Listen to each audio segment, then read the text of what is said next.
Yo, Eldo, Noob says Batman Final Mid City. Fantasy 14 Mid Walker. Because the water become mid. He said Batman Mid City. 14 Mid Walker. Batman Mid City. Nah, mid come night. Mid Origins. Wait, yo. Mid FF14, Mid Blood. Arkham Mid. No, I got one for you. Okay. Final Middacy mid-team. What? Don mid. Don mid. Don Mid. Mid. Yeah. Star Wars the mid Jedi. The Star Wars the rise of mid. Star Wars the mid awakens. Eldo, shut the fuck up! I almost spilled my soda on me. Han mid a Star Wars story. Yo, I almost spit soda on myself, bro. What the fuck? Let's look at The Super what? Saiyan Goku. It wouldn't be surprising if it was actually a reused animation rather than it just being a finger flick. I'm mad, Frieza. Let's see if they did him justice.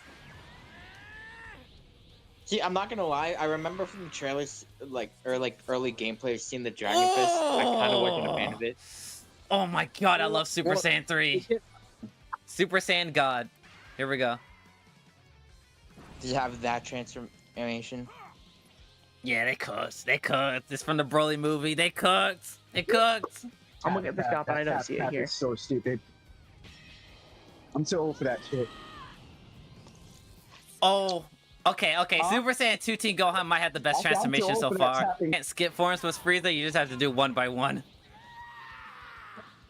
Unfortunately. Just like in the show forever. Yeah. Super Saiyan 3 Goku, second form Frieza, and Super Saiyan 2 Team Gohan has the best transformation so far. Okay, he didn't do it that time. So he's not completely a bot. What the hell was that?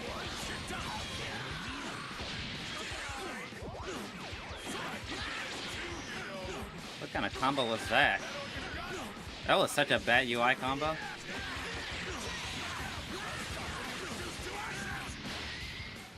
And he rage quit. Of course he did. You know, depending on how long it takes for me to wait for another match, the next one might be my last one, because I'm not motivated to keep playing at all. God damn it. Am I tripping balls again? I'm very sorry, but please do not move.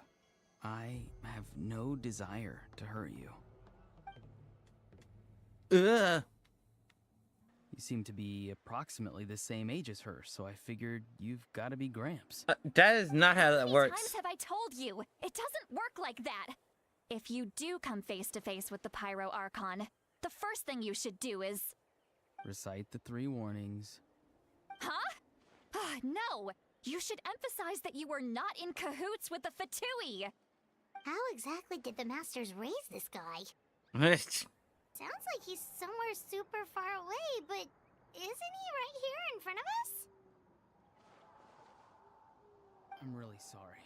It's up to all of us to do everything we can to save Natlan. Bro, what the fuck? God damn! Oh my god. Get back here this instant! You mother... Okay, I respect it. Oh, I'm dead. No, you're not. Can't Yeah, be. yeah, I'm dead. Yeah, I'm dead. No. No, you're not. Wait. Huh? Yeah, no, you're not. Now you are. Yeah, now I am. Alright, can you make this comeback with 5% of health? Yes. No. That got your back down. This is crazy. Oh my god.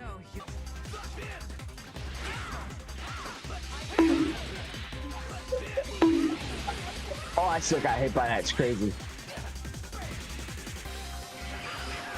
Nope. Krillin, you suck.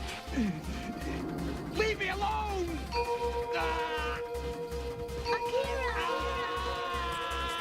I'm not about to do shit. Eat it. Eat it. Eat it. That shit against my car. Nigga, bro, damn, bro.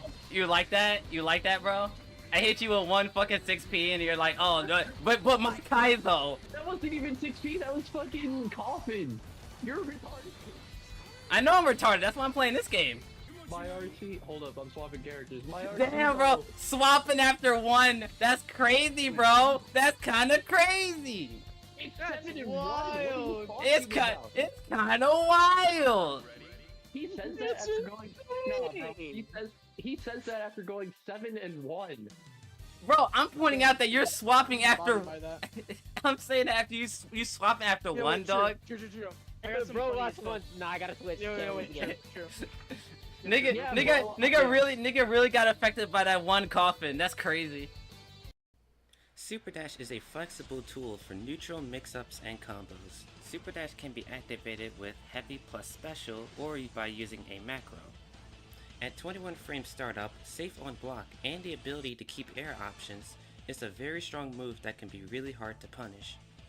Some of the most common uses for Super Dash is closing the gap in neutral, doing the universal 50-50 mix-up in the corner, and hit confirming off heavy hits for combos. In most situations, Super Dash can be countered. In neutral you can 2H, use high durability projectiles, and air-to-air to start up. If mistimed in mix-ups, you can 2H, reflect, or DP. Just to be warned, Super Dash is a janky mechanic, so this move will do some crazy stuff. But if you keep track of where you and your opponent is, then Super Dash will be easier to deal with. If you enjoyed this mini guide, please like and subscribe for more. The eye was integral to their plan, yet somehow, despite failing to obtain it, they've skipped the experimental phase and found some other way to keep moving forward. So you came here all on your own? What about those followers of yours? But if it's a conversation you want, you'll have to defeat me first. It can't be Kyber, right? Because Kyber was a child, wasn't he? No. That Wait, doesn't what? seem right. I need to think about this some more. Wait, was he a child when he turned into a Hilichurl? Kari Bear Alberik. The Loom of Fate has already been completed. What? Oh, we're screwed. Oh, we're fucked. Yeah, but does he block effectively? Yo, this fighter's nobody blocking that game. Blocking? Oh no. I attack! I am the one who attacked! You never look With attack, no defense. Oh, man, say I ain't pressing. It's my turn. Oh my god, the fucking air that you should have did DP. When did I say it was your turn? You're right. Dang, dude, where's your... Oh my god, it's your there it is. Let's go.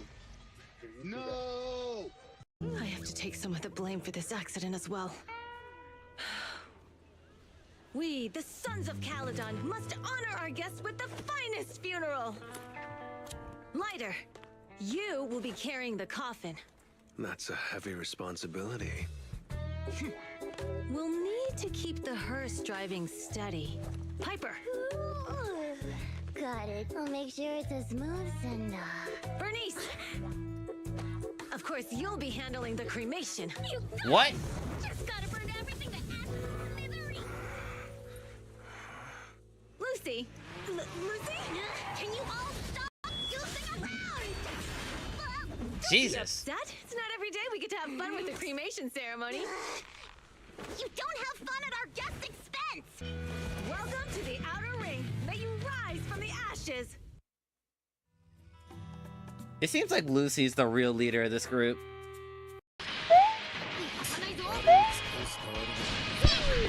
Nope.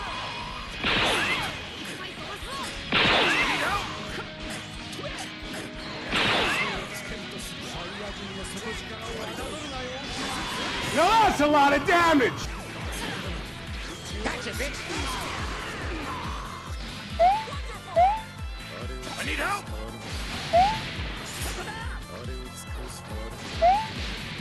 Nope. I need help! Pizza time.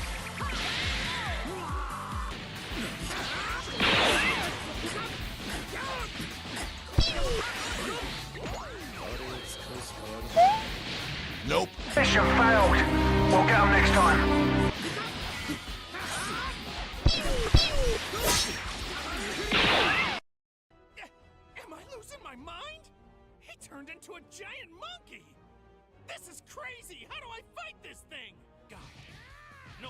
Ah! Help! Rob! Oh no. Oh my god. This is not good at all. No! Wait, solar flare doesn't work on him? Okay.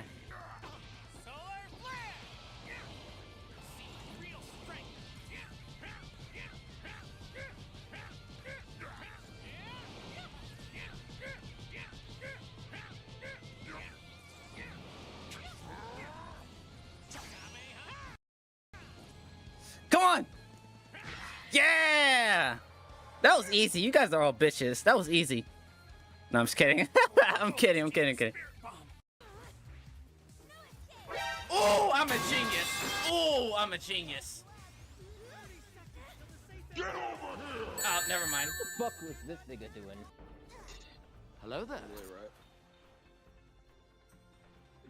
Yeah, right. Yeah, all you need is one more card, dog.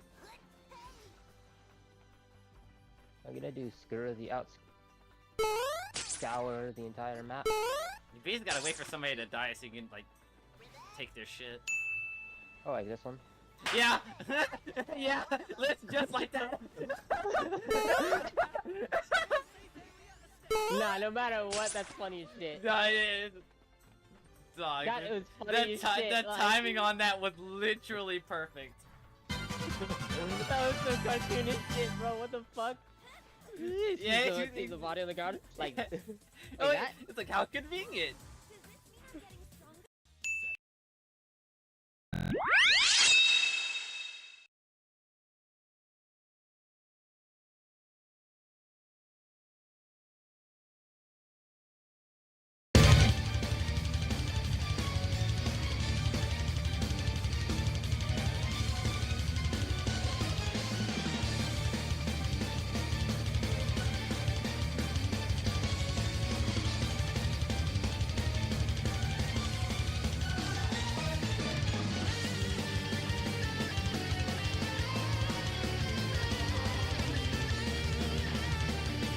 Yo.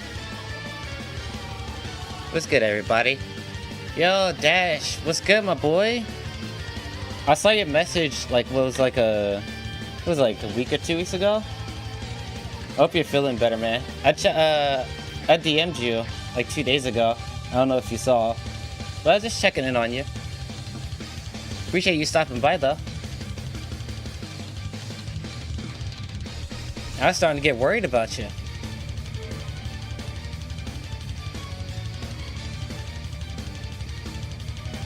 Ah, okay.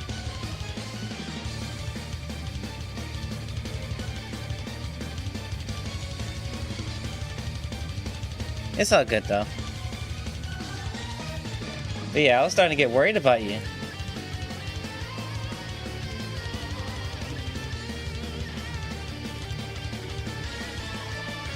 Alright, let me make sure everything's up and running on my end.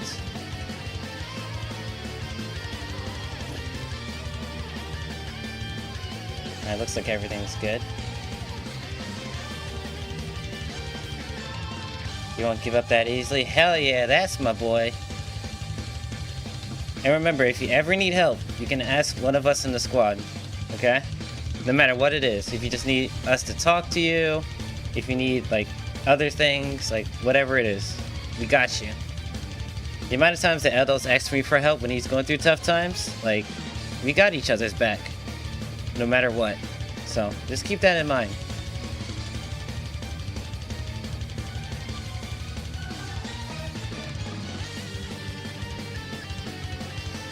Alright, everything's good on my end. So, welcome back everyone to my channel, both YouTube and on Twitch. I know it's been a while since I've last streamed. I think it's been like, I want to say maybe 2-3 weeks. So just give you guys a little catch up on what's been happening. My streams have slowed down significantly because I've been working at my local gaming lounge to promote them, and by that I've been streaming there about 2 to 3 times a week, mostly on Wednesdays and Fridays. So when the weekend comes up, It's like I'm really tired. I don't want to stream, but you know. Yeah, so that's been really happening. I've been help organize, well not organize, but help like run events like on stream and stuff. Like our monthly fighting game tournaments, I'm their commentator officially. So I've been working a lot of stuff in the background, which is why you haven't been seeing me upload any videos or do streams or anything. I've just been busy.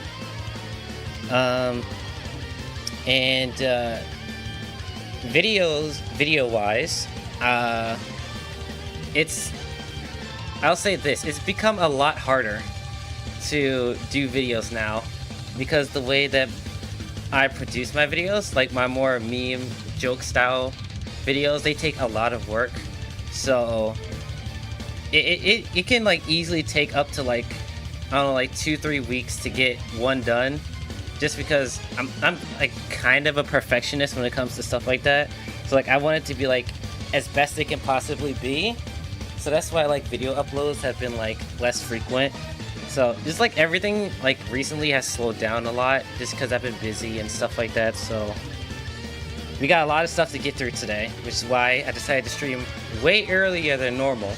So we're pretty much going to be streaming all day today. So, you know, if you guys missed the first part, you guys can come back later whenever we're playing Marvel Rivals and yada yada. Yo, what's up, Akai? But yeah, so the first part is we're going to do some reactions to a good amount of videos I've collected over, I want to say, the past month or two. We got like 10 videos to go over, so this will keep us busy for a while. After we're done reacting to these videos, we're going to be playing some Marvel Rivals.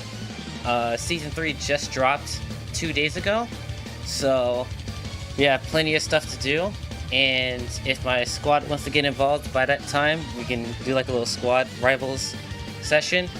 And then once we're all done with that, if I have enough time, I'm going to try and finish Cuphead. I think I got like 3-4 levels to beat in Cuphead.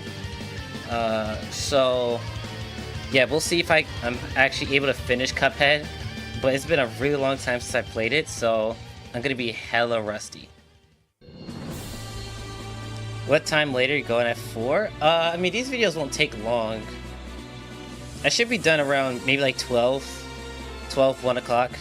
There's not too many videos, and they're all like 10-15 minutes long. So I should be done around 12.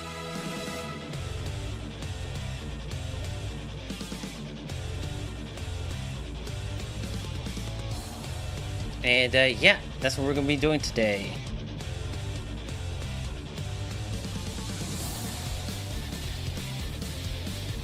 Bad. Alright. Is there anything else that I wanted to talk about before getting started? Oh yeah, if you guys didn't see, I have a brand new slide for the bottom of my screen. There's a little advertisement for my gaming lounge here. So if you guys live near the York, PA area, there's the address to the mall that it's located in. I'm trying to do like some promotion for the lounge to get more people in. So if you guys live near that area, be sure to come on down. We got PC setups and consoles for like almost every game genre. We have obviously Marvel Rivals. We have a ton of fighting games. We have tons of other games like Fortnite, Call of Duty, Overwatch. I think they have some sports games down there too. We have Super Smash Brothers. I think they have Mario Kart too. So they have like a ton of games down there. So if you guys are interested in that and you need something to do during the week, you can head on down there. Currently there's 3 main events that's happening. Every Wednesday we have Marvelous Wednesdays, where we play a Marvel Rivals as a group. We have Fighting Fridays, which is where we play fighting games throughout the entire evening.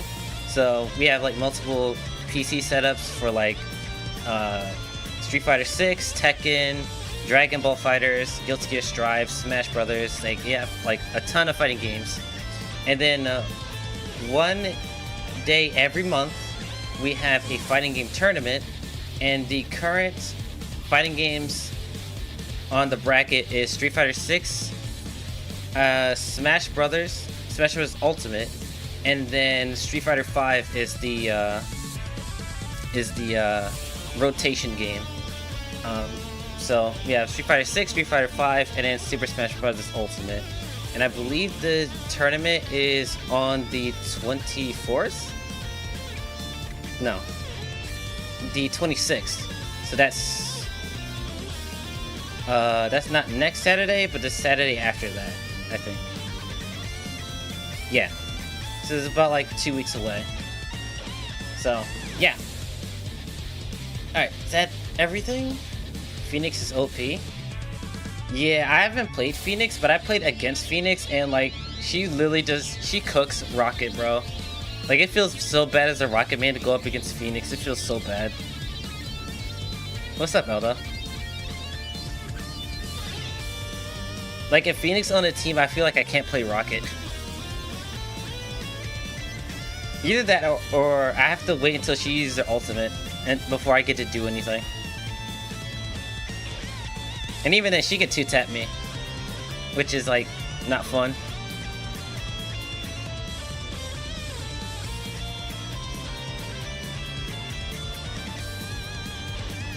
You finished Egghead like 20 minutes ago? Let's go.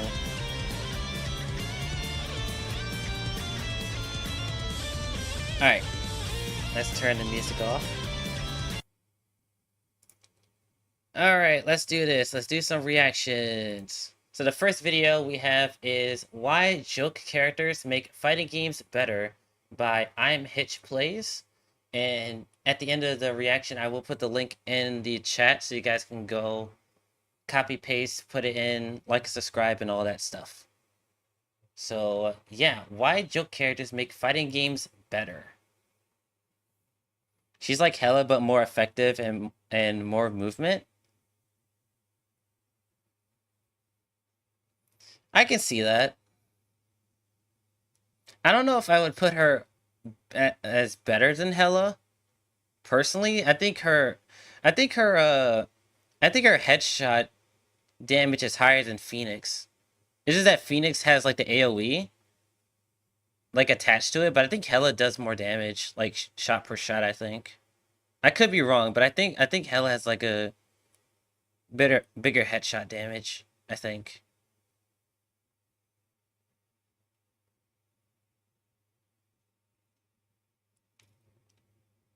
Dan is the GOAT? Yes, sir. Alright, let's do it.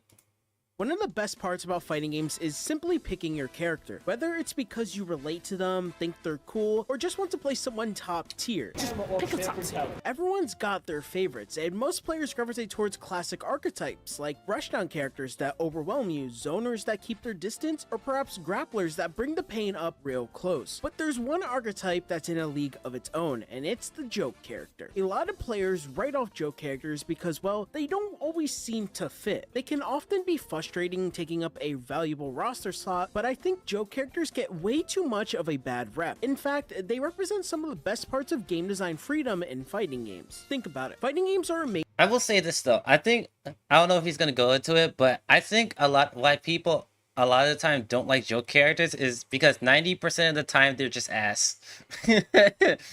like 90% of the time they're just really bad. Like you would only play in like a casual setting, so like fighting game communities are inherently competitive, so like they just don't like joke characters. That's my assumption. Neko Arc. Dude, I remember when they released that character in Type Lumina. I think I was still playing the game at the time, and that shit blew the fuck up. That shit was crazy. Hella does more. Yeah, I thought so. I thought Hella did more damage on her headshots. It's Wild Street Fighter 6 does have a joke character. I mean, yeah, they got pretty much every other archetype in Street Fighter, right? Go crazy. No, I vanish. Yeah, we vanish those. Hell yeah. Amazing because you can have characters like Ryu, who teaches players the fundamentals of spacing and inputs, or King from Tekken, the ultimate grappler with command grabs that scream, I'm fucking cool. And then you have characters like Dan Hibiki, who openly poke fun at the genre itself and bring something totally unique to the table. Or going from Tekken 3, a literal cartoon dinosaur who breathes fire, spins his tail, and feels like he stumbled in from a totally different game. Joe characters give developers the freedom to add something completely offbeat. Wait. Go back. Wait, you can play as the little minion from what's her name? Troybon? I forgot what her character name is. Tronbon or whatever her name is. You can play as the little minion? Wait, what? Wait, how do you do that? That's kind of sick. Wait a minute. That's what makes them sick, because imagine winning Evo with NecoArc. Bro, if somebody actually managed to do that, bro, that would be the biggest flex ever. Surfbot is a mod? Oh, okay. Dude, imagine if you could actually play it in the base game. That shit would be so raw. Yo, you guys remember cheat codes?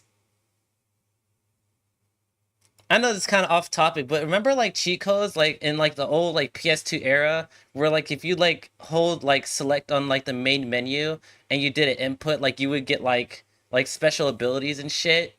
Dude, the cheat code era was bro, that's the best gaming, bro. I'll never forget this. This is kind of off topic, but I'll never forget. Ratchet and Clank 3 Up Your Arsenal had I think it had a demo for, I think it was Crash Bandicoot.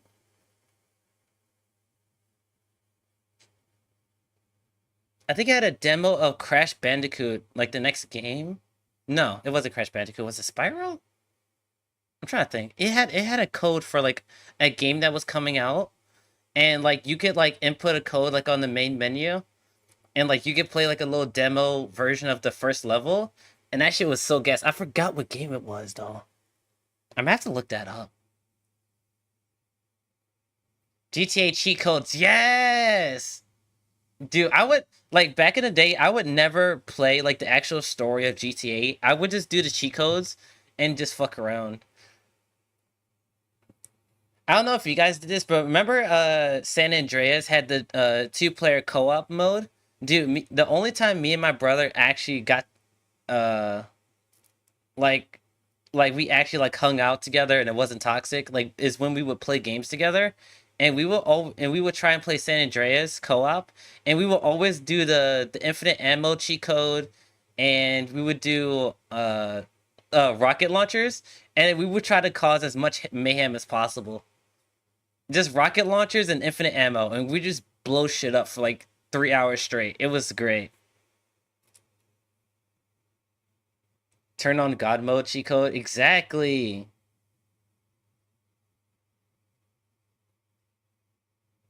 Dude, they need to bring cheat codes back. There's such a lost gem in gaming.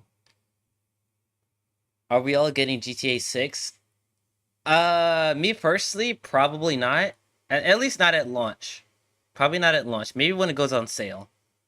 Unless something really blows me away. But I'm not really I like GTA 5. I really like the game, but after you beat the main campaign, it's kind of whatever, you know?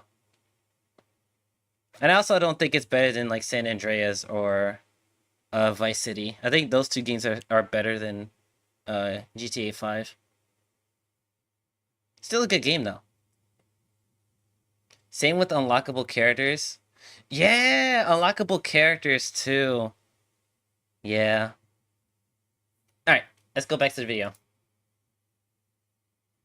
Give developers the freedom to add something completely offbeat, and in a way, they remind us that fighting games don't have to take themselves too seriously. In today's video, I'll be making the case that Joe characters are as essential to a fighting game as a base roster or any other archetype, and if you're into this kind of content, please leave a like and subscribe on the video, because I will be deep diving every single thing when it comes to fighting games on this channel. Let's start with the main man himself, Dan Hibiki. Dan is a classic example of how to make a Joe character really fun and engaging. engaging. He's designed as a parody of Ryu and Ken, and his over-the-top attitude and moveset highlight his lack of seriousness. But what makes Dan so memorable is how the developers make him entertaining without giving him any clear advantage over the characters he imitates. Take Street Fighter V for instance. It's a game of complex characters and unique combos, yet somehow Capcom made Dan one of the most interesting characters to play. In Street Fighter V, his moveset feels carefully crafted, paying homage to his past while adding a lot of depth to his character. One of Dan's standout mechanics is the Dankuken Fireball, which has a short range but can be cancelled into other moves, allowing for creative combos. Dan's V-Skill 1 is a versatile taunt that can cancel into other moves, allowing for creative So he just has like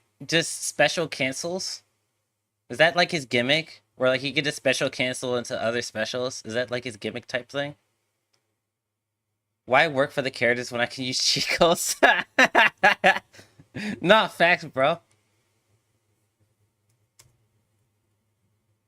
combos, extensions, and even making certain specials safe on block. His V-Skill 2 is a standing taunt that builds meter but can also be cancelled into specials or other normals, creating perfect frame trap opportunities for you against your opponent. Its only real drawback is that it leaves him highly punishable if it is blocked. Dan's V-Trigger 1 lets him charge his fireball either as a cancelable projectile or a fully charged guard breaker that opens up a chance for follow-up attacks. With V-Trigger 2, Dan gains new options for both his fireballs and dragon punches, further expanding his toolkit and adding layers in his playstyle that was not in previous games. Street Fighter V turned Dan from a pure gimmick into a character with surprising depth and skill potential. At one point, he even launched with an infinite combo exploit where he could loop his fireball in normals indefinitely. To fix this, the devs turned Dan's fireball into kind of a gotcha mechanic, meaning it occasionally fires a rare red projectile that mirrors sort of Ryu's power. This mechanic is perfect for Dan. He's not supposed to be skilled like Ryu or Ken or any fireball user, but every now and then he taps into that potential that Ryu and Ken and other Shotos have and becomes the Dan he really thinks he is. See, Dan is an arrogant character and he thinks he's the best person in the world, but obviously we know Dan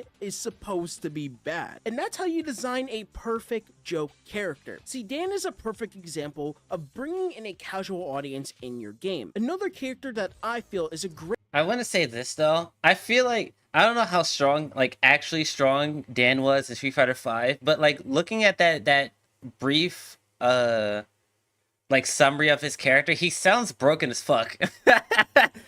Special cancel into special cancel and special into normal cancels. Like he must have had like very like bad like matchups or some shit. Unless he was like actually good at Street Fighter V, I don't know. But like his frame data must have been atrocious or some shit. Alright, here we go. Neko Arc, here we go. Great example of this is Neko Arc. Even though Melty Blood is a big game in the anime space, it's relatively small compared to other fighting games like Street Fighter or the Guilty Gear series. But I know a handful of people that specifically bought Melty Blood when Neko Arc was added into the game as DLC. Neko Arc is a joke character at its core. It has a super small hitbox with random ass moves that literally just make no sense, which is what the character is supposed to be. The character is supposed to draw the attention of people that don't care as much of your average character in Melty Blood, rather think, oh, that move looks really funky and interesting to pull off, let me do that in this game. Now, of course, I think that Neko Arc is a good example of how the internet could grow a character to have a massive fan base. True. It's a bona fide meme in the internet realm. She will somehow pop up randomly in your feed, whether it's herself or the voice behind the character. And then there... Nah, deadass, bro. Deadass. That was literally all the internet when she came out in Type Lumina. Like, and even then, sometimes I'll get like a Neko Arc meme and like my YouTube shorts or some shit. Like randomly. And I was like, I'm not even watching the game. And it's just like, oh, random Neko Arc for some reason. And I was like, but it's great. A lot of the time they're funny. He's only good in Street Fighter V. He's ass in every other game. Oh, okay. Well, okay, that explains a lot. Neko Arc is a great character. If you want to turn Melty Blood into MVC2. Oh my god. Alright, I don't know anything about this character, so I'm gonna let y'all handle this one. there's the ugly type of joke characters, and of course I mean literally ugly. Capcom went way outside the box with this one, taking Mega Man's notoriously terrible box art from his original North American release and turning him into a full blown out character. While other characters look polished and clean, ugly box art Mega Man is clunky and awkward in the game. His moves almost feel like they're deliberately bad, and yet people either despise him completely or enjoy his really weird design. Funny enough, Keiji Inafune, who co-designed Mega Man, specifically requested this style of Mega Man to be in the game due to him feeling like Mega Man already had variants in other games that seemed kind of boring. So Capcom turned this idea into a really memorable character that's honestly so out of place in the world of Street Fighter Cross Tekken. Now, the 3 characters I mentioned are only a few in fighting games, but there's still one that I feel represents joke characters. Yes, Phoenix. That's Phoenix Wright. Yes. It's a great example of a joke character that fans cannot help but root for, simply because of how wild and different and creative his moveset really is. Watching him shuffle around the battlefield scouring for... Dude. Yo, Eldo hit me with a copyright infringement, bro. I'd never forget that shit, bro. I'm still trying to pay the debt off, bro. What the fuck?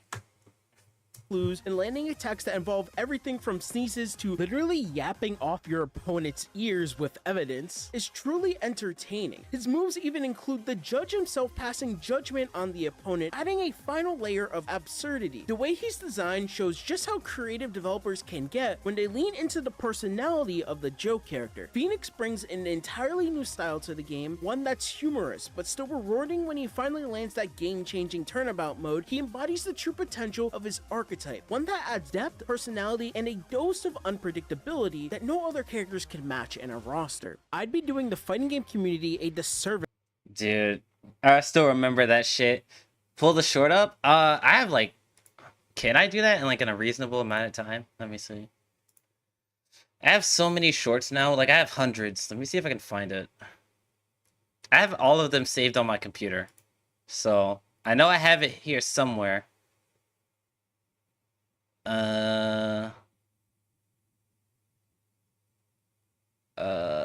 Let me do...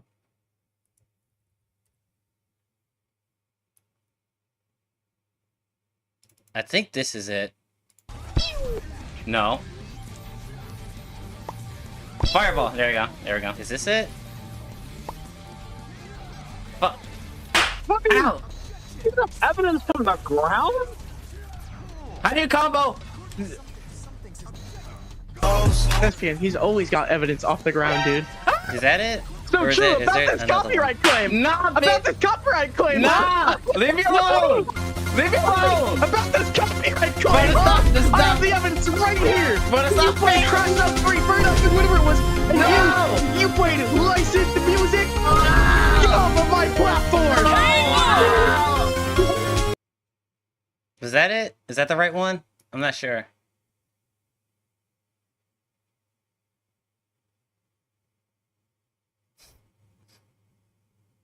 Okay, it was. Okay, okay. I just had to make sure. I had to make sure. Because, like, sometimes, like, I pull out the wrong one. I couldn't even hear it on my end. I couldn't even hear the audio on my end. I hope you guys could hear it. Because I couldn't. Alright, it is? Alright, cool. Alright, let me get rid of that now. But yeah, Eldo really hit me with a copyright infringement, bro. That shit was crazy. I got released from jail for like after like 6 months, and I'm still paying off the bail. That shit was horrible.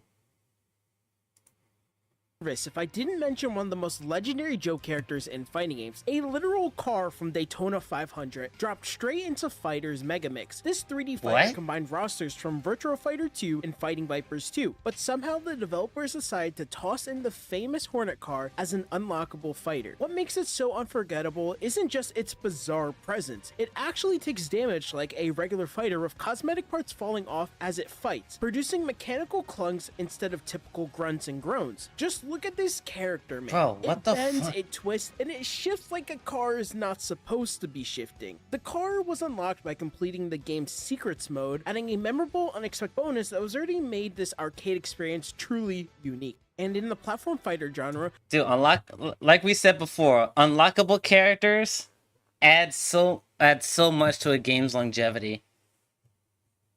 Adds so much. Which is one of the reasons why I know why they did this, but I remember when Fighters released and you could if you pre-ordered the game, I think you got Android 21 and the blue characters immediately. Like you didn't have to like play the game at all to unlock them. But like playing all of the story mode and actually earning 21 and like earning the blue characters by like actually playing the game was such a great idea. But the fact that you can actually just buy them and never do the grind or never even touch the story mode is kind of a travesty, especially at the time, because 21 was like really good. And then I think the blue characters were like pretty average, like tier list wise, but 21 was actually a really good character at the time.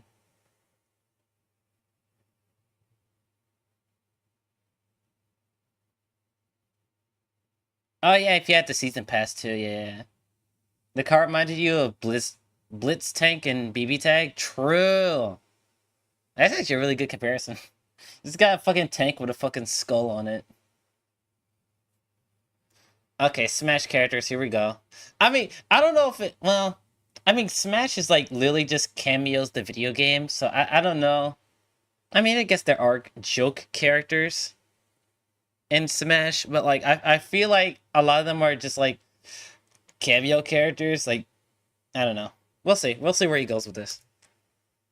We've got Piranha Plant, a perfect example of how Super Smash Bros. Creator Sakurai brought in joke character inspiration from across the genre. In a roster filled with iconic legends like Mario, Sonic, Snake, and even Sora, nobody expected the humble Piranha Plant to make the cut. It's almost a playful parody on the hype surrounding major character reveals in Smash Ultimate, while adding a basic Mario enemy in the same lineup as gaming's greatest heroes. The Piranha Plant not only challenges expectations for your audience, but also adds a layer of humor that I don't know any person that actually played this character, like, seriously. Like, I remember when, like, the reveal happened, and everybody was, like, pretty meh about it, but, like, when the game came out, like, nobody actually, like, touched the character at all. I don't know if anyone actually played the character, like, at all. I don't know. That keeps the roster it's a cool idea, though. Really unpredictable when it comes to Smash Brothers games. In my opinion, I think joke characters aren't throwaway slots on the roster. They add personality, creativity, and humor, and keeps things refreshing and showing us the playful side of fighting games rather than the super serious side in most cases. In high level of play, it's easy to get caught up with winning and optimizing your character and playing a top tier, but joke characters remind us that these games are just meant to be fun. They add something that's irreplaceable and something that no other archetype can manage. So next time you see a joke character on the roster, just give them a shot. They're not just there for laughs, they're just a unique part of what makes fighting games so memorable. And don't forget, Neko Arc will always be right behind you. Oh god. Jesus Christ. Of course you had to end it off with a Neko Arc joke. But yeah, I will stand by Fighters needed a joke character in Hercule. I stand by that. Instead of Lab Coat 21, we should have gotten Hercule as a joke character. I stand by that. Like, Lab Coat 21 was a cool addition, but, like, we needed Hercule. Hercule is such a good idea for a fighting game character. It's actually crazy that they didn't try it. Like, we got freaking Roshi and freaking Videl before Hercule. Like, that's actually kind of insane to me. It is still wild that we did not get Hercule in Fighters at all. That shit was crazy. Roshi and Krillin holding down the joke character spot to this day. I don't even know, cause like here's the thing, like joke characters and like non fan favorite characters are not the same thing. Like, Roshi and Krillin, like, have, like, dedicated roles within the series. And, like, have, like, actual meaning to the story. And, like, Hercule does, too. But, like, he's not a fighter, like, in the Z Warrior sense. You know? Like, he's not, like, the main crew. Whereas, like, Krillin and Roshi, like, they are. I will say, though, giving Krillin rocks to throw at people is an ingenious idea.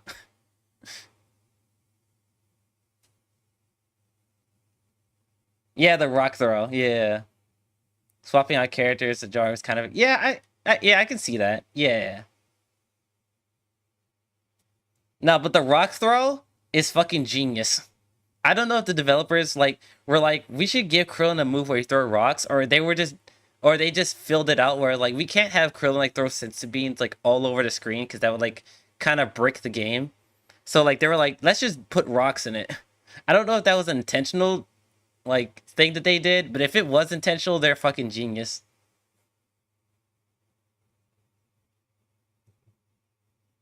Give you a One Piece fighter where Foxy is a joke character? Bro, I'm down for that shit. Alright, that is our first video. I will put the link in chat, so you guys can copy and paste it, and yada yada, all that good stuff. Alright, next. We have from... There's Nothing Wrong with Lowering the Barrier to Entry in Fighting Games by Brick. I think I reacted to his videos before, and overall, I think I agreed with his opinions. I think he was talking about Grand Blue specifically in that video. So we'll see where this goes. Alright, there's nothing wrong with lowering the barrier to entry in fighting games. Let's see what he has to say. So, yeah, Midnight said, been seeing a lot of discourse over fighting games becoming too easy / alienating older fans, and was curious on your thoughts. This recent wave was started by dash macros and if games should have them. He also followed up and he said, the only qualms I have against modern fighting games is how they go about making motions easier. I think Grand Blue does it well, the 2x KO, 2-kill Salamanca, getting rid of it entirely for only a skill button is too far. So that's kind of two separate ideas we sort of talk about. Okay, so I think I made a video about motion inputs, I think not that long ago. Where I stand on that specific issue is that if a game is built around it, then let it exist on its own. But I feel like if you're going to have motion inputs and then give players an option, the best way, the best game that has done it, in my opinion, is DNF Duel's version of like simple inputs versus motion inputs, where there's an actual like positive and negative to doing motion inputs and simple inputs, where in Grand Blue, I feel like it's kind of there, but not really. Like in Grand Blue, there's no reason why you shouldn't do simple inputs. Like there's literally no reason for it, because like, yeah, it scales down your combos, but number one, it only applies to the first special move in the combo. The other move scales normally, so it doesn't really matter. And especially for DPs, which is what I use simple inputs for. I do motion inputs for everything else. Well, for Fairy, it's a little bit different because I actually do the simple input for GG just so I don't fuck it up. But like for DPs, for all the characters I play, I always do the simple input, because for reversals, I'm not looking at damage. I just want to get out of pressure. So like, why would I do motion inputs for a DP when there's a high likelihood that I could fuck it up and get punished for it, when I can just do the same thing with a button and get it out frame one? Like Grand Blue is kind of there, but like the detriment from doing a simple input does not matter in like the large scale of the game, in my opinion. It's not detrimental enough. In vanilla Grand Blue, there was a detriment to using simple inputs. It had less damage and higher cooldown and special. Yeah, I feel like the cooldown needed to stay. If they were going to like, I don't know if it applied to the whole combo overall in the original Grand Blue, but from what I understand, it only applies to the special that you start the combo with, and then every other special coming after it, the damage scaling doesn't change. Like it's just back to normal. And I feel like there should be more detriments to using simple inputs. But that's just me.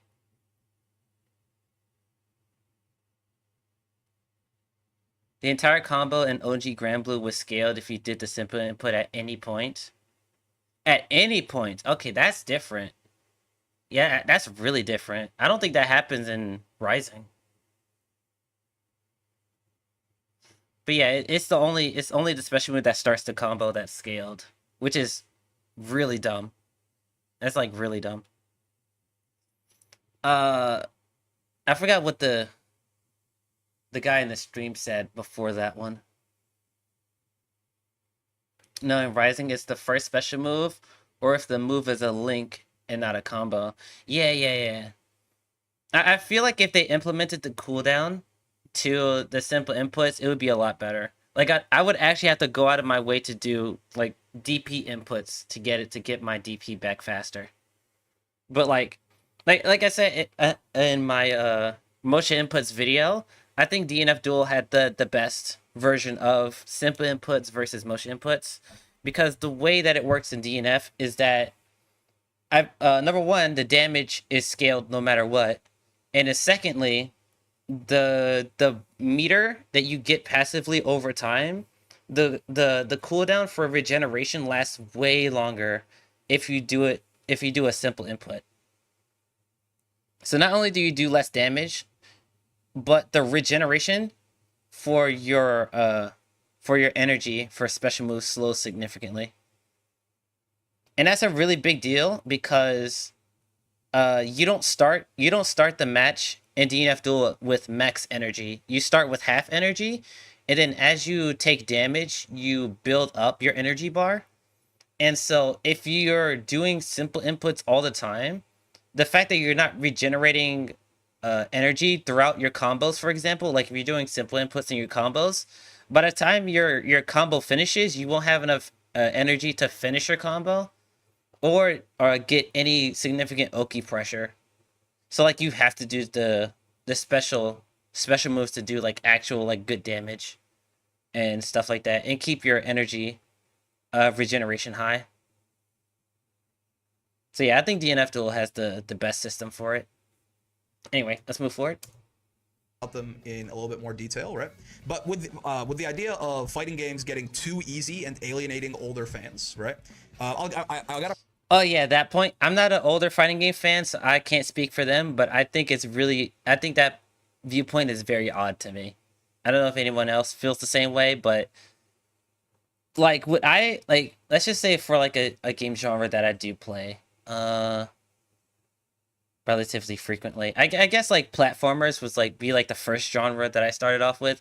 Like if they released a Sly 5 and they simplified the controls. I mean, the Sly series doesn't have complex controls in the first place. But let's just say like in order to like do Sly's Ninja Spire commands, like you would just have to jump near a lamppost to climb it instead of doing jump and circle. Like, would I be alienated by it?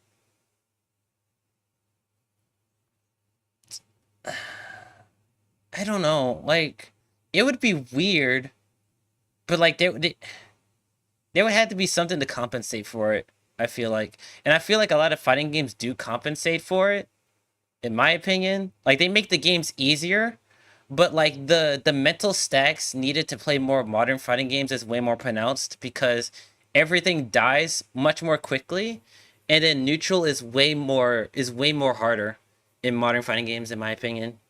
Like, maybe not the execution part, but the mind games of it, because moves in more modern fighting games are more powerful. So like the mental stacks in the neutral control and like stuff of that nature is like way harder to deal with. So like things are easier, but the mind games are like way more pronounced.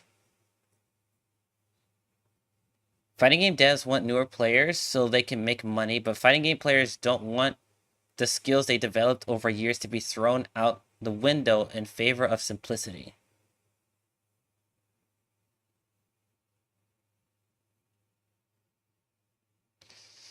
That's fair. That's fair. But it also depends on what game we're talking about too. Because if I compare like Street Fighter 6 to like Dragon Ball, that would not be a fair comparison, like at all, because they're two fundamentally different games. So just saying like Street Fighter and Dragon Ball are simple games, therefore bad, is like you have to look at each game and what they're trying to do, and like how well is it implemented with the system that's in place. I don't think it's inherently bad that Street Fighter 6 doesn't have like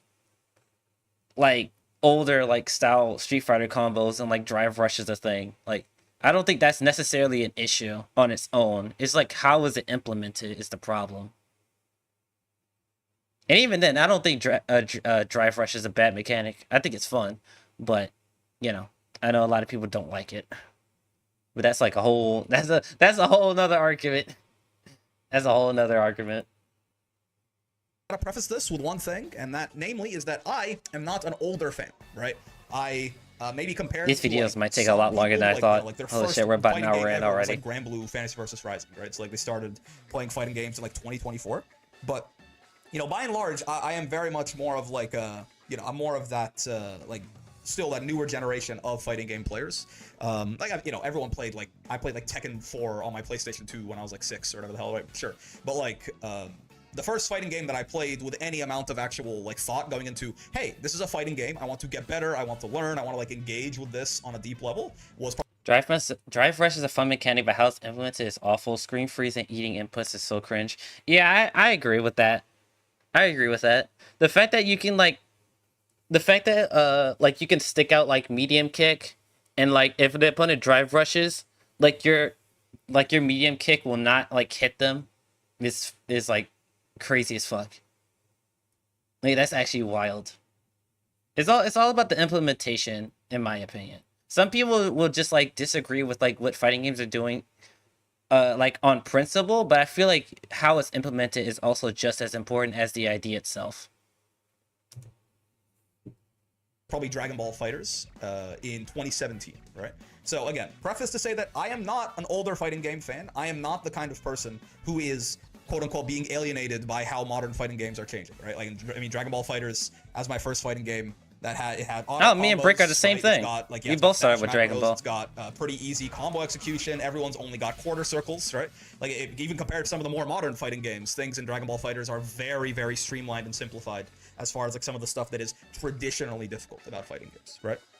With that in mind, with that preface out of the way, this is just a gatekeeper mentality, right? I'm gonna be honest with you. Me personally, if like, I understand if maybe you're like, there were certain, you know, like one frame links being all over the place, something like that. Like it gave like a skill expression that I enjoyed or something, like, you know, they gave like a flavor to those old games that is maybe like not as present, or I mean, some people would say completely missing, but I think that's actually just factually incorrect. Grand Blue Fantasy vs. Rising has one frame links for BMBs for some characters, right? It's just that you have to go searching out for like the really technically deep characters, and there are certainly many who are very simple, right? And Grand Blue's a very like beginner friendly game, but yeah, maybe it's like it's less present, so you're unhappy about that or something like that. I can understand that point. Everyone has their preferences. I'm not going to tell anyone that like their opinion is incorrect, right? However, if you think that it's like just generally like objectively a bad trajectory that fighting games are going in, I think it is just a gatekeeping mentality, right?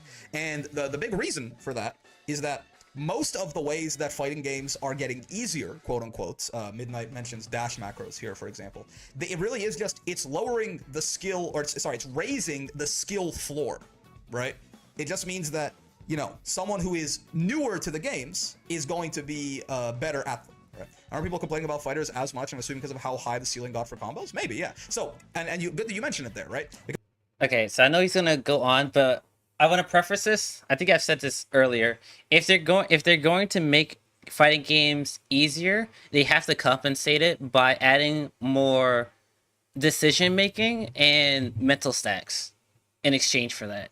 So I know Fighters is being brought up a lot in this video because obviously he's played the game and stuff like that, but I tend to bring up Fighters a lot because it's the game that I'm most familiar with.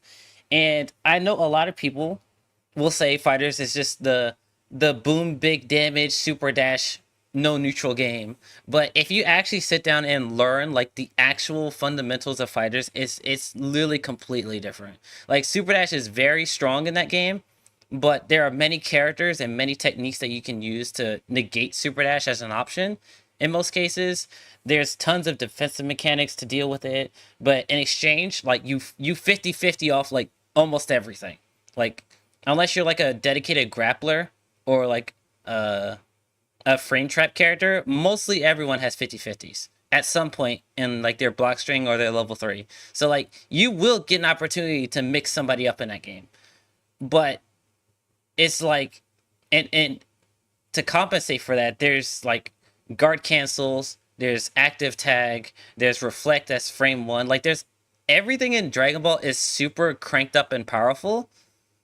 So you have to like always keep in mind that these options are a thing, and like the mental stack of that is where the game gets hard, because you have to be aware of so many at some points too many things, but in most cases it's like 3 to 4 options you have to be aware of, and like maybe 2 out of the 4 can be negated by like a safe jump, and the other 2 you have to like safe jump backdash, or just run up and do nothing, or reflect, you know? So like you have to keep like multiple options like in mind when playing fighters at the higher level. And I think that's where fighters shines, is that there's so much things to like look out for and keep in mind that like if you're not good at it, you will just get snowballed, and it sucks, but that's just how the game is. And yeah, that's just how it is for me. I think that's what makes fighters enjoyable. Because again, a lot of these things, Grand Blue having simple inputs, right? Your dash macros, combo execution being lowered, things like that. I got you one of the boot up fighters, right? It's making it so if you are hey, the more fighters players, the better, bro. Because the player base has dwindled a significant amount, and you know, if I can get somebody to play with on a regular basis, bro, that should be great. And also, I just love teaching fighters. Like I just love teaching it. Like I like playing it, but like the best avenue for me is teaching it to people. I find it very fun, because fighters is like so expressive and like free forming that like anyone can pick up any team, and like I can teach them something about it, or like I can show them an idea, and then like they come back to me like a week later and they'd be like, look what I did, and then like they find some like fucked up mix up, or like this really cool like TOD for like 1 bar of meter, and it's like, god damn, like you came up with that in a week, and they're like so proud of it. And I'm like, yes, that's what I love to see. That's what I love to see. Like I've been like at my local group, like I've gotten like 2 people into Dragon Ball just by showing them like what the game actually is. And they've also played the game before, but they're like, I stopped playing in like season 1 or season 2, and like when I show them the stuff that you can do now in the game with like all the special cancels, all the new characters and stuff like that, they're like, bro, this game is fucking sick. I was like, the game, like the characters are not all the same, because I know that was a big thing when the game came out up to like season 2, is like all the characters feel the same. And it's like nowadays that's just not the case. Like every character feels unique in some aspect, in a certain way. And I love teaching fighters. It's great.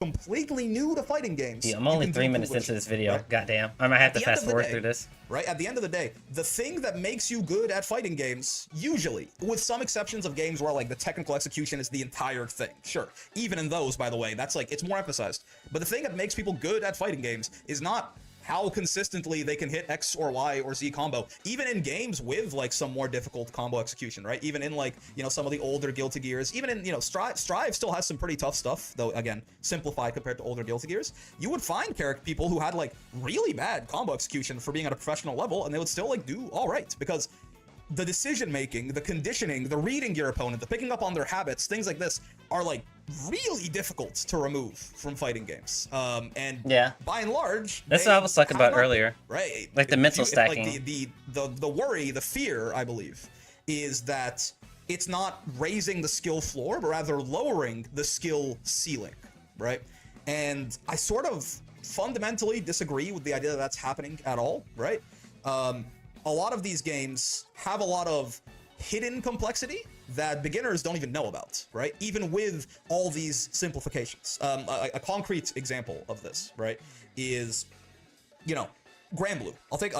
We talk about Granblue, we'll talk about Street Fighter 6 as well, but like Granblue is, by all intents and purposes, a very simple game from the outset, right? And you might even argue that, like, some of the system mechanics have genuinely, like, you could make an argument they like genuinely removed some sort of depth, right? It's like you and like when I say depth, I don't mean like technical execution. I mean like literally, you know, the conditioning, the reads, the RPS, like the core of what it is to be a solid, strong fighting game player has been lessened by things like, you know, you could say that neutral has been de-emphasized in Granblue because of how strong 6XL is as a neutral skip option, right? Or that like defense. I agree with that. And you know, the risk reward and calculating your options, picking the correct options on defense.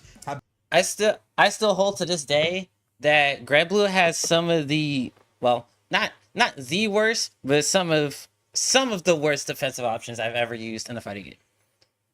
BC feels bad to use. I'm glad it's not plus anymore, but my god, I don't like using BC. It feels so bad to use. Dodging and rolling feels like shit. Especially in neutral, bro. Where you think that's where like it would shine, it does. Like, it literally feels like dodging and rolling shit does not matter. Try rolling and dodging, like pressure strings. Oh, your opponent is still plus. They're like +1 and it hits you. If you dodge a fireball or roll a fireball, the opponent can run after the fireball and 6XL you, so you can't frame trap them out of there or poke them out. If you're up against Fairy, now that her frame data is a lot faster and less punishing, like, what do you do against Fairy? Like, unless you got a character that like wins that matchup just outright, like, what do? You can't roll or dodge her. She has a half screen low attack. You're not rolling that shit. What do you do? Like, rolling and dodging feels so bad. Like, my god. And like BC feels bad to use too. Like, I don't like the defense in Granblue. It feels like shit. Anyway, I've been de-emphasized by the fact that Brave counter is so strong, right? And I don't like using it. It feels bad to use. Like, you would be correct in that, you know, Brave counter, for example, was too good for most of the game's lifespan, right? Would it be lowering the skill floor, making these things easier? I'm not saying it is a bad thing. Just wanted to clarify. Well, I mean, when I say lowering the skill floor, I mean making the worst you can be at the fighting game better. But yeah, so there's an argument that, yeah, if those mechanics are way too strong, then sure, yes, maybe it doesn't at some point, you know, does not matter how good you are at neutral or footsies or spacing or whiff punishing or reading your opponent's habits or whatever, if, you know, you can Brave counter or you can 6XL and go through it. But even with that in mind, even before those system mechanics got nerfed, right? It's not like you could just, it's not like people were just winning off the system mechanics alone. And it's not like even someone who was okay at the game, right? Release Granblue, right? Where 6XL was at its most belligerent, Brave counter was at its most belligerent, right? True. Even people who were like, you know, intermediate masters, which is already, you're talking like top 3-4% of the player base, right? Even like intermediate level masters would get washed 9 times out of 10 by like the actually really strong players. Right? True. And that's not even talking, and again, that's like, you're talking person who on a wider scope, right? Person who is really good at the game versus person who is really good at the game. And even then, there is a big enough gap that, like, you know, people if you you know, I mean, I wasn't an intermediate level master on Granblue release, right? Like, you would see, like, you know, first to 10s of like tournament level players versus just guys who were pretty good at the video game, and it will be like 10-4, 10-2, 10-3, right? It will be stomps. It will be complete, like this get completely fucked on. Then that was when you had, quote unquote, like the most things that could potentially have lowered the skill ceiling of the game in one of the conceptually simplest fighting games ever released, right? In Granblue Fantasy vs. Rising. So again, I really think that you can't, since the main thing that makes fighting games difficult, the main thing that rewards player skill is the mental game of fighting games. I agree. It's really difficult to actually just remove that in any way, shape, or form. Because even if you add really strong options, right? Even if you add really strong universal neutral skip options or defensive options or what have you, that all that does is it basically refactors the risk-reward equation that people are doing in their heads, right? And yes, sometimes things can be so over-centralizing that they make the game maybe boring to play, right? That's a whole other factor, right? That's a whole other factor. True. Where, like, if this option is so good that the whole game revolves around it, like how defense worked with Brave counter in Granblue, right? If the option is so good that, like, all defense and all defensive interactions and all offensive interactions just revolve around it and how to stop it, that might make the game more boring. Yes, that's one thing. But it does not at all change change how much better a actual strong player is going to be around playing around that option compared to someone who is more intermediate or, you know, God forbid, a complete beginner, right? So my thoughts in general, Midnight, I think, are that I think by and large, it is people who grew up with something who they loved and they cared about, and they watched it change, and maybe some of the things that changed about it are things that they cared deeply about that are no longer quite, you know, there. I'm letting him speak because it's a rather long video, so I can understand. But most of the stuff I agree with. You know, there was some Potemkin getting his Kara cancels taken away in Guilty Gear is a great example of this, right? I can understand, for example, that it's like I spent all of these times labbing these like Kara backward Mega Fists combos, something like that, or even Geef, right? Geef getting his jump cancel SPD stuff taken away, right? Like maybe you think that it's, you know, this was something that I spent a lot of time labbing. This was like skill expression. It separated like really good Geefs from really bad Geefs, right? Like it was something that only higher level Geefs could do consistently without like, you know, fucking it up and getting this like counter hit on their wake up or what have you, right? They could actually use as a serious defensive option. And then, you know, when the devs remove stuff like that, now to be fair, the Street Fighter 6 devs did not remove jump cancel SPD to make the game easier. They removed it to buff throws because they want throw loops to be very strong in this game. It's one of the big reasons that I'm not entirely sure they're going away in season 3. Maybe, I hope so. But like, you know, maybe not. Like it seems to not really align with what the devs are going for right now. But that aside, I know throw loops are a thing, and I hate dealing with them in Street Fighter. This game but right? I don't know the high level and the things that you consequences enjoy, of it. and like the feeling of, you know, working really hard at something and then being rewarded for it is kind of the entire reason that a lot of people play fighting games in the first place, at least the ones who get very dedicated and passionate, is that this is one of the genres of all video game genres. This is one of the ones that rewards your ability to like rewards the time you put into it and your ability to stay dedicated and to practice and to improve. This genre rewards that more directly and more visually and more clearly than almost any other genre in video game, right? And that there's and that feels it's amplified when there's all these tiny little complexities that would not even be available to a beginner to even think about, let alone learn how to adjust to, right? Like when there's all these tiny little edge cases and things like this, right? So I can understand if you personally, right? If you personally have less fun with a game that has that is a little bit less, I guess, nuanced like that, a little bit less nook and crannied like that, right? But I don't think it makes it an inherently weaker fighting game, because again, it depends. God damn, we're not even halfway through. He must yap a lot in this video. He must yap a lot about this topic. There's no timestamps.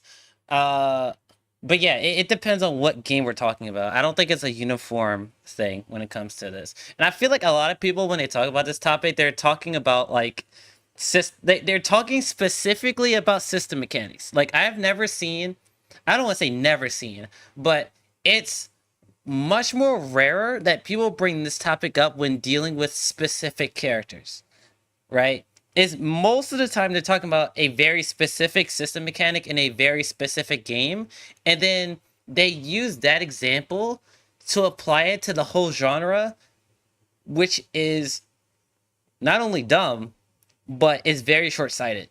Like, just because Super Dash exists in fighters doesn't mean, like, let's say, for example, like back in like season 2 to like season 3, where like I despise Super Dash as a mechanic, and then like later on I learned to like deal with it, and it's like, yeah, it's annoying, but like I can deal with it now. But like in season 2, I hated the mechanic. Let's say like I was so mad at Super Dash that like I, on that principle, said that fighting games are getting worse and I don't like the genre anymore, and I just quit just because of one mechanic in one specific fighting game that has answers to it, right? I just wasn't good at dealing with it. Like, do you see how short-sighted that is? And I feel like that's what a lot of people are doing with like games. Like they're talking about one specific mechanic in a one specific game in a very specific context, and they're like, oh, the whole genre is bad. And it's just like, can we just talk about the game in question? Like whether or not it's good for the health of this game and not the whole genre? Because developers in different companies and different fighting games are doing different stuff. And like they're nothing the same. Like none of them plays the same. Like I don't know. Brick is a yapter. Yeah, if he doesn't like go over something like unique, I might have to like go to the next video. Maybe like the 15-minute mark, because like, goddamn, he yaps. I'm repeating myself a little bit here. Doesn't all the character reworks have to be damn near perfect to be acceptable with minimal backlash? Like to say Pot's rework wasn't good. Yeah, I mean, again, people don't like change, is what it is, right? People don't like the thing that they got used to changing, right? So fair. Two things can be equally, like, objectively, if there's no objective viewpoints, right? But hypothetically, two things can be equally good, and one person hates it and one person loves it, right? Yes. So there's a couple. Let me just to sort of restructure or to structure what I'm saying a little bit more properly here. Before he goes into this next point, I will say this. I don't know if this is a hot take, but I feel like, in my experience, fighting game players are like the most objectively delusional community. And what I mean by that is that they personally believe that their take is so objective that they won't hear any other point of view like outside of their main group. Like they're so objectively delusional. And I'm not talking about like a majority of the player base. I'm talking about like the, and not even like the like pro players, because some of them are actually really nuanced and they like understand like the casual community, and like the mid-level player base has like very different values. But like the people that like say like, I'm part of the top percent, right? Therefore, I personally know what this game and the whole fighting game genre is supposed to be. Therefore, my opinion is objectively true. And it's just like, are you serious, bro? Like, are you serious? Like those type of pro players, like they irritate me so much. They irritate me so much.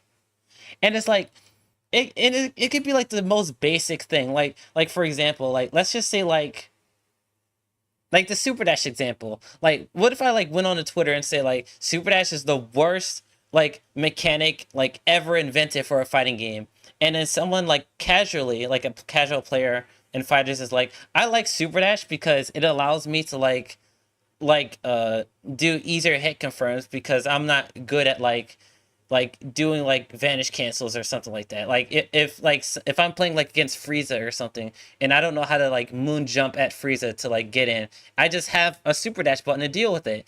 And then I'm like, no, you're objectively wrong because fighting games back in the day didn't have a Super Dash button. You had to learn how to micro dash that shit. Your opinion is bad and I'm right. This is what fighting is supposed to be. And like the people down below are like, bro, it's not that deep. I just like having an option at my level. And it's just like your opinion is your opinion. Like there's valid criticisms to it. But like you shouldn't like shut other people down for having an opinion like, I like this mechanic because it helps me in a very specific context. Like it's just like my God, like people like that doesn't understand like there's different levels to these topics. It's just so crazy to me. And I think fighting game players are the worst of it. FGC is like anime Twitter, bro. Dude, the people that don't like OG like anime and like they're like, oh, I like the newer anime more than the older anime, and they're like, what are you talking about? Older anime is the GOAT. What are you talking about? Bruh? Type shit. Clip that so Twitter can hear it. Bro, people don't listen to me on Twitter, but that is a good clip though. I might make that into a short. All right, I'll watch him for like maybe like 5 more minutes, and then we'll go to the next video if he doesn't bring up another point. Cause I feel like he's kind of yapping at this point. Kind of jumping all over the place. So there's, I think, 3 reasons that I disagree with this. That disagree with the idea that the direction modern fighting games are going and that they're making a lot of things that traditionally were a little bit more obtuse, easier to use. I don't think that's a bad thing. Because, one, I feel like it is, realistically, it's making bad players better, sure, but it is still not making them anywhere near as good as people who actually put time and effort into the fighting game, right? So again, it is raising the skill floor, it is making bad players better at the game than they were, but it is not lowering the skill ceiling, almost ever, right? Okay, I want to rephrase this. It doesn't make bad players better, it makes them have fun easier. I want to change it because just because all the inputs in fighters are core circles, that still won't make a bad player good at fighters. like if they don't know how to use the special moves, just because they can use it, therefore they can do more combos and pressure and they can have more fun, does not make them better at the game. So I kind of agree with this, but I would change the phrasing from making bad players better to having bad players have more fun. I would change it to that, because bad players will always be bad no matter what, unless they actually want to improve. So I agree with that, but I'd change the wording on it. Because that mental aspect of fighting games is really hard to patch out. Now, if it makes a fighting game not quite as much of your cup of tea, if you don't... Bad players deserve to have fun for the $70 they paid. True! Me before you get modded by Twitter. Yeah, like everyone deserves to have fun in fighting games, you know? And so making the game unnecessarily difficult, it's just not going to get you a strong player base. Like, I've always, like... I've wanted a classic style fighting game to release in the modern day to see how it does. Like, what if, like, I know this would never happen, but let's just say, like, well, maybe. What if Street Fighter or Capcom did a re-release of the older titles, right? Like, all their, like, original, like, bells and whistles and shit. Like, all of them in one big collection, because I think Mortal Kombat is doing that too. But what if Street Fighter did it? I'm very curious on like how many players would like leave the more modern Street Fighter games and play the older ones.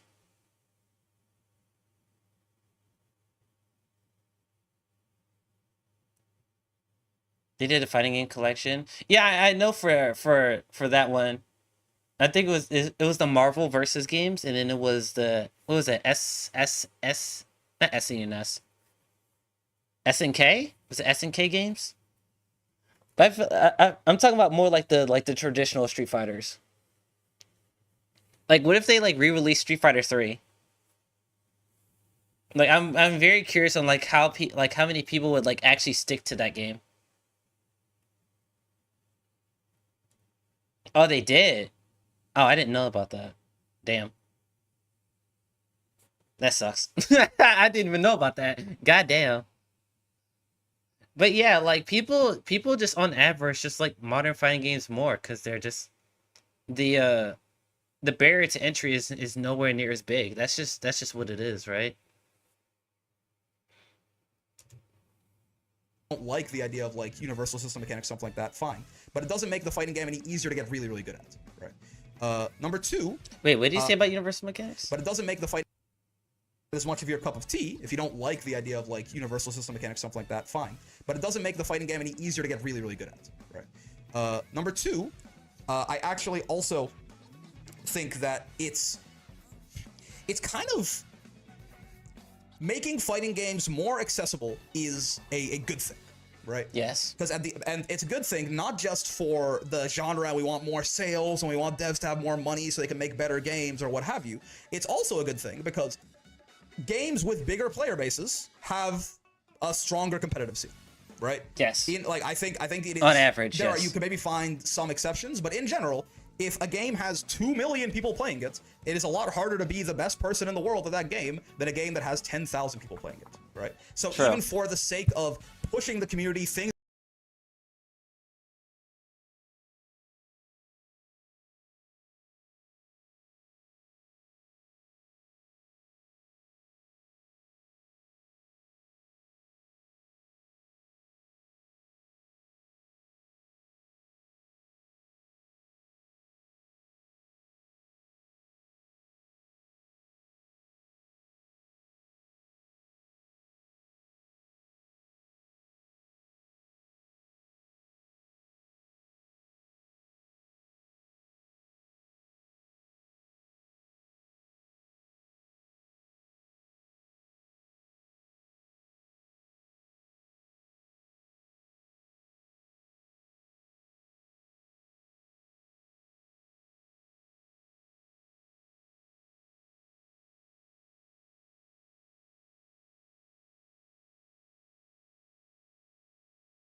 Sorry about that. I had to go deal with a centipede. I think that's what you call them. Anyway, it was climbing on my wall and I killed it. Alright, sorry. What was he saying? Things getting discovered, people competing and rising to the top, right? Games becoming more accessible and fighting games as a genre growing and having more exposure, right, is going to be something that is going to inevitably lead to more competition. And more competition yeah, I agree with this shit. Yeah. At the highest level, a higher level of competition, in my opinion, right? So we're not, even to begin with, we're not really losing skill ceiling. Because I still don't think, like, you know, some really fucked up like combo that you know has like 7 one-frame links in it or something like that.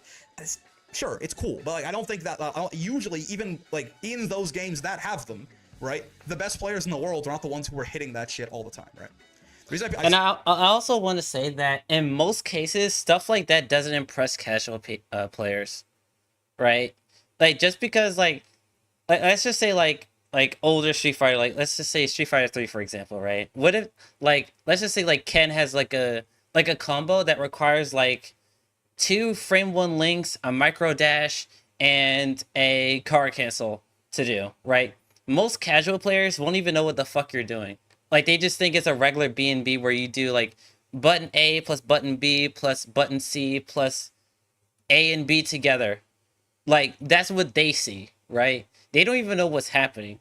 But like to people that actually know what the game is, they're like, oh, that's really impressive. But like to a casual player, it's just like, oh, that's cool, I guess. Like that's not gonna draw people in, you know?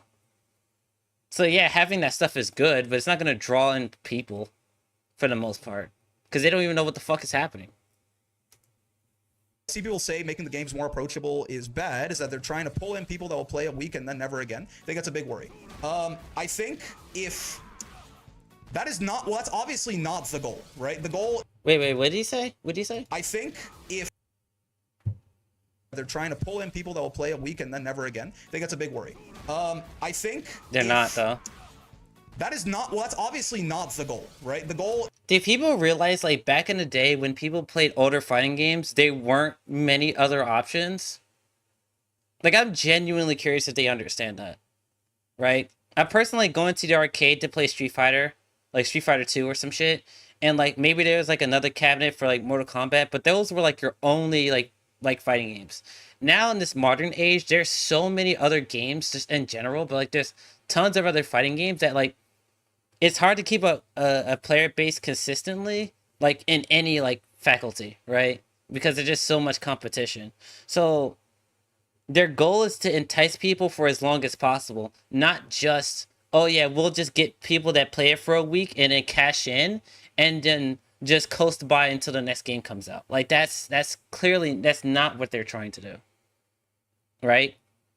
The only reason why, like, fighting games like was a very grassroots type of community is because there weren't many other options, right? Just inherently, because either money issues or arcade, like having very specific games or stuff like that. Like if you were a fighting game player, like back then, you probably only had access to like what, like 3, maybe 4 games at a time, like at like average. But like nowadays, there's like what, like 20 plus on the market right now that you can play right now and get a decent player base to play with.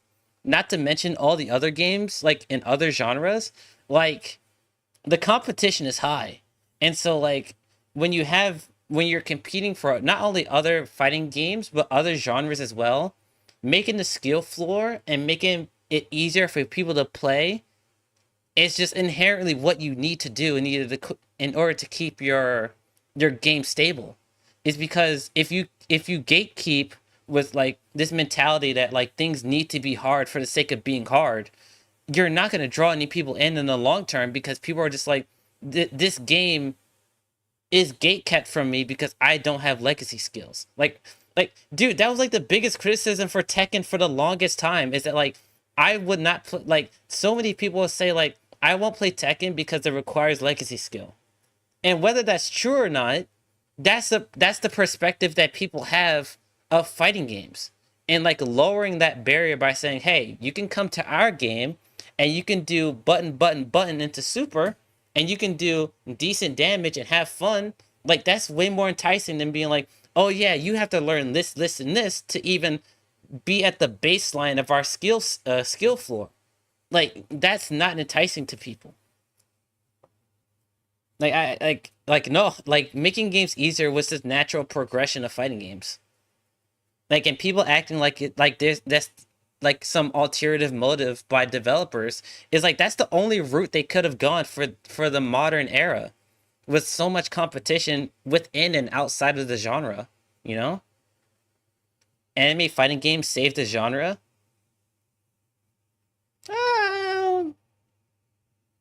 I don't know about saved it. I still think if Street Fighter 6 came out, like, I don't know.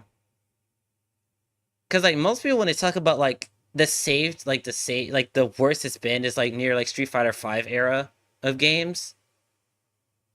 I'm not sure, like, on the fighting game timeline, but that's, like, where, like, most people say, like, oh, yeah, the Street Fighter 5 era wasn't that good. And it's just, like, I think that even without anime games, I still think they could have, like, I think if Street Fighter 6 still came out the way it was, I still think it still would have done well. I don't know, like, if fighters in like in 2018 saved the fighting game community. I don't know. It definitely did help though. It definitely did help. But I don't know about saved. How many Street Fighter style games are there to compare to anime? The majority of grounded footsie base are Capcom SNK. Anime fighting games are so plentiful.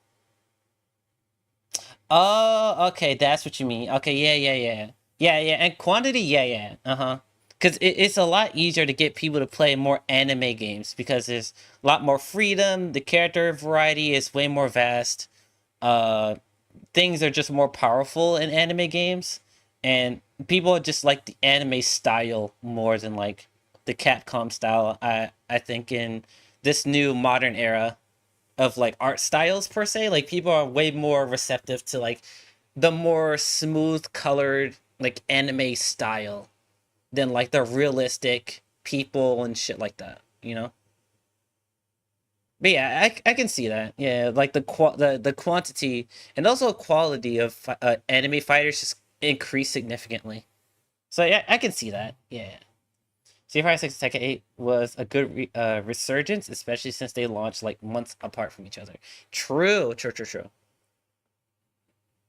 Yeah. All right, we'll give like Brick maybe like a couple more minutes to yap, and then we'll move on to the next video because we're gonna be here forever.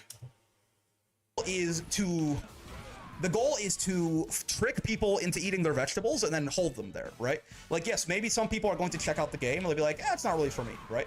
But the goal is very much to get people in there, right? Get people involved, and then hopefully they like the game enough they actually convert it into full-time like players, right? They don't end up trying it for a week and then leaving. That is the inevitable result of trying to get anyone into anything. It's just not going to click for some people, right? Yes. But what you're trying to do is no matter how easy or hard the game is, if someone chooses to interact with it, for some people it's just not going to work. It's just not going to click, right? They're not going to have a good time. So there's really nothing we can do about that. You know what's funny? This is kind of like a weird example, but hear me out. Have any of you guys played Sonic Riders, the original game on I think came on the GameCube and the PS2? That game was so mechanically deep that it's personally one of my favorite racing games ever. But it was so mechanically deep, and the game didn't really teach you it. You kind of just had to figure it out. That numbers wise, it didn't do that great. And when the sequels came out, they kept like making it easier and easier to play. And so I think that's what fighting game players are worried about, is that they will keep making it simple and simple to the point where like it loses its identity.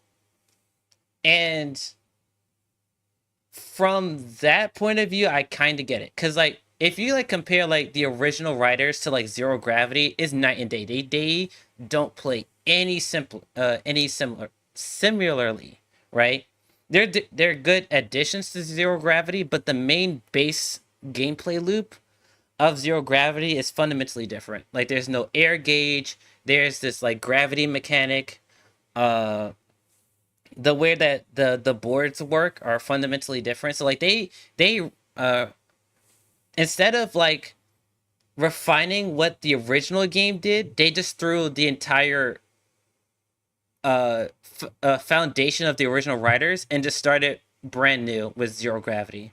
And I feel like that's what fighting game players think that the developers are doing, but they're just refining what they already have in place, right? And I think that's the misconception that I think fighting game players are doing. They think that it's like a writer's effect, even though they've probably never played writers.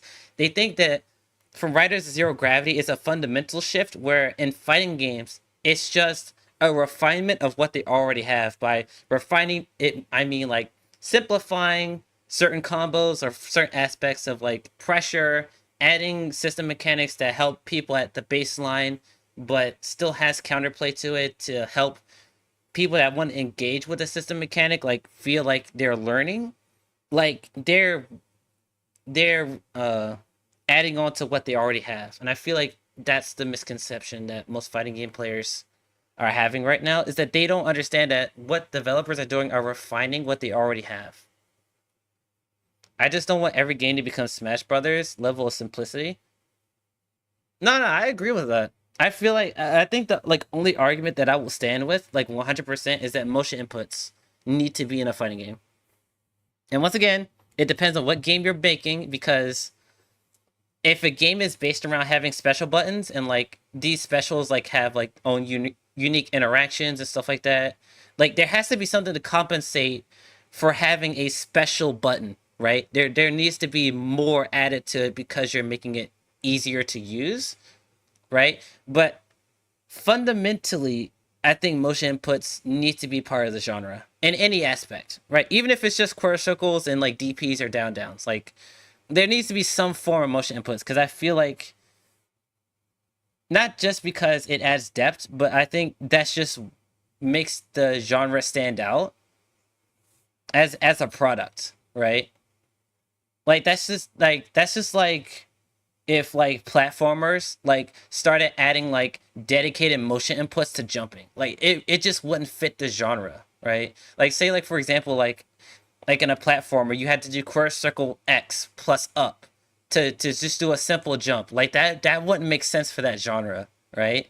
So like I feel like motion inputs are like engrooved into the genre itself, you know?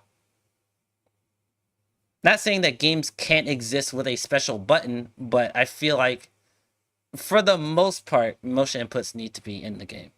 For me personally, because I feel like it's part of the core aspect of the genre itself. That except try and make a game that is as fun as possible, so that when people do try it, they don't just stay for a week and then leave, right? And one of the ways to do that is to lower the barriers to entry, right? But again, lowering the barrier, I know I'm repeating myself a lot, but so, you know, I feel like I'm sometimes rephrasing things in different ways can sort of help convince people who might have different ideas, right? Lowering the barrier to entry does not mean, again, lowering the maximum possible skill at something, right? Anyone can get on a starting line and run, right? Like a lot of like physical sports have the lowest possible barrier to entry you could imagine, right? Well, I mean, I guess you could argue that trainers and things like that, there's like economic reasons, surely, right? Fair enough. But, you know, bear with me for a second. A lot of things have very low barriers to entry, and it's not like everyone is just running around being fucking gods at them, and there's no difference between the best in the world and some random hobbyist, right? So I think, if anything, making the games more approachable lessens the amount of people who are going to pick up the game for a week and never try it again. Because some people, you can convince them to try, like, you know, like they finally pick up some Street Fighter 4 or something like that, and it's too difficult for them. You can call them a baby, whatever. They can't get into the point where they feel like they are doing cool, fun things in the fighting game that quickly, right? It just kind of feels like they don't really know how to move around the screen. They're kind of bumbling about. It's not super comfortable, and then they burn off of it, right? I think that it's not. Honestly, I think this is more a societal issue. Most people in today's age are more they want... How do I phrase this without being a jackass? Hold on, give me a minute. Yes. Instant gratification era. That's what I was thinking of. Instant gratification, right? Where in the past, like I brought up, like in a fighting game community, you would only have like what, 3 or 4 arcade games at a time. And so you had a lot more time to play and to like to learn and to engage, even though the skill floor was like really hard to get to. Like you didn't have, first of all, you didn't have any other options. Second, you had a local group in most cases to help you like maneuver your way. Number 3, the internet didn't exist, so competition was way more local, and so everyone was relatively the same kind of strength, and so they built each other up. Whereas in the more internet era, a day 1 player can run into like, let's just say like in a casual like online lobby, right? The ranked mode doesn't exist. A casual player can run into the best player in the world in an online setting, get destroyed, and be like, I never want to play this game again. Whereas back in the day, at your local group, you were all relatively around the same level, and if somebody was actually like that much better, you had that player interaction to be like, hey, how did you do that? Or like, how can I learn from this guy? Whereas in the internet age, like people just hop on online matchmaking, play against people randomly. If they get their ass kicked, they hop off for the day, and then they're like, oh well, the game sucks, so I'm not gonna play it, right? There's no player interaction in most like fighting game like online areas, right? And like I think those things contribute to like the instant gratification that players seek, right? Because like if they're not instantly good at a game, then they'll just get washed online, and they'll feel like this game is fucking hard, I don't like it, and they'll just leave. And like they have many other options to go to, where like let's just say like somebody played Street Fighter 6 and they're like, I don't understand Drive Rush or Links or anything, I'm gonna go play Grand Blue, where the game is vastly easier, and then be like, oh, I can get to like Masters rank just because like it's easier to pick up the character that I know how to play and that I enjoy, rather than getting to Masters and Street Fighter, where it's way more matchup intensive and there's links involved and there's drive rush cancels and stuff like that. So like there's the instant gratification is a very big thing, but I think that's more of a societal thing. FGC wants to see immediate results from doing anything, even if it's mashing senselessly.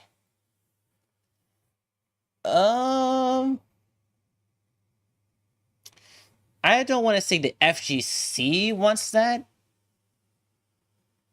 I would say people from outside the FGC wants that, because people within the FGC at some point wants to learn and to improve, and so they'll go to other people to do that. But the people that don't engage with that community won't look for that. Right? I don't think it's the FGC that wants senseless mashing. It's the people outside that trying to get in wants that to bridge them into the community. But like if it doesn't work out for them, then they won't stick around. That's the problem.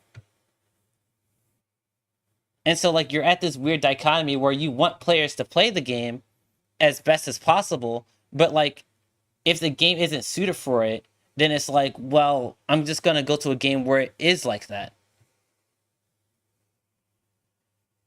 Grand Blue is a psyop to trick people into playing other fighting games. Honestly, I think Grand Blue is the best beginner fighting game right now. I think it's the best one. I thought back then I would say Fighters was that game, but I think Grand Blue is better at the beginner level. I think FGC as of 2010 felt that way. But as of 2025, the current FGC wants more of that Grand Blue era. I can't speak for the 2010s. I won't speak on that. But from what I see, a lot more people are way more critical of the games coming out nowadays. And so you have a lot more varying opinions. So I don't know if the modern FGC has a dedicated, like, what we want. I think it's just way too big, and it's way too big for the fighting game community to have consensus on anything. I think it's just way too big for that now. Which is a good and bad thing. Alright, we're about halfway done. This guy yaps for a little bit. Alright, anyway, check out this guy's video. I would watch the rest, but he yaps on for a while. So we'll just move on. Subscribe to his channel. Give him a like. Alright. Ooh, Maximilian, dude. First impressions are everything to fighting games. So this is talking about, like, the barrier of entry. Again. So let's... I more or less agree with Max on, like, a lot of things when it comes to fighting games. So we'll see where this goes. Let's go! I will say this, Maximilian is one of the best nuanced fighting game creators out there. He's very nuanced about his opinions, for the most part.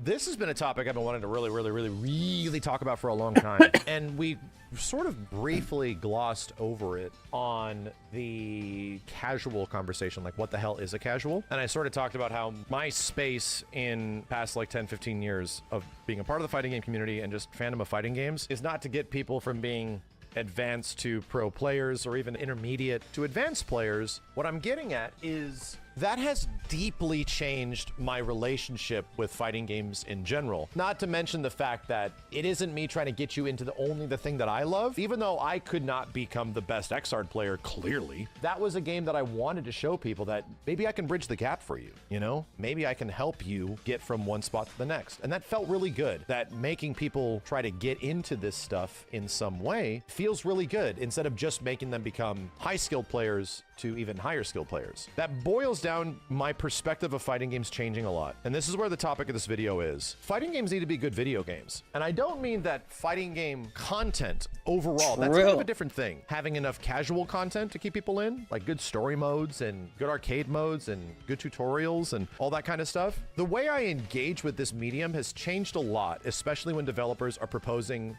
new concepts and new ideas to you. I think that there are some issues with a lot of fighting games where if that game in the first few rounds has not directly communicated to the player, this stuff is cool, that there is a cool thing that you get to do in this game and have fun with that is effectively different or similar to other games that may have been really interesting before. Fighting games need to be good ass video games, my dude. Even if anybody's jumping into this and they're like, damn, look at that, I want to play that shit, in the exact same ways that fighting games engaged people back in the arcades in the 90s.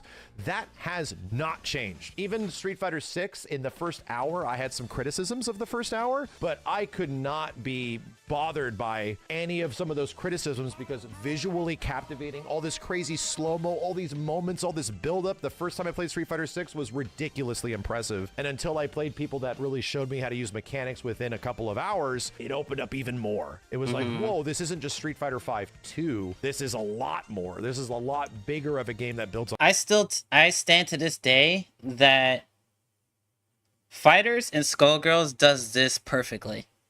And both of them does it for very two different reasons, right? So Fighters does it in the more bombastic way, right? Where it's like the supers are crazy. There's mechanics that get you in immediately, like Super Dash. You have tagging that's very like intuitive, very easy to do. You know, there's plenty of content to do outside of just fighting, right? There's the story modes, there's arcade mode. There's plenty of tutorials to teach you how to play the game, right? So like Fighters does it like the more bombastic way, like especially on the gameplay department, where like the visuals, the sound effects, the cutscenes and stuff like that. Whereas Skullgirls does it more of the mechanical end, where it obviously the art style is very unique, very good, everything runs smoothly, right? But Skullgirls Skullgirls is probably like the perfect game where it's like I don't know what the fuck is happening, but it's cool. Right? Like I don't know any other game to me personally that I watched as a noob. I didn't know what was going on, but I was like, that shit is cool and I want to play it. Like I don't think that's ever happened to me outside of Skullgirls. Like other fighting games, I kind of had to maneuver my way and like watch like a video or two about like how to play the game before I'm like, oh, maybe I can like engage with it. But no, I saw Skullgirls because at the time I was watching it around like season 2 of Fighters, where I was kind of getting a little bit bored, and so I started watching like Skullgirls like pro players, and I was like, this game is crazy. I don't know what's happening, but I need to play it. And so like Skullgirls, like for me, shines more mechanically because like you have so many like different things that can happen, and so it just entices people even though they don't know what's going on. Cause like all the characters do very specific things. There's like very like nuance when it comes to like, you know, the IPS system, the way assists work. There's plenty of like combo variety. Like there's plenty of rejumps, OTGs. There's like resets. Like Skullgirls like mechanically is so dense that like even if it didn't have the art style that it did, which definitely helps out a lot, I still think it's very enticing to watch, even if you don't know what's happening. Skullgirls is the game that FGC claims it wants. Insane execution, no hand-holding, complex mechanics, can tag or solo, but the FGC pretends it doesn't exist because they want Street Fighter 4 Ultimate. Also, when you say FGC, you mean social media. Like, yeah, I know what you mean.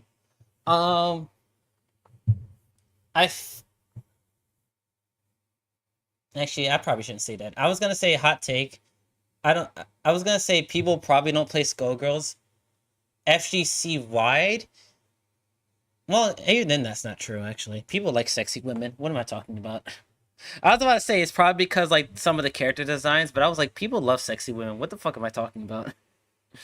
No, I don't know why Skullgirls didn't catch on. I'm gonna be so for real. It literally has everything that people want.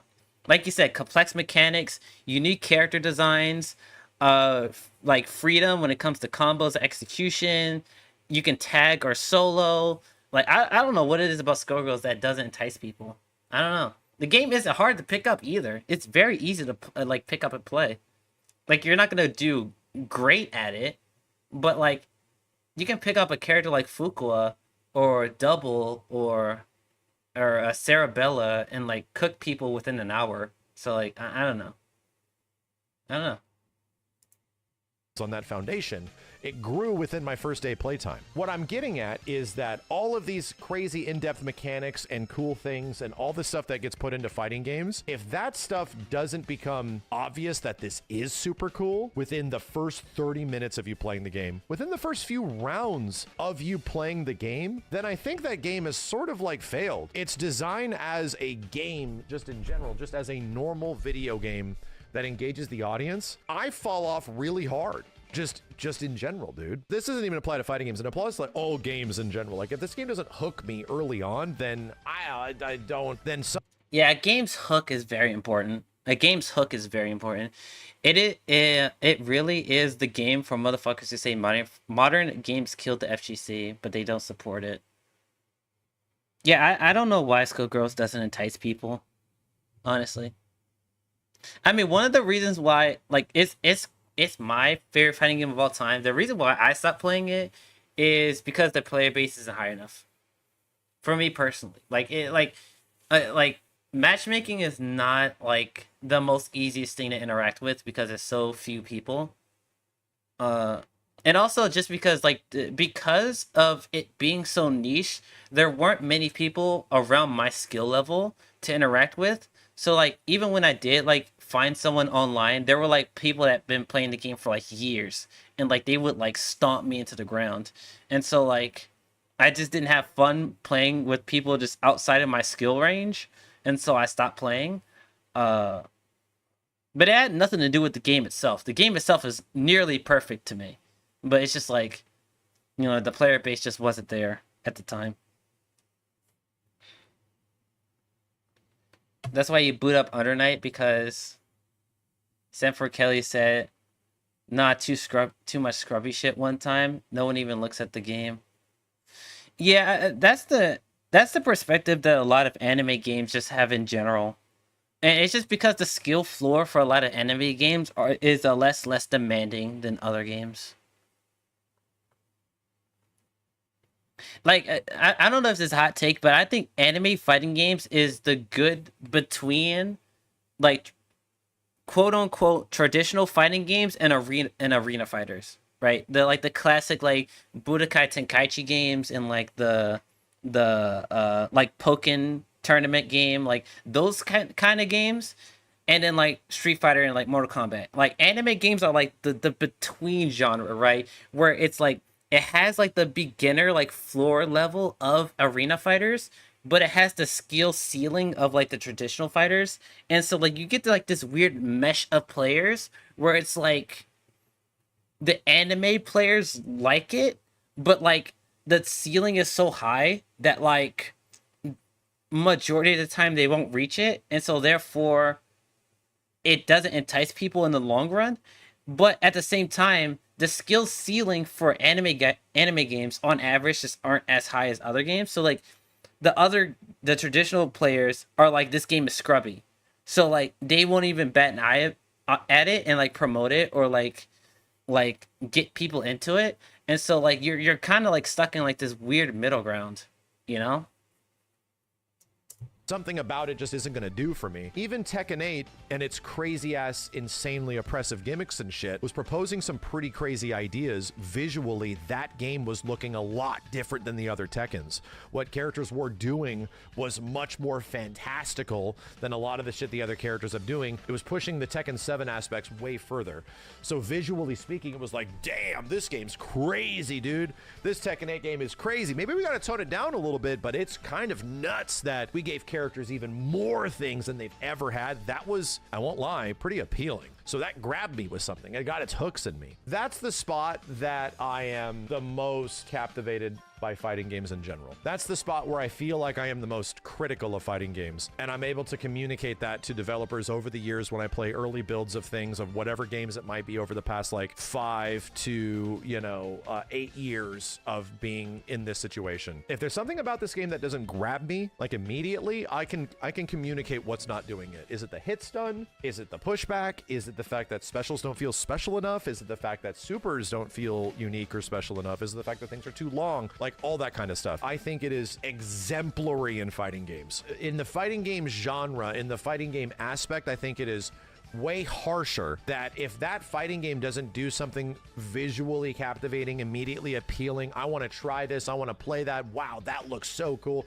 If it doesn't give you some sort of like childlike wonder in the first like few minutes of you just even witnessing its existence, then I feel like it's going to be very hard for that game to engage a larger audience. Like, I agree with that. It's going to be a lot more difficult for that game to find an audience, to discover people, to discover new players, or really engage with people that are not just hardcore fighting game folks. That is my perspective on fighting games. That's where I'm coming from in every regard now.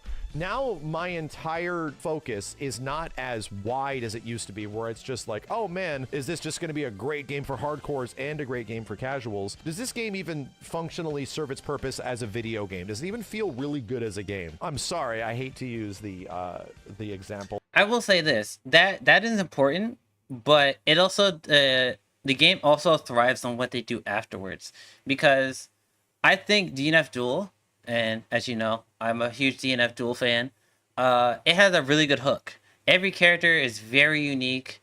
Like the supers are crazy. The mechanics look really easy to use, but like also has depth within it. But the way it was handled, it just guaranteed that the game was gonna fail, right? With like the parent company not allowing like DLC within like the first month. Like we had to wait an entire year for the first DLC character. Like not like the whole season pass to be done. No, the first character. And we didn't even get an announcement for the first DLC like until like what, like 6 to 8 months after the game came out. So like it's like there was no like actual plan for like post-launch. Because honestly, I think like the people that made like the parent company behind DNF didn't expect the game to pop off like that. They just thought, oh, it's just gonna be a burner game, and like it was just gonna be something in our back catalog. But like the game kind of did decently well at launch. They had a lot of players interested, and so like when that happened, I feel like they tried to either they just weren't committed to like actually like giving it support, or the backlash was so great that they were like, we have to do something, right, to stay face. And so that led to like, you know, the DLC character Spectre coming out like a year after the game came out. And so like the game has a good hook. It's just that the developers either weren't ready or just weren't willing to do stuff beyond that, you know? So first impressions and like a good hook is important, but like the plan beyond that is also important as well. Of the Bleach game. Granted, it's probably great in many ways, and people really like it. My dude, the movement felt incredibly bad. Just moving around with characters and like pressing buttons felt really bad. Yeah, I don't like the new Bleach game make a personally. connection in that the movement in the game was feels like really shit. difficult because it was the antithesis of some of the things that I really enjoy. I'm not even talking about the depth of gameplay. It felt heavy, dude. Yeah, like, I didn't like playing the Bleach game. I played it with Pretty one time. Well, actually, the only time I actually played it with him. And, like, even after I session, I was like, bro, the movement feels so bad in this game, bro. It feels like shit to move. That was, like, my big, like, I've said this countless times, but movement in a fighting game matters so much. If the movement doesn't feel good, I'm not going to play it. Like, if no matter what the combos are, no matter what neutral feels like, if I cannot move and it feels really bad to even like make a step forward, like I'm not gonna stick around. Because movement affects everything. Movement affects how you play neutral. Movement affects how you do combos. Movement affects how you engage with the opponent from all manners of angles. Like if you can't jump in this game, okay, what can you do? If you can't sidestep, what can you do? Like if like sidestepping requires like resources, how does that affect the game? Like if movement isn't enticing to me, I just won't play it, like at all. That's one of the reasons why like I'm so like wish-washy on Street Fighter 6, because like Drive Rush is fun, right? But like the movement itself of Street Fighter just doesn't entice me. Like I'm not a fan of just walking like side to side and then like just poking at long range, right? That's just not my thing. I like to be able to move. I like air dashes and jumping and super jumps. Like I like movement. I like movement. That's my thing. That is coming at the behest of this big issue right at the forefront. And it's like, yeah, you can learn to get better at that. You can learn to get way better at these things, but that's always going to be there. To be honest, this has been a criticism I've had with several games from like the Injustice series, Injustice 2 especially, from MK11 right at the start. Even Mortal Kombat 1 has a lot of issues, even though it proposes a lot of really fun stuff. I got into MK1 because I'm a hardcore fighting game guy, and they do some really cool hardcore fighting game things in that game, especially now. But it ultimately fails at a first impression because just doing the most basic thing like calling your assist to help you in attacking feels bad. Fighting and pressing buttons and jumping and pressing feels kind of rough, even compared to the other NRS games, which kind of have a barrier of entry of this sort of feels rough to get into, you know? That's really where my ass comes in and starts having a lot of opinions. I start to get very critical of my opinions on how things feel, even at the beginning of Guilty Gear Strive, with how they were approaching previous Guilty Gears going into the new one, even though there Oops.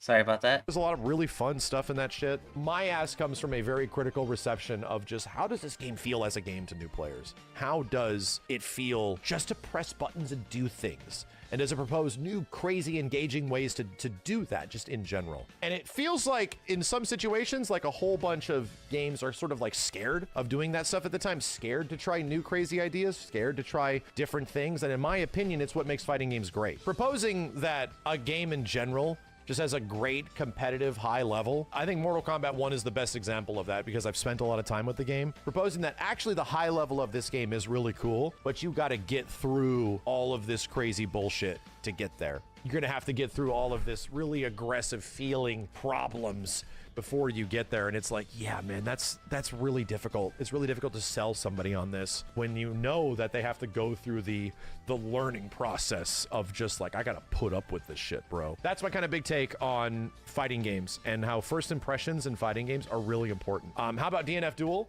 The best example, dude. DNF Duel proposed the coolest idea ever. Mega powerful specials. So everyone was big loving that game at the start in the first betas. Everyone was big loving it until we realized that actually you just have to hold all this shit because the mobility is ass. And that was already a criticism that we had at the beginning that, man, running feels bad. Why does the movement feel like shit when everything else feels so much fun? Like, what is happening? So yes, like from the very beginning.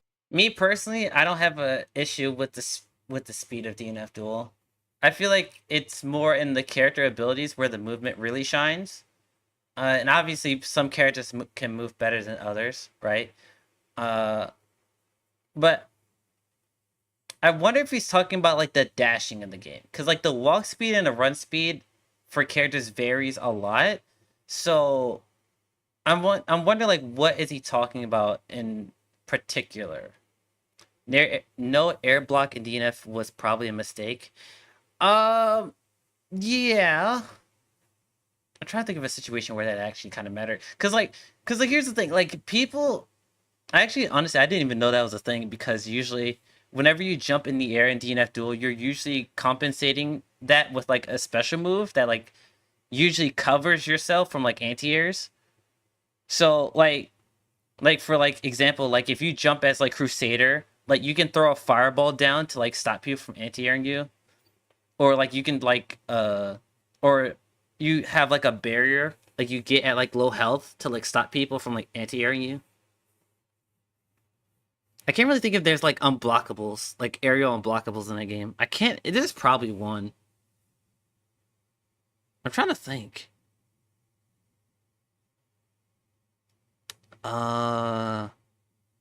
I can't really think of one right now. A lot of characters had unreactable 50-50s where chicken blocking would really be useful. Yeah! That too. Yeah, I remember that. All DPs couldn't be challenged by air buttons.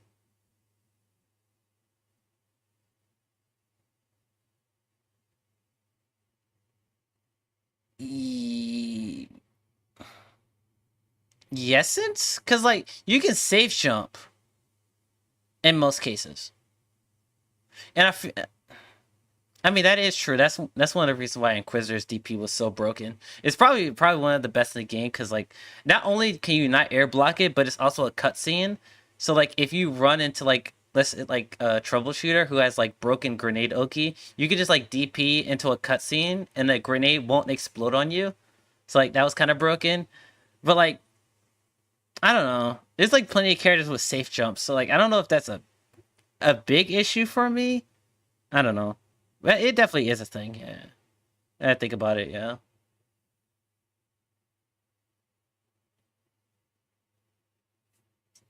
But yeah, air blocking, yeah. Of DNF Duel that felt like a game that should have been moving at twice the speed, but they had attacks and all this big crazy shit that was huge and it felt like we're in a Marvel versus Capcom. Every character's Virgil and shit, but nobody can move around. It was kind of a big problem. We gave that game credit because it did feel good to do those things with really big, powerful moves and specials, but it clearly had an issue. That's kind of the thing. I will be the most critical with fighting games. Is this game promoting something interesting and cool and engaging? Or is it just sort of like being very careful? Is it being very esports, you know? That could be kind of a thing that we realize now that, man, the games are trying to be a little bit too safe. Sometimes we just gotta let it rock. Sometimes like maybe intentionally putting dirt into a game isn't maybe as generally fascinating as discovering dirt. Personally speaking, games like Marvel vs. Capcom 3 were not designed to have dirt. They gave characters a lot of powerful tools, but what people eventually found out and how good it was discovered by players. People figured out how gross some of that game could be. Plank dashing was not intentional. Characters having infinite hit stun on some moves while the rest of the roster follows a rule set that maybe some characters don't apply to, that was not intentional, dude. So much of that stuff was not designed to be that way. Players discovered that stuff. Players figured that shit out. And that discovery is what made that game fascinating. It's what made that game cool. That's why I deeply feel that first impressions of fighting games is sort of a thing that I feel like I have a little bit of an expertise in that situation, and just identifying that this game's gonna pop off, bro. You can see why any rando and even any hardcore fighting game fan is gonna look at that shit and go, damn, I'm into this shit. Yeah, really good. Really good. I agree with pretty much everything. The DNF duel one, I kind of disagree. I feel like the movement in that game was more character based. But even at its base, like run level speed and like dash blocking, like it didn't feel bad to me. Maybe it's because like I'm used to it like in fighters, where because like even then in fighters, like sometimes you just have to like run forward, like you're not constantly jumping all the time.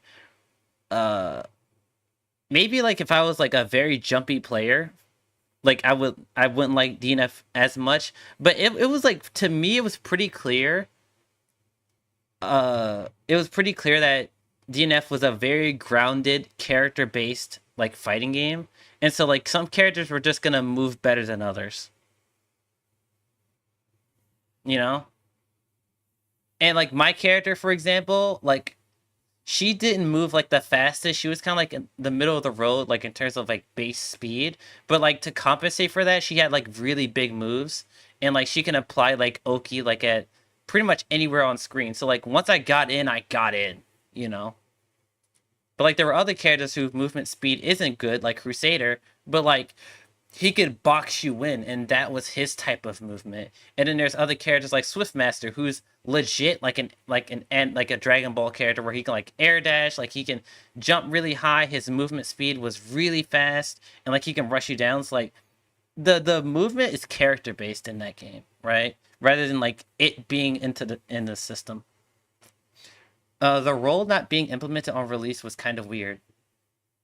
Well, roll was in the game. The problem is that I don't think it was frame 1. I still don't think it's frame 1. When it came out, but you couldn't roll forward. That was the thing. You can only roll backwards at launch for DNF, which was an issue because even in. And I also think it wasn't frame 1. So, like, if you didn't have, like, a really good DP, you were kind of screwed if you ran out of meter. Yeah. Uh-huh. So, like, if you didn't have a really good DP, you were kind of screwed. And it also, guard cancels being really bad, too. Yeah. I don't think guard cancels got that much of a change. I think that's one of the only mechanics in DNF that didn't change all that much, because it still costs 100 meter to use it. And I don't even think it hard knockdowns. Like I think it's still a soft knockdown.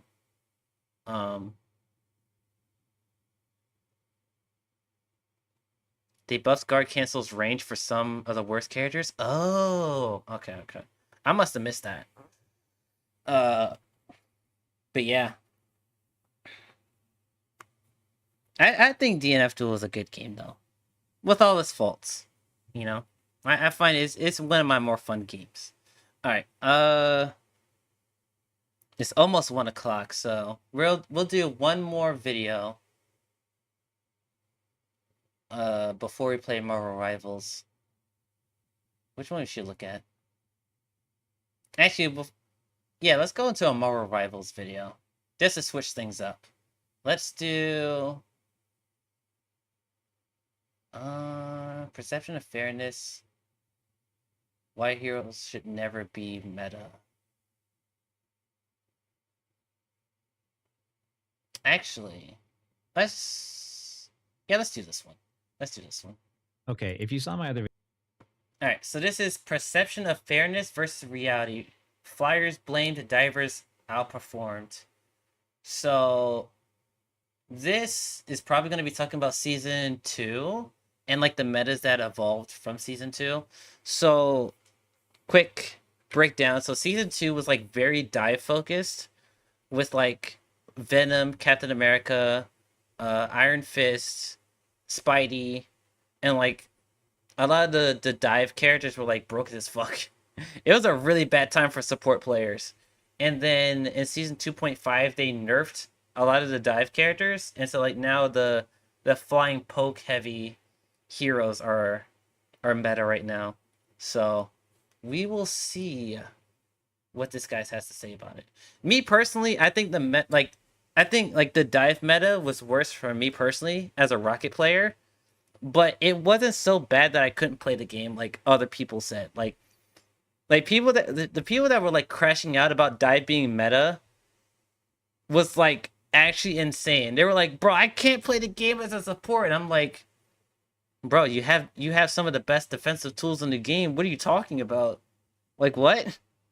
Like people were actually upset. Like that dive was meta. And I'm just like, "Bro."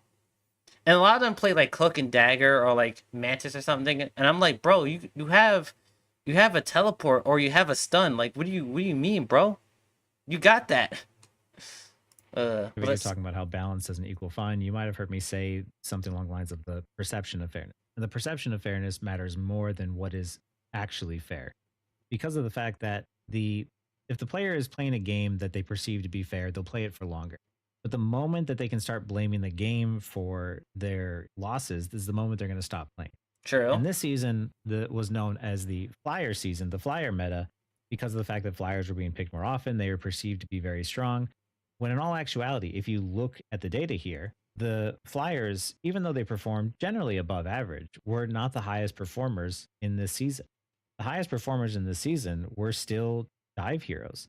Dive heroes were outperforming them by quite a bit. I think it's also because the flyer character is a lot more easier to play. Like compare like playing Magic or like playing Iron Fist, like playing Iron Man or Storm. Like the skill gap between these two characters and their player bases are like big, you know? And it's like the people want powerful and easy characters, right? For the most part. People on average don't like to play harder characters that provide less value to team fights on average. Like some people will play hard characters just because they're hard, like Black Panther, or in some cases Penny. Like Penny can be a hard character to play on some maps, right? But on average, people tend to play the easy and powerful characters. And so the thing about fly characters is that on average, they're like pretty middle of the road when it comes to their power. Unless we're talking about their ultimates, in which case like Iron Man and Storm has probably some of the best ults in the game. But outside of that, like their regular kit is pretty decent, just not broken. But like the fact that they're easy to play and get so much value, because a lot of people don't look up at flyers, and they also have one-shot ultimates for the most part, and fly characters can escape out of team fights more easily than other characters. So like the fact that they're powerful and also easy to use is probably why people thought the flying meta was way worse than it probably actually was. To me, that's what I think. Even Iron Fist, who we thought was gutted after the last balance changes, was actually still performing quite a bit better than a lot of the flyers. But then that begs the question, why did people think it was the flyer meta? And why was it perceived that they were stronger when in all actuality, according to the win rates, they really weren't? And it's because of the fact that when going up against flyers, not everyone has tools to deal with them. True. Especially tanks. Yes. Which is the reason why Thing was given another tool in his toolkit to allow him to be able to fight flyers, because of the fact that it was just a frustrating experience feeling like you couldn't do anything against it. This is why it's important. They should have buffed Hulk's jump. I still stand by that. They should have buffed Hulk's jump either by like reducing like the charge up for his jump, or making the hitbox for his jump bigger. Because as a Hulk main, trying to like snipe out like 3 different flyers, like trying to snipe out like Storm, Iron Man, and Human Torch on a team felt so bad, because I couldn't get one of them because like another one was shooting at me and another one was getting healed behind a corner. And so like even when I like tried to get an Iron Man, I couldn't get my full combo off because another flyer would just hit me in the back of the head and they would survive. And it's just like, bro, make it easier. Like, goddamn. Important that in the game you're thinking about counterplay. If the player feels like they have the tools in their toolkit to be able to outplay their situation, they'll keep playing for longer. So Thing, who didn't have anything to deal with all these flyers that were being introduced to the game, had to have something in his kit, not just because of the fact that his win rate was low, but because of the fact that you wanted players to be able to play that character and still feel like they had some sort of way to secure a victory if they were on that hero. And there's a lot of different things you can do when it comes to balancing and tweaking in the game. And the first one is I think instead of giving Thing the flying punch, I feel like they should have buffed Hulk, Strange, and Venom to deal with flyers. I feel like those were a better choice than Thing. Because now that Thing can essentially deal with flying characters a lot easier than Hulk and the other heroes, it's like Thing already does really good against dive, but now he does good against flyers. So like Thing only really loses to poke now, and like that's kind of a big deal, but like he's CC immune, he has a dash away ability, to where unless you're playing a hit scan, like a lot of times you're not gonna hit him, and if he's getting healed, it's like you're not killing him either. So like I don't know. I feel like they should just went with like making Hulk's jump better, give Doctor Strange's flight more versatility, and then like giving Venom, like give Venom like the claw, the wall, like the swing dive, like when you're swinging you dive with square. Like if you hit a flyer, it knocks them out of the sky. Right? They should have done that with like Hulk, Strange, and Venom. Those would be my candidates for buffs for tanks. I don't think Thing should have gotten that the punch thing. I think that's kind of ridiculous. Just the damage numbers go up or the damage numbers go down, etc. Like that's just tweaking numbers. And tweaking numbers is important to get the win rate in that area. But then when it comes to the perception of fairness, if the win rate is relatively on par with, you know, what you might expect, say for instance like Punisher has a pretty close to 50% win rate. He doesn't do generally super amazing. He doesn't do super poor. He's right where he should sit. But people thought that he was being oppressive. So then you have to ask yourself, okay, well, what is the part of his kit that's feeling too strong? What is the part of the kit that makes players feel frustrated? I never thought Punisher was too good. And from the balance changes, it looks like they're addressing his turret. The turret might have been the frustrating factor for the Punisher. So they tweaked one part of his kit to be a bit different. So that way people would feel that it was more fair to go up against. They did this by decreasing the damage, but I feel like they should have decreased the health of his turret. Make it easier to break. That's what I would have done. Me personally.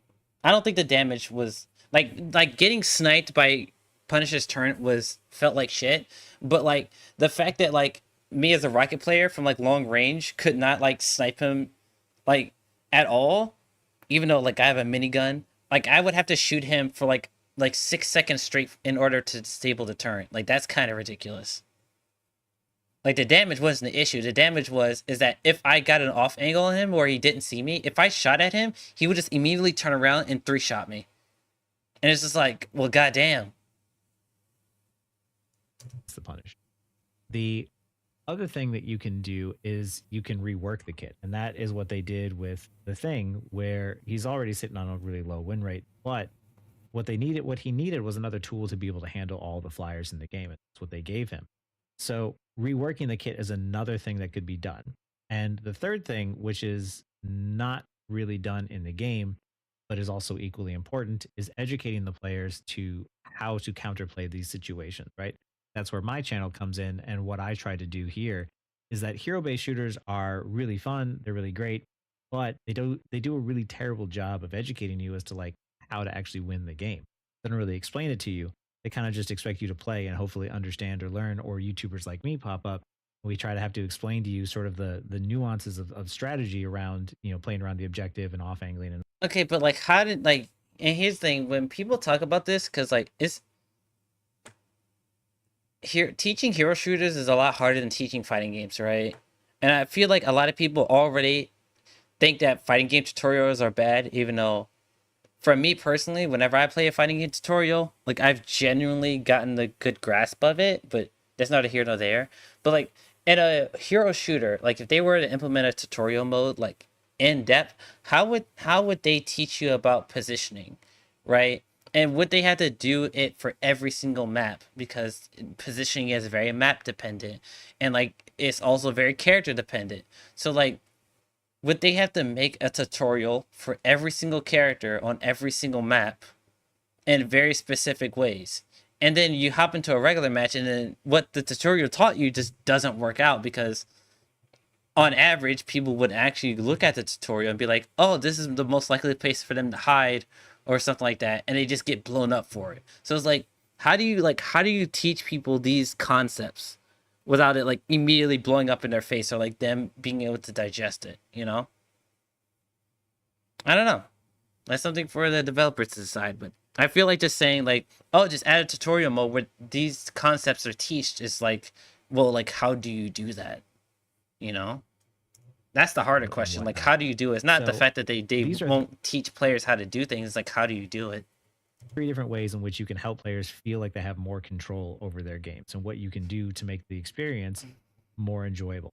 And even then, if we look at other ranks, because Celestial and above, I understand, is a small percentage. If we go lower down, we can take a look at Gold, right? Gold is another one where we see Black Panther has a crazy high win.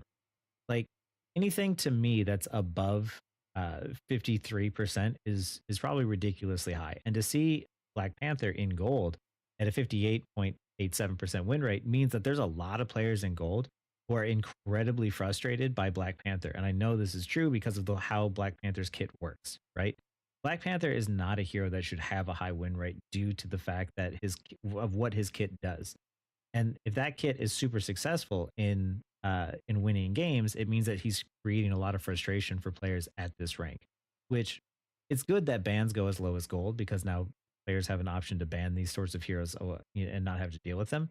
But I highly suspect that Black Panther, if not getting nerfs in the upcoming seasons, is going to get a kit rework due to the fact that his kit is going to provide a lot of player frustration, especially with how high his win rate is. Because nerfing him isn't going to be super easy, because if you nerf him, he's going to be absolutely unusable in the higher ranks. But some people will argue he's already at that level where you literally cannot use Black Panther at all at high ranks, which is probably technically true, because he just gets out healed like very easily at higher ranks. So like, what do you do with a character like Black Panther? I don't know.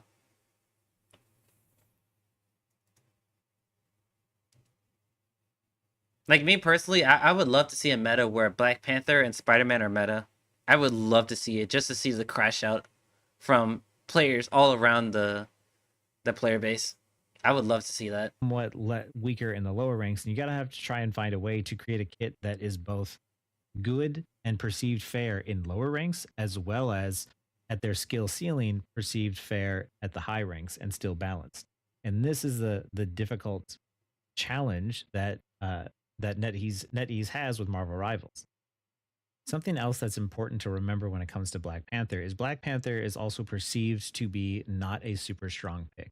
And the reasoning is because of the fact that to stop a Black Panther player from being able to secure a kill, all you have to do is give the slightest bit of healing to interrupt or stop his assassination attempts. Yep. It's also very easy to poke him out and do a little bit of damage to get him to not be able to engage in on your backline. However, I agree. what the value that Black Panther creates isn't just from securing kills, but from the distraction he creates by attacking the backline, because you have to do something about a Black Panther attacking one of your supports. So you have to pull attention away given that moment, which allows the front line to fall over.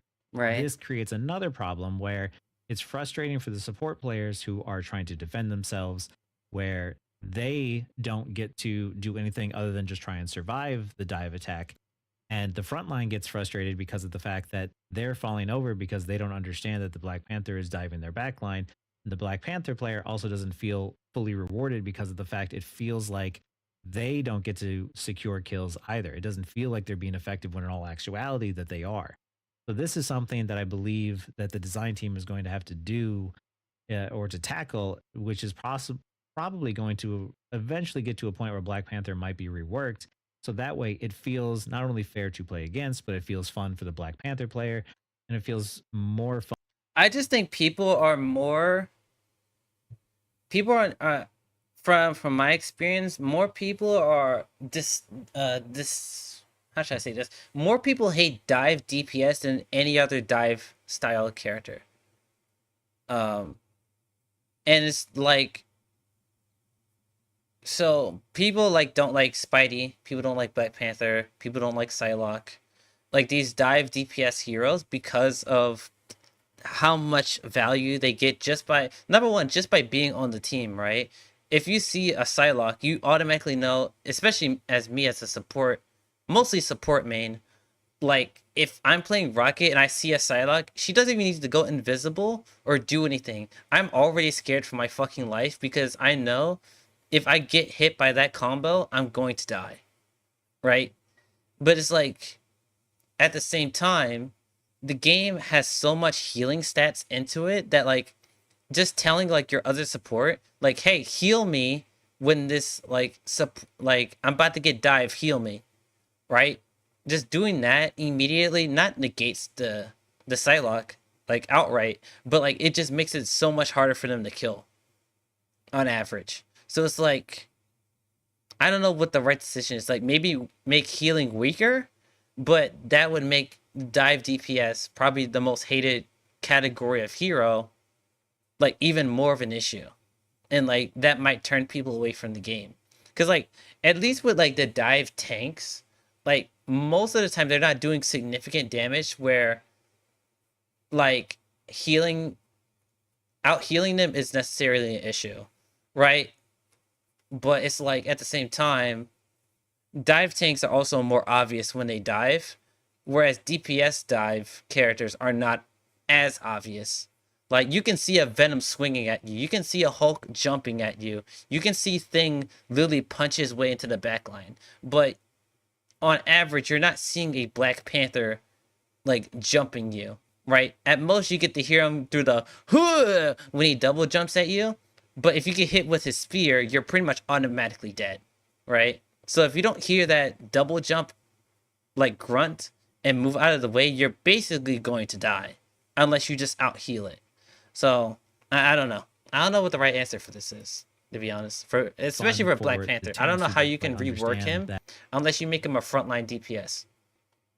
Like Black Panther just can't be a backline DPS. Like it's just too frustrating at its very concept for like 80% of the player base. At where their heals are going. This is going to be something that I think that they're going to have to tackle very soon because of the sudden popularity of Black Panther lately and how well he's performing across all of these ranks, even all the way up into Celestial still. A good example too is another one is Magic. Magic is a hero that doesn't get banned very often, doesn't get talked about very often because of the fact that even though she has a high win rate, she's perceived as fair to go up against. The reason why is she moves much slower, she has combos, you can see her coming. Black Panther, typically the way his kit works is he just sort of deletes you. Yeah. Magic can delete you, but it seems much harder and it seems much slower. So this is the reason why you're not going to see Magic banned as often, but you will see Black Panther banned. It's also still very possible for a character or a hero to have a negative win rate or a below average win rate, such as Hawkeye and even Star-Lord, who don't perform as well, but still get perceived to be powerful because of the way their kit works. Hawkeye, whose one-shots are incredibly frustrating to go up against, doesn't actually perform that way. Even in Celestial, because he's hard to play, Hawkeye is still down below the 50% rate. And Star-Lord as well, who has one of the stronger DPS ultimates, actually doesn't perform all that well. It's because they're harder to play. It's a difficult balancing game when you're not just trying to make sure that win rates are equal in terms of like getting it closer to 50% so it feels more fair. it's also a balancing game of, well, how do we address the situations where players feel like something is unfair to play against when in all actuality it might be.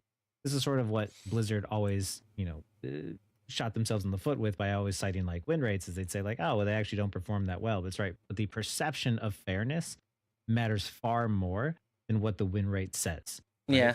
Because no matter what you do in these games, like getting one shot is always going to be a frustrating experience. True. So no matter how low the win rate might be, there are certain things, certain parts of the game that are designed in a way to sort of bring more player frustration. What you're trying to do is ease up on that player frustration. And then once you ease up on that player frustration, then you can start to tweak the numbers to really truly balance them. And until that happens, until you can start to eliminate those points of friction with player frustration, you're not going to be able to really just tweak the numbers to balance. So what I'm hoping with in the future is we do get more sort of hero reworks or even ability reworks, like support ultimate reworks and other things that not just sort of change the way the game is played, but also provide more player expression, more creative player expression, and less player frustration, right? The ideas that I've had when it comes to like the support ultimates, everybody always thinks that like, oh, well, then you're just going to make DPS ultimates super strong. I don't want DPS ultimates to just get team wipes. What I want is I want to make sure that if Luna ults and she ults late, or if Inviswoman ults and she ults late, that even though she missed out on saving her teammates, perhaps she could still use her ultimate in a secondary way to help her other teammates who are still alive secure more kills and hopefully turn the fight back around. Because a lot of the times it's heavily based off of like whoever ults, later, or whoever ults better, whoever delays their support ult the longest without letting someone die, that ultimately just dictates the fight. And it would be more interesting if the kit did more than just deny all plays from happening, but if it also allowed you to make a play. This is where you get more opportunities, more choices, not just for the support, but also for the people playing against the support. And this to me is healthy because of the fact that then you would just have a better player ecosystem where you are easing up on areas of frustration and you're giving everyone more counterplay, but more options. That's Players fair like to to say. have choice. They like to feel like there is choice. And when it feels like there isn't choice, that's when they get bored and that's when they leave. So balancing isn't just about win rates. Banning heroes is not just about what is strong. It's about what feels oppressive to go against and what is unfun to go against. The reason, but this is also character specific, right? A lot of people, on average, I would say, are probably like either they're one, like they only play like one character, or they play like a maximum of like 3 to 4 characters, and like it's probably like one of each role, and then maybe like another one in like the same role, right? So like if I'm a support player, I play all roles for the most part, but I'm mostly a support and tank player. Let's just say I was like a rocket main. Like I only played rocket no matter what. Like my matchups between like characters like flyers wouldn't be that great, and so like my perception would be like, oh, the flyer, like if there was any flyer that was like above average, like in terms of usability, I would say like, oh, that's oppressive, right? But like for someone like who's a hella main, it's just like, oh, I just snipe flyers out of the sky, and it's just like the people that are like a nuisance to me is like the supports that can just like heal through my headshots, or dive tanks that can literally just like eat at my who can just eat up my shots and like go immediately for their combos, right? So like it also depends on what player we're talking about, right? Are we talking about what is it more difficult for support players, or like, I know you can't do like specific like things for specific player bases. Like you're not gonna like rework like freaking like I don't know, like Magneto, just because like the Star-Lord players don't like when their ultimate gets absorbed up. Like you're not gonna do that for like that specific, like it has to be like a wide problem. But like even in that example, like Star-Lord players might hate Magneto and want to ban Magneto because they directly like get countered in some aspect, and like they're like, dude, Magneto is so oppressive, he's the best tank in the game, like they should nerf Magneto. And it's like, well, on average Magneto is like, for a majority of the player base, not a huge deal. Like he's a pretty good character, But like for Star Lords, it's just like, well, he just like deletes my ultimate. Like, what am I supposed to do? Type of thing. So like, this is like a really hard thing to do. Reason why I pick the bans that I do personally for when I'm playing ranked is I ban the stuff that I don't like to play against. Yes, I can play against Black Panther. I ban him because I don't want to spend the entire game peeling Black Panther off my backline. So a lot of times the stuff that I'm banning isn't necessarily the things that are powerful, it's the things that I don't want to play against. And I think that's what a lot of players tend to do is even if they don't actually realize it, they're not banning what is strong. What they're banning is what's frustrating. And that ultimately is going to be what makes players think what is meta. But then you're going to have the sleeper pick, Magics and Iron Fists out there that are performing better than the Flyers. And no one's going to have any idea because of the fact that Magic is less frustrating to go against as, say, a tank like Captain America or Thing than you would be if you were going up against a Storm or an Iron. Dude, the fact that Rocket's win rate is so fucking high is crazy. Like, goddamn. I remember back in Season 0, his pick rate was not that high. A lot of times when I'm talking about balance in a game, I'm mostly talking about the perception of fairness more than I am talking about the win rates. Win rates are easy to adjust. Tweaking numbers makes win rates go up and down. What isn't easy to adjust is making sure it feels fair in the environment and in the game. What feels fair is far more important than whether or not it is strong. Because as you can see, Magic performs relatively well across all the ranks, but no one perceives people just don't like speedy characters. That's it. They just like think of all the characters that people find frustrating. Black Panther, Spider-Man, Psylocke, mostly from the DPS category, like Scarlet Witch. Like these like more speedy, evasive type of characters, like people just don't like dealing with them, right?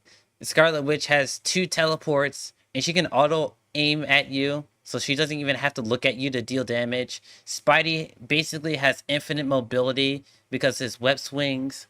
Black Panther can literally double jump, and like all of his combos happen within like a second or two, and he gets ult relatively quickly. Who else did I say? Psylocke could turn invisible, and she has 2 air dashes, and it's just like dealing with people that move at a relatively fast rate or just like complete invulnerability is just a lot more toxic and more annoying than like dealing with like Magic, who like has a teleport but is only invincible for like maybe like 1 or 2 frames, and like you can stop her before she does it. Magic to be unfair or unfun to play against. And that to me is a sign of a healthy hero, is one that performs well, but also feels good to play against. Magneto, I think, is another tank that is a great example of a kit that feels strong, feels powerful, but also feels fair. And I think that's important. And what I want to see a lot of times in these hero shooters is I don't want to see win rates go up and down or things get tweaked to be stronger or weaker. I want to feel as if it's fun to play against. That to me is what matters more than anything, because that would help the health of the game in the long run. Anyway, if you found this... Yeah, I overall agree with this. But I just think inherently some character designs are just going to be more toxic than others.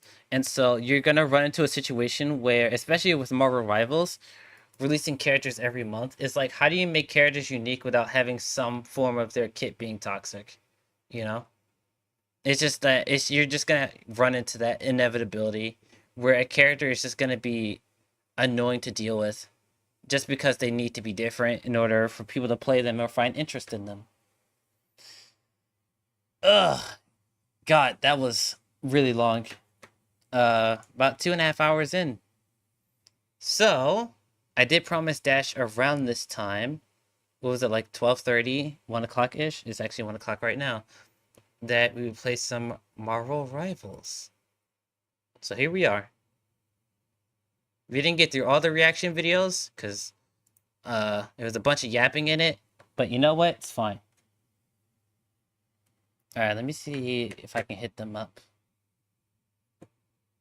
And then we'll probably finish the other reaction videos at another time.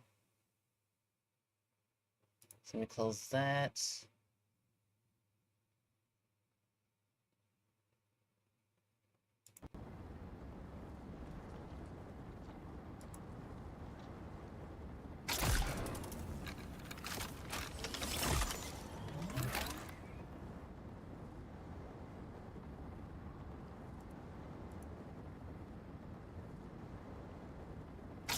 Discord.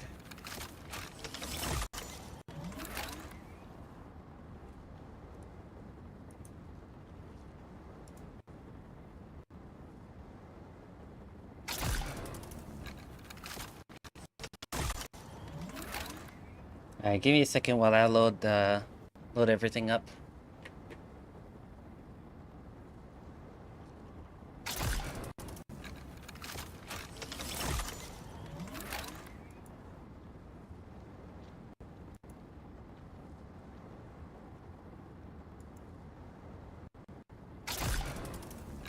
I was just about to call you.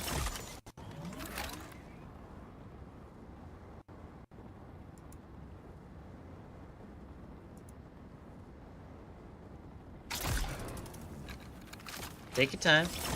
Ain't no rushing on my end. Heard.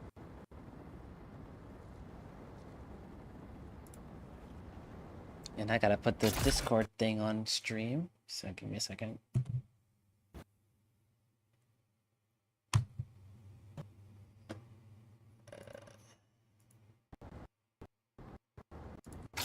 Oops. That's not it.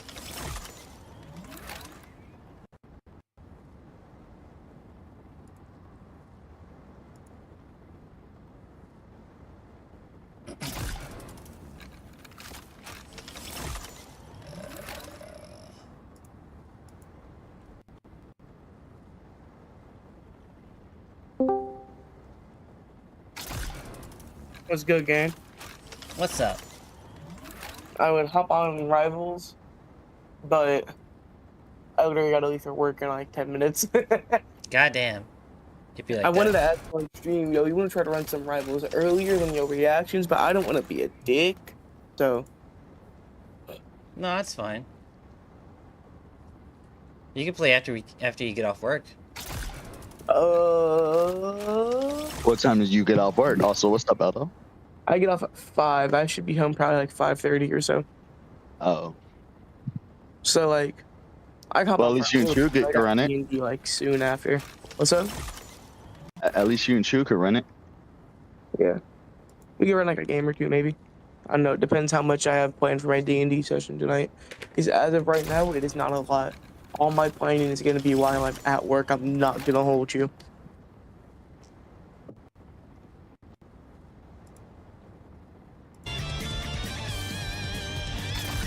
Rivals time. Yes, sir. Do you want to try out Phoenix? If she's not instant locked. Bet. Because a couple of games I played, she was. You can both try to insta lock her, so one of you can get like, so say Dash insta locks her and gets her before you. He can hop off her and give her to you. Yeah. I mean, I'm not a DPS player, like, so I'll probably only play her for like a couple matches. Yeah. Ah. She cool. I got to play her for like 2 games. She cool. No, I prefer getting sticky in this bitch, so. Hell yeah. That team up they gave Wolverine though with her is nasty as hell.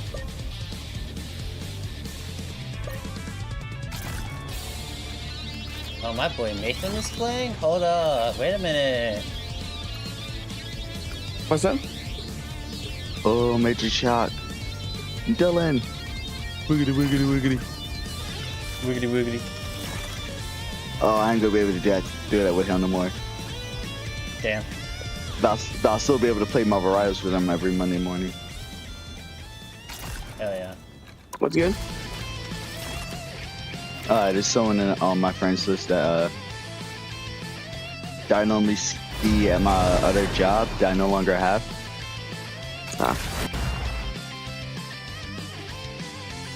Shin Shabuya. The right heroes could make all the difference. The new map kinda cool. I played a game. Never mind. on it. I tried. Cool. I tried. They should add like a favorite stab and a character I'll select. go my homie then. Honestly, you would think they would have Spider Boy. You know something I saw people recommend? That's not Spider Boy. That's not Spider Boy. That's not. It's not. No. Again, my rat's about to be here in a minute, so I'll get you guys later. Yeah, All right, these spiders. Hold up, there's spider. Who? Hold up. How the fuck this nigga get in my game, dog? You can count on me. That- I got a plan. Who? Spider Boy's in my fucking in our. Is it someone from in one of the other from servers. Dream server? Yeah. Yo, fucking take a picture and fucking add him, dude. Take a picture and add him and post it in there. But now, real quick before I leave here in a few minutes, hey Dash, you know how caught up I am on One Piece? Yeah. I'm further than the anime. 3, 2, I'm following him right now. I'm following him right now. to stop them from What's securing up? the mission area. I'm following him right now. Alright, good. You know. Later. I'll let you know, True, if I can probably run a game or two. I don't think I'll be able to, but who knows? Booby. Bruh. I'll patch you up. Help! Look at oh god. A little help, please. Feeling fantastic. You're ready for action. That is much better.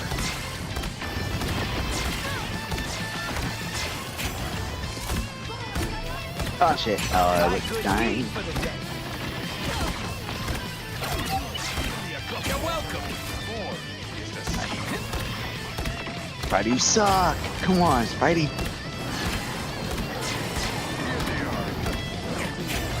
Oh, somebody's playing Iron Man.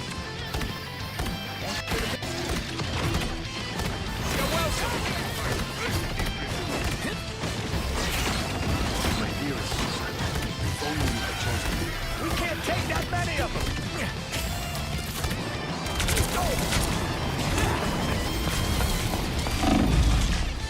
This is a nice spot. Oh, we lost point. Someone scratch my back. I'm only trying to hold it down, but it's not helping. Oh well. Bro wants my ass, bro. This is a nice spot.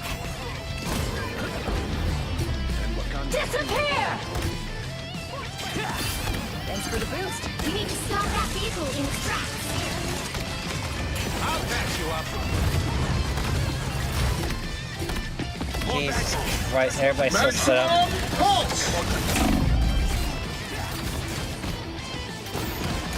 Even I can see where I'm coming. I'm trying to do my job.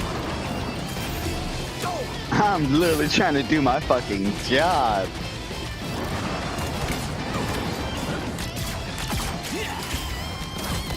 Guys, nobody. Oh my god, bro. Better stop that vehicle. I was a little messed up there. Thanks. Bro, there's no way, brother. Iron Man's one shot.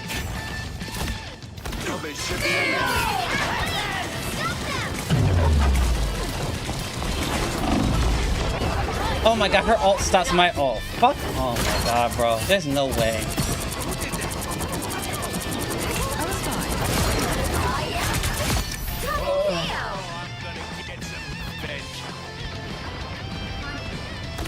I'll patch you up.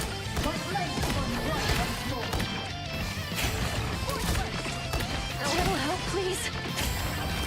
Better stop that vehicle. There's still a chance to stop them. How refreshing. Yes. Much better. You're ready for it? This is real firepower! Don't mind me. I'm just dying. Behold the god of thunder! I'll find you, bitch. You better stay invisible. Now might be a good time to stop them.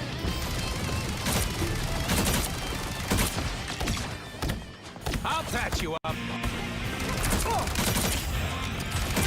Spider, you are in their spawn. Spider Boy, you are in their spawn. Get out of here.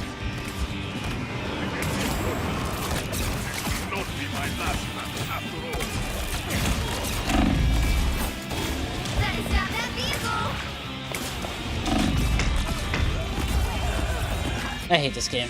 Oh my god.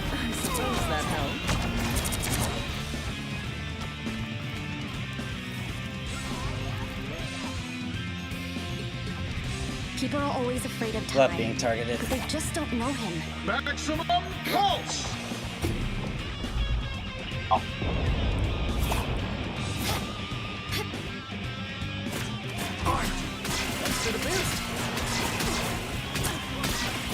It's now or never! Stop them!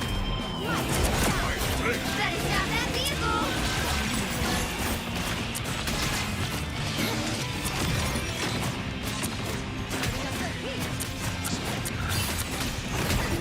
Oh, my controller died. No way. Stop dying!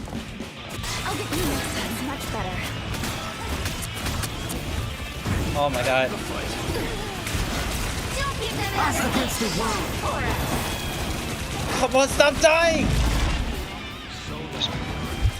Better stop that vehicle! Oh my god. Oh my god, dude. God, dude. I got plug in my controller. Give me a second. Well, you can't expect I texted Spider Boy saying, bro, he said, LML, we got into the same game. What's good?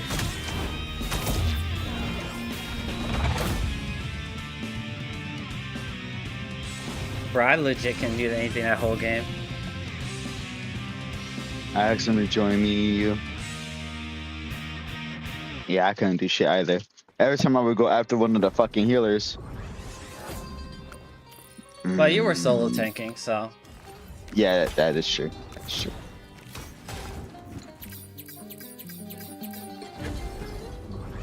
Is it cool if I invite Spider in here? Oh, yeah, well, oh shit. After. Yeah, you can, yeah, after this, yep.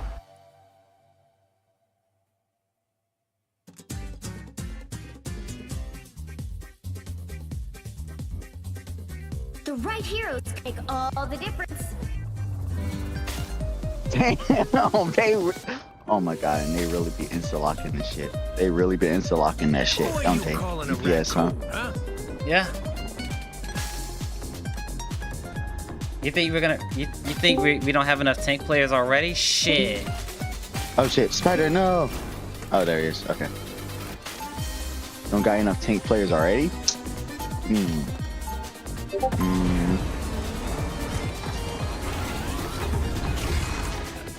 Ugh, a Spidey player.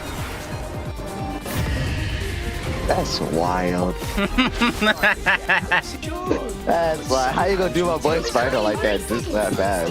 I'm a support player. I'm supposed to not like Spidey. That's true. It's part of the DNA. Spider, you can talk. He's chill. Come on. Just give us a minute after this game, because yeah, yeah.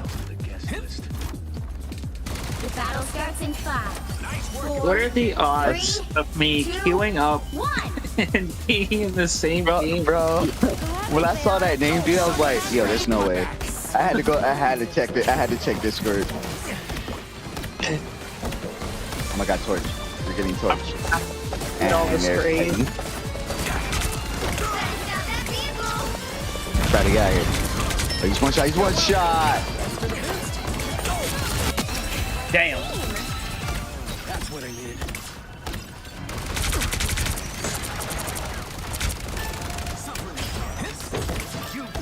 Oh, people have been taunting me with that Spider-Man skin so much. I mean, like, I get it. I don't have it yet. Just give me time, okay? I'll have it. Oh, the Venom suit? Yeah. They just walked up to me. Torch? I need you. Yeah, thank you.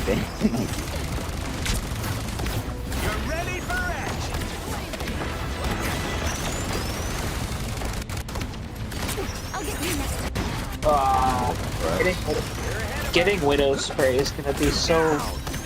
I don't even. I'm so scared to play with it. God. Fucking squirrel girl. Somebody get that nut shoving bitch. That nut loving. I'm not gonna say that too soon. As long as you say nothing, that's gonna get me banned. You can say whatever you want. Yeah, that's exactly what I was being said.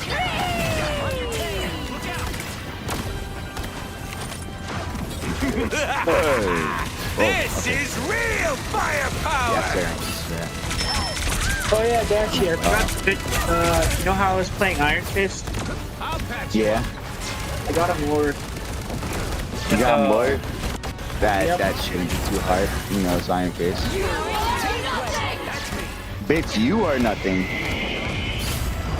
And you missed. Phoenix is so broken in this season. I'll be so surprised if she doesn't get nerfed. If she doesn't get nerfed? Yeah, she's not that bad. She's not that bad. Shucks. Her damage stretch tanks. Her ult can basically go through any summonable ult. Oh yeah. Basically destroy colors. I don't have it. I don't have it. 1 second. Oh, he did up there. Did he? Yeah, he did up there. I was like, wait. I was like, am I tripping? Like, I had to rub my eye for a second. Oh my god. I was like, wait, that's the Black Sukuna. What the fuck is going on? He queued up the Like, wait a minute. That's she. Oh. First in Tekken, now in Marvel Rivals. Like, what's going on? Oh goddamn. Well, Tekken was like probably like a year or so ago. That was like around the time the year that game came out.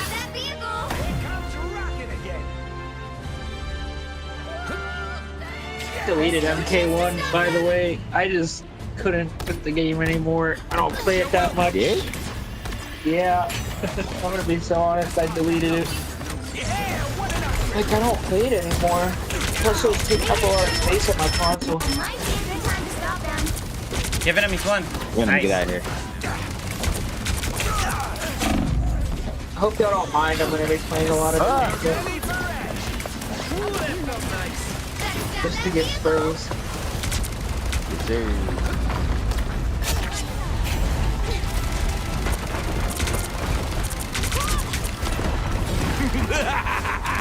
This is real firepower! Oh, this down here. My Jeff the Shark, is it Victorian? Those guys are about to shoot at us. Hell yeah, let's go. Let's cut. I'm so done with Punisher players. Scruggle die, Scruggle die, bitch die. Nice working with you, kid. You own nothing! Woo! Those fingers don't grow on trees. You're ready for I'll take that shot. Assemble! Next time, someone scratch my back. You know who I'm really excited for? Blade. I cannot wait. Ow! Oh, Black Panther! Oh! Oh shit, I wasted that like a dumbass. I did not mean to press L1.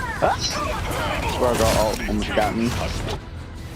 The fanboy in me almost cried when they played Blade's theme song from the Blade movie. Oh my god. Hell yeah. Bro. Say what you want about NetEase, but they know what Marvel fans want. The way that they played the fucking song from the first Blade movie, that had me in tears. I was like, bro, there's no way they know this much. They did their research. Alright, everybody good? Everybody back? Cool. Let's get their asses. Ow. No! I say that true. They swapped off Penny, so I didn't have the nest of protection. Wait, now we don't have any tank. Oh shit, we're fucked. What the fuck? Alright, fuck it. You guys loving bastards. I could play Groot when I join y'all. A little bit. Oh, you're dead. You're dead. You're dead. You're dead. No way. I got hit by Scruggle. And Panther was one shot. I swear. Killer. Oh, you getting killer. Every time I played Quick Play, it's always Punisher, it's always Moon Knight, it's always freaking Iron Man, it's always Spider-Man. Those are the four main characters that always complain about heroes. It's funny you say that. There's a Punisher on the other team. But can't.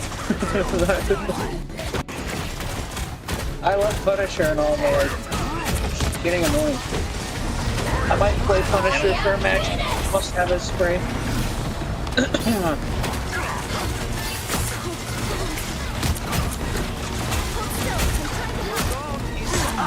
But yeah, Phoenix damage is broken.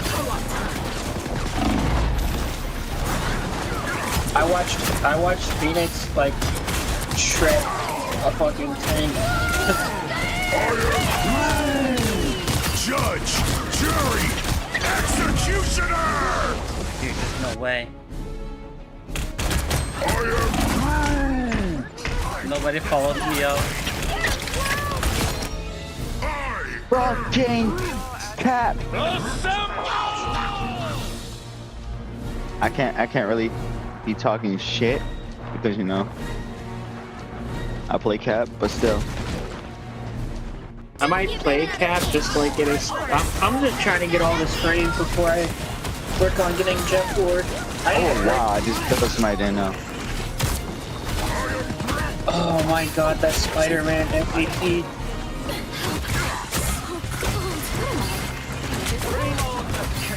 That Spider-Man. One shot. That's me.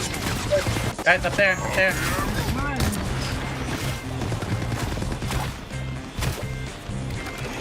I'll probably be able to get that Groot skin and then I'm gonna have to skip out on the Adam skin and the Namor skin because fuck Namor. Nah, Namor's cool. It's the got him. See when a spider. See when a spider. Oh yeah, true. But plus, I don't like the character because he's Oh, that shit went all the way over there.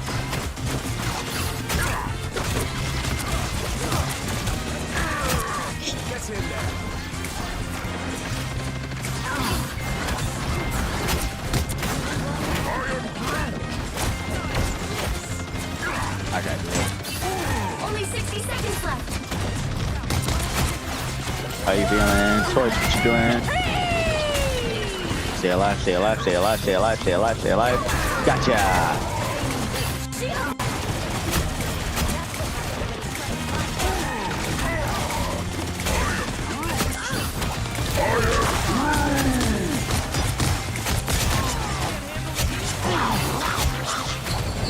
Oh fuck. Yeah, I'm fucked. Oh, he got both of us, didn't he? Yeah. Oh shit. Magic, get him! I'm alive! Dude, my ultimate was actually pretty sick. I got 3 of them motherfuckers. Nice. Thank you, Magic. Against the world. Alright, one more push, and we can do this. Nobody die, please. Assemble! No! Judge, jury, executioner! Executioner! Oh, no! That's not good. He just ate through my walls. Not good. God damn it. Judge, Good God. jury, executioner! Supernova! Oh, hell yeah. How come he just can eat through my walls like that? Oh, I just got obliterated by fucking Punisher, dog. It'd be like that. It do. Magic, get him! Magic, get him! Come on! Oh my god. Magic.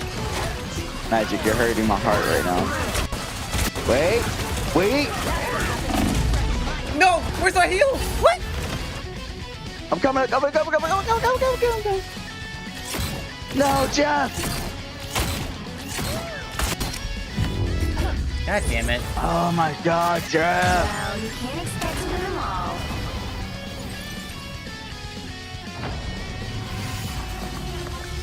Alright. Let's get Spidey in here. Dude, my Groot ults were actually pretty damn good, bro. Actually, I'm gonna Jesus, play. the healing. Do you see that shit? Man, I might play Jeff to get him to Lord because he's like 1,075 out of 2,400. Oh shit. Alright. You can do your thing. got you. Get back in here, boy. Damn, Hell yeah. level 70? Jesus. I am I had to outclassed play. significantly. I had to get Iron Fist Award because I went to match with Luna players. I need to get Captain Lord. Who's the next one? I don't have a single Lord yet. Oh, wow. I think my closest is Rocket. Rocket's you easy. playing this game. Rocket's easy though. Just point and heal. Point and heal. Oh my god. I guess I have to. I guess I have no choice but to play Jeff because nobody else wants to be healer. Apparently, everyone likes to be. Yeah, I'm right here. Oh, thank you. I get another healer. I mostly play support in this game. Every time I solo queue, I get like 1 healer and like 5 DPS. Well, I mean, they're gonna be releasing 2 DPS back to back, so this is definitely gonna be a DPS season. Some of my best friends are crooks and villains. 30 seconds before you attack. Get ready. Thank God I toggled the thing so I can jump and melee at the same time. Don't have to worry about pressing the slam. Like, I should just get every character spray, and then my one friend was like, you know, you should just get Jeff to Lord first. Yeah, you should totally get Jeff the Lord first. 4, 3, 2. He'll be my 6th. And True got the team up. All you need to do is capture Yeah, the there. mission area. Got it? See, I usually just sit as Rocket, sit next to the beacon, so if someone tries to hit me, they just blow up. Nice working with your kid. Incoming. I like the dialogue between Emma and Cab. Oh god.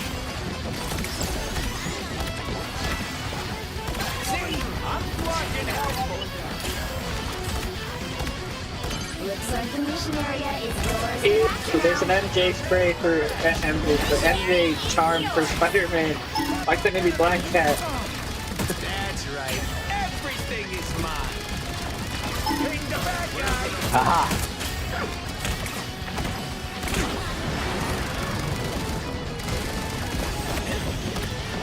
You're welcome.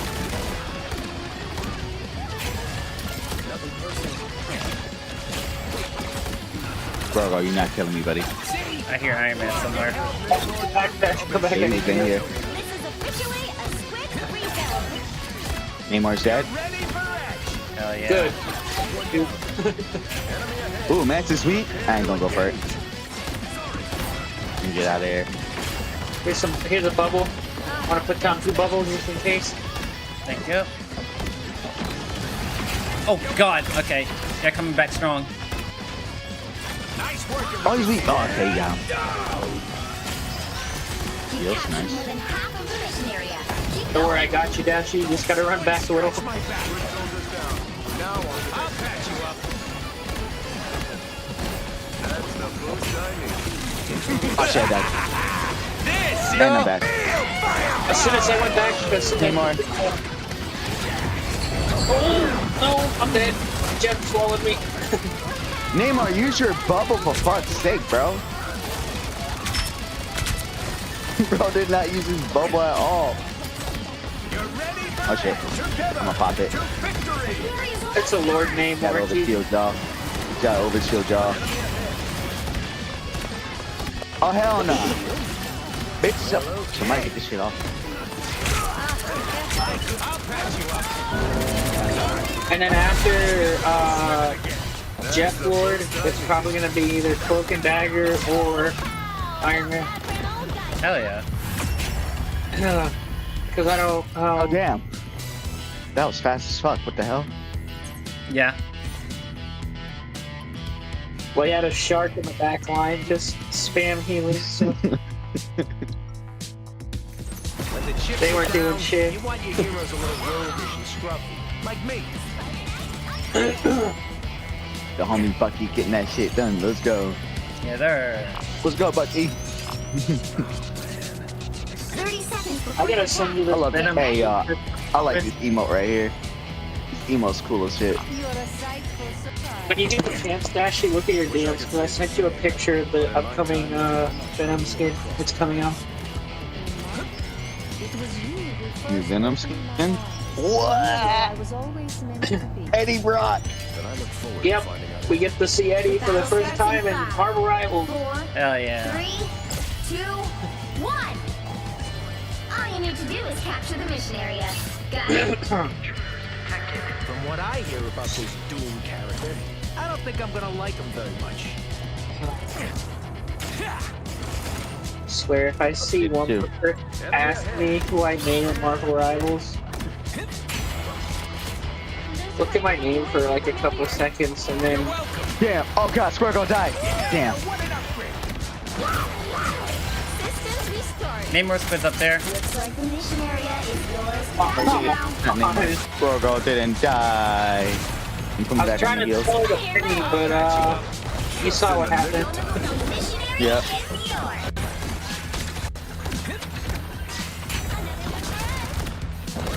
That really helped.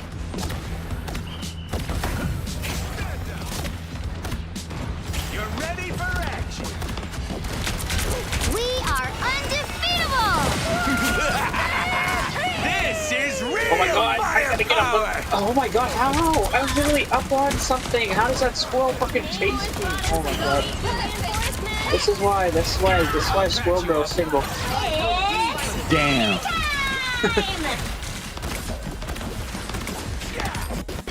Scarlet got lead. Scarlet got finesse. Scarlet got finesse. Whoa. No. That's the first time. See, I'm blocking help. Sorry, soldier. Y'all are probably like, oh my god, finally a good second healer, Jesus Christ. I mean, we've been low on pretty much tank players for the most part. Yeah. Oh, your face is yes. nothing. Bitch. Why did I get... Damn, that shit broke my shield. What the fuck?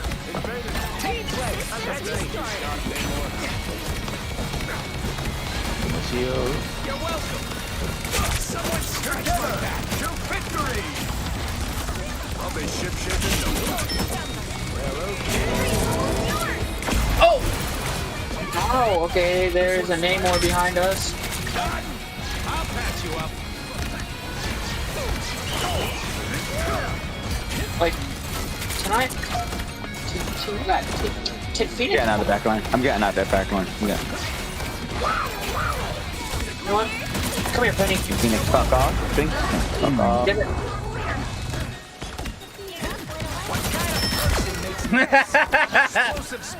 Damn. Maybe like that. Ooh, damn.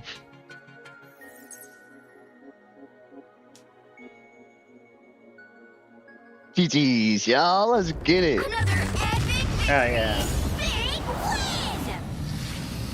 I deserve a sip of this coffee. And an MVP. Well, I got it. Ooh, nice.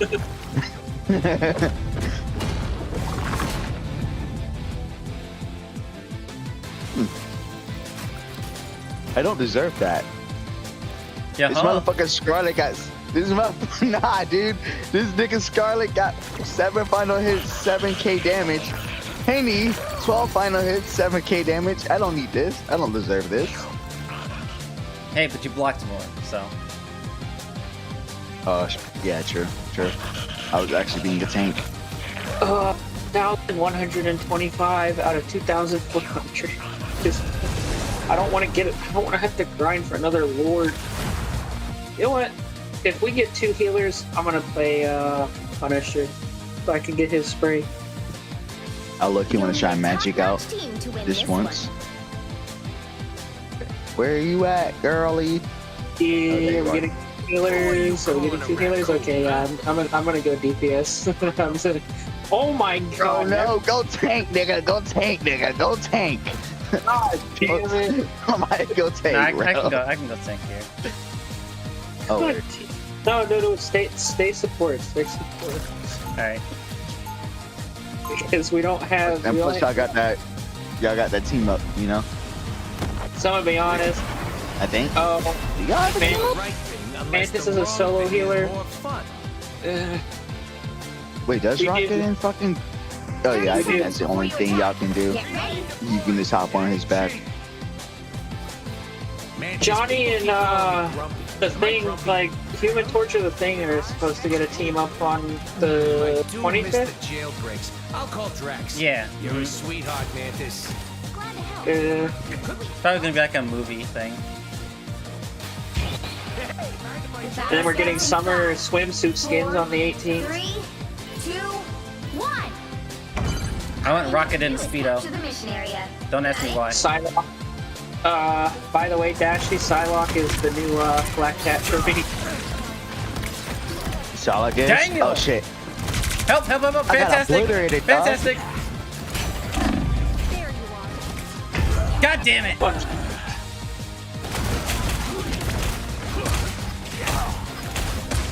You want to build a wall? I'll build a wall too. Here comes Rocket again. God damn it. You're ready for action. No one wants to play tank or healer. Oh, Told you this God. is the DPS season. God damn.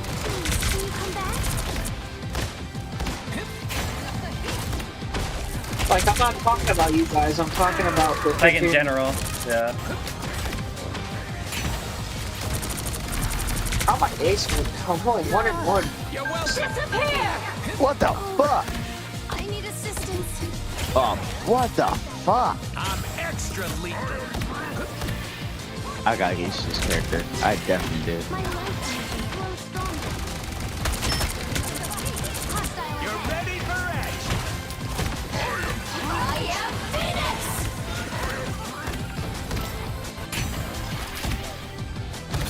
Berserker. You're fantastic, you built it. You're welcome.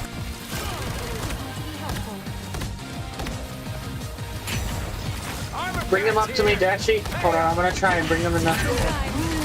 Get him, get him, get him. Oh, let's go. Nice. Oh. You're welcome. Oh my god, let's go. Okay, I'm understanding her. I'm understanding her. Hold on, I got an idea. Yep, wall right there. Oh, she does have movement, thing. Okay. You're welcome. Nice. I'm blocking help.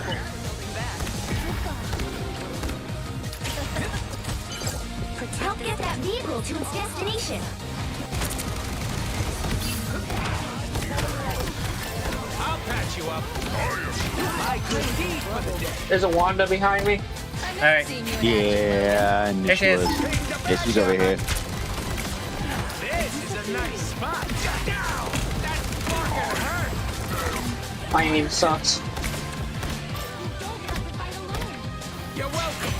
Yeah, Rox, this is I got my ult. I bought Mantis. I am ready to put on a show.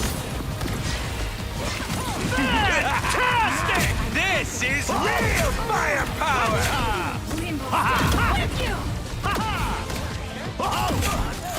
Just got more dangerous. I am Disappear! Oh! Run. Oh, I tried to put a wall in front of her, but yeah, I'm not that good at the game.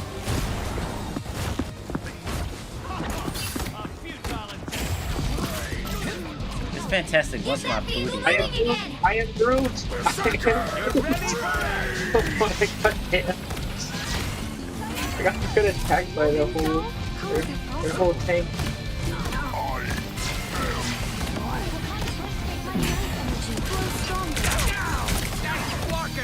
No, Mantis, not the wifey, not the wifey.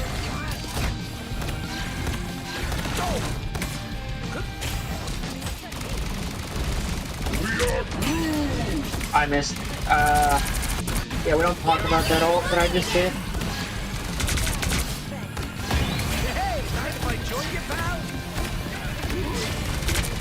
Oh my god, Thor, fuck off.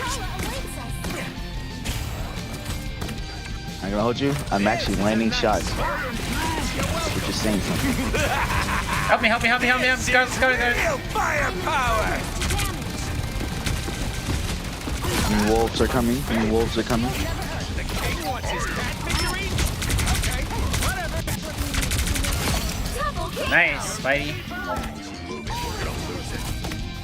You're halfway there. Keep going.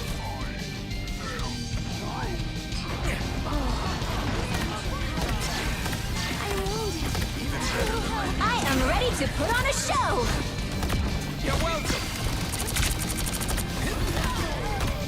Wow, Your stuff. wall stopped me from healing them. Whoops. I made fun of him. She was a good friend. Oh my god. Damn, I just saw this man get obliterated.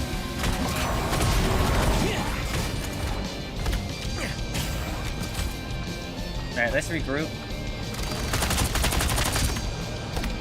Wait for Spidey to show up. You're ready for action. Our Phoenix is in. Alright, let's go. Oh, look, Phoenix is dead. Oh, Phoenix. Oh, damn. Oh! Help!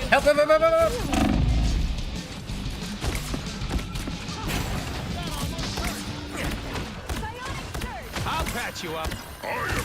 Alright, I got my ult. Alright, we need a really big group up. You get him? Nice! Get him! Get him!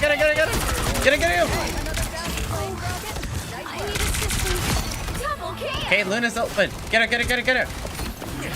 Yes! Let's go. Good work, team. That was a really good ult, Spidey. Hell yeah. W, Spider Boy.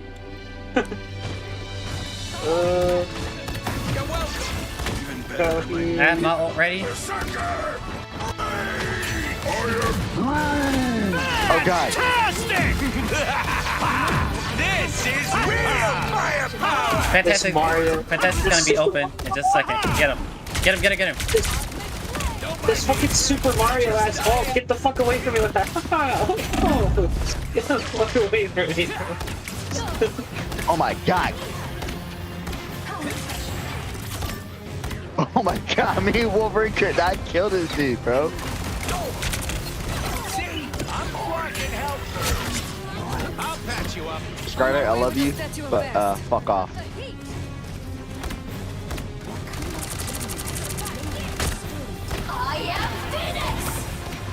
But yeah, I've been called out against my love for Psylocke so many different times. Yo, this is fantastic. It's ult is trying to kill me. Oh! I didn't even see him. He's dead. Oh god. Behold the god of thunder! I am Groot. Oh god, yeah. Okay, I'm not walking into that. I'm gonna wait. You got me fucked up. Armor patch here. Pay up. I made fun of her, but you're ready for action. Get that vehicle moving again. I was in trouble.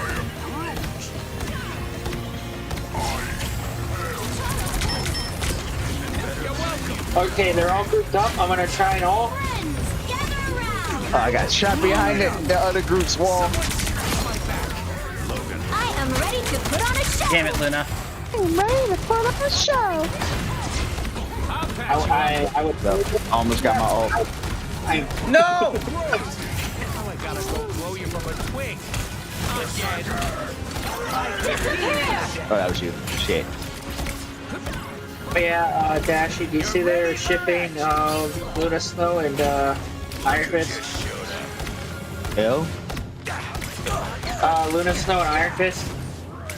I said ill. Ill. No, it's better than freaking, what's it called? Freaking Wolverine and Squirrel Girl. Who is Squirrel Girl? Wolverine and Squirrel Girl. This is real firepower.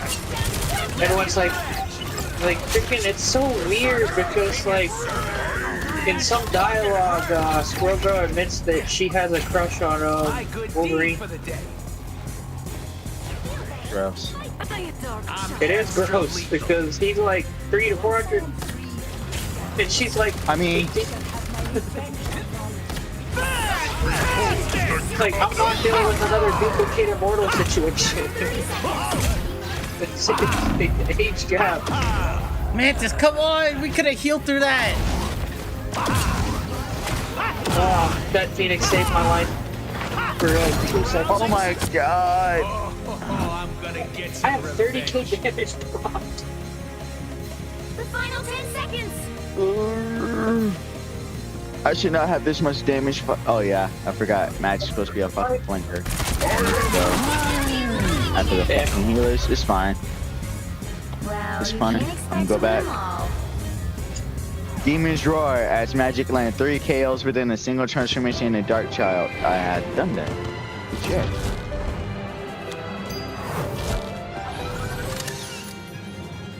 shit. Ew. Get this lovely dovey shit out of my face, dog. Ew, happy people. Ugh. Ew, human contact. Grody. I might do something on one of my days off for the first time. I might end up going to the bar.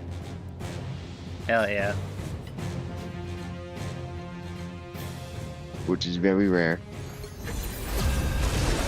I'm gonna see if they play healer. If we only get healer, then I'm gonna play Jeff. You'll need a top If not, I'm gonna play one of the characters I want to get the spray for. All right. Let's see. I actually get to play for the first time in them being Hell on today. yeah. Let's go. A tank, okay. Okay. It's looking promising. As shit, like I said, I have shitty aim, but we're gonna do the best we can. Come on. I don't have to. Like the moon. Okay. I'll be Punisher. You just need one more healer. Come on. Okay, we have 2 healers. All right, Let's go. PPG.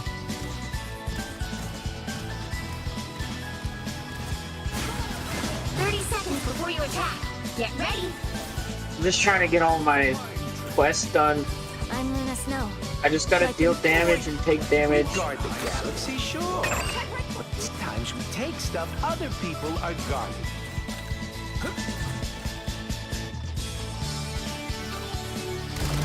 I like that her melee is Phoenix.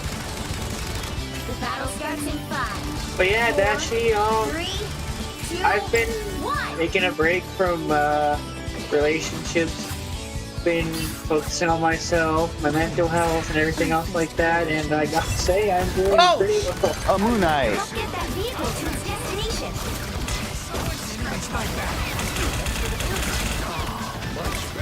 Punisher turret, my favorite.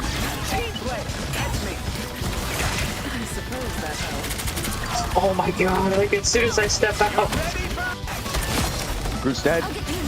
You guys had Punisher turret? Bet.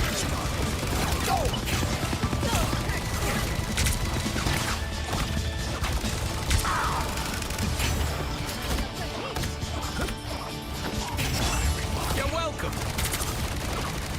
God damn it, Kurt, get off my dick. You're halfway there. Keep going.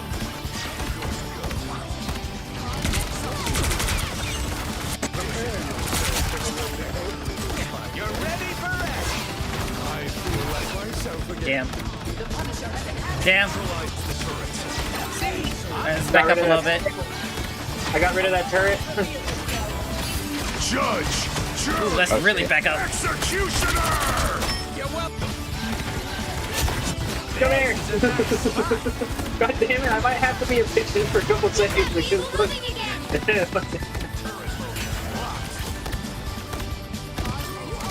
Punisher death, get the fuck out of here. Punisher death, get the fuck out of here. The moon haunts you. No moon. What the hell was he ulting? I have no idea. We all the way back here.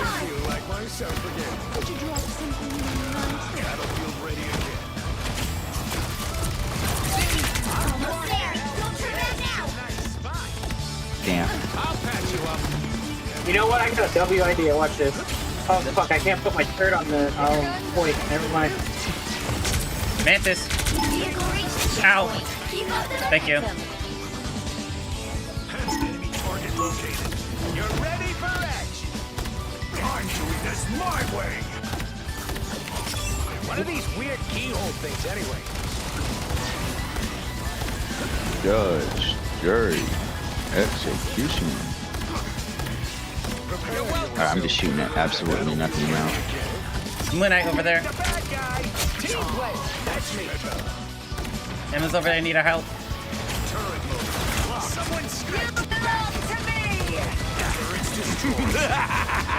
This is real firepower! You're welcome. Your powers are mine! East right now, let's go. Got him. Shit. Punisher's not that bad to use. Oh god, Mac got obliterated. Punisher puts out so much fucking damage, dude. Who are you ulting? Oh, you were solo ulting Emma?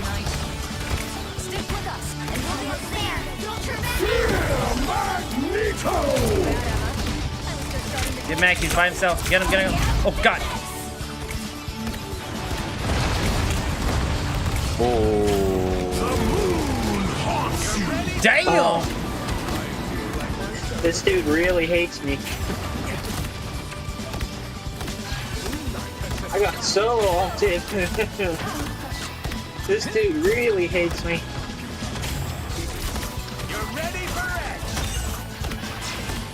Mantis weak, Mantis weak.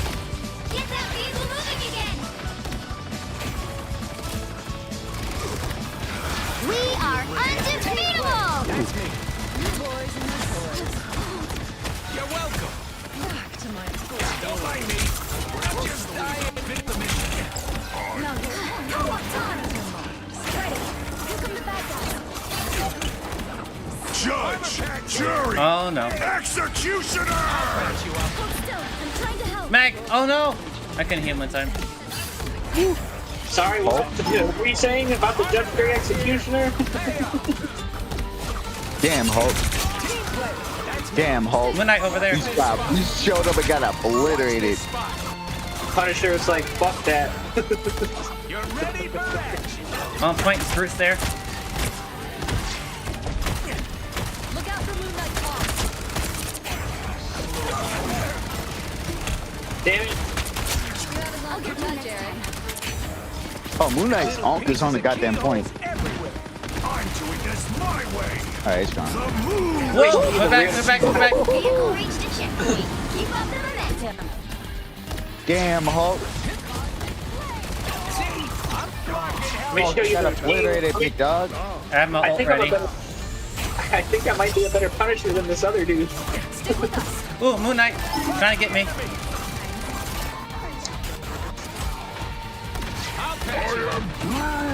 Woo, shit. I can't pop my ult in this. This is real firepower. That's it! Don't let anything stand in your way. I got me. Moon Knight behind us. You know, this wouldn't happen in like actual Marvel Comics lore. Punisher beating the shit out of the Hulk. Punisher trying to beat the shit out of the Hulk, bro. Listen. This is real firepower. Good thing this is a video game. Hell yeah. I'm just trying this. You can even... My aim, hello? Come on. Your aim, my aim. Oh god. Yeah, who is all the way up there? Get Punisher, get him, get him, get him, get him. I got him. Shit.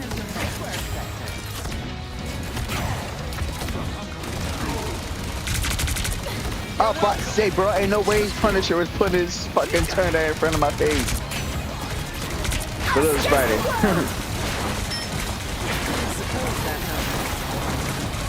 I'm doing this my way. I'll patch you up. Don't mind me. I'm just dying. Fuck that Hulk, Come here. Hell yeah. Damn. There's no way. Damn. There's no Nah, you look got at my that shit. You dead ass got that shit. You got the most fucking kills on our team, dog. Like, get at 28 final hits from you? Holy shit. Bro cooked. Indeed, he cooked. Not gonna lie, Punisher's fun, but I see why people think he's annoying. Yeah. With the amount of damage he does and shit like that, yeah, and gets his ult really fast. He's annoying as fuck. Okay. Or a tank tries to kill Punisher. Punisher just pulls out that shotgun and goes, bam, bam, bam, get out of here. That would not work. Oh, there he is. Getting hit with one shotgun shell just puts fear into my heart. Because that's 3/4 of my health bar just gone. Yep. But yeah, definitely, as of right now, I've been focusing on myself. Haven't really been trying to get a whole relationship. Did I forget to mention Spider likes to repeat himself? Yeah. We talked about this. Oh yeah, we did. Sorry.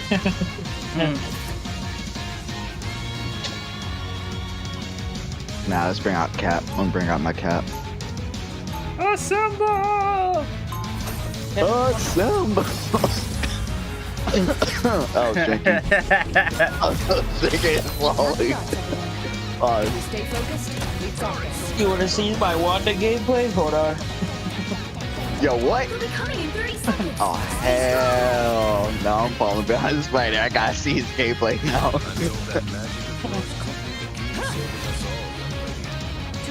Punisher, I didn't even know I was gonna do that good with him. Holy shit. Let me actually keep my roll. Let me actually keep my roll.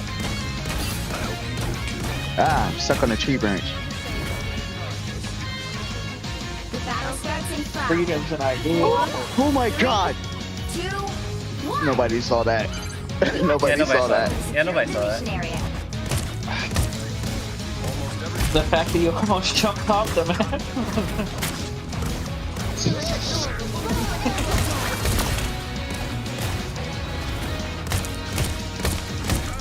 I'm dead. I'm dead. Oh god. Yeah, I'm backing up. Hey, listen, they were all huddled up. They were all huddled up together. See you, I know. I know. Yeah, I knew our close and Dagger was gonna die. He was literally right there at their door. Alright, spot enemies. However the fuck is pronounce it.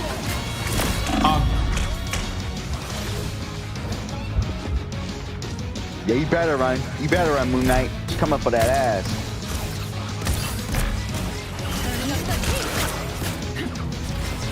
Man, fuck this name art, bro.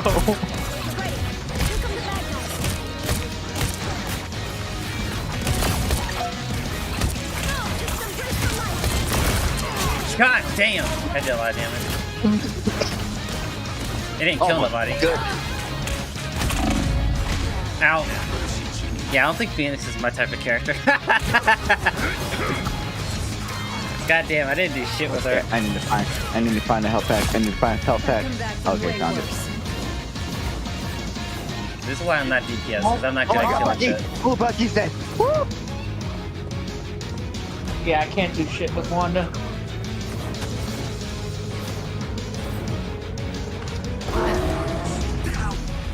Oh, I might switch to Black Panther.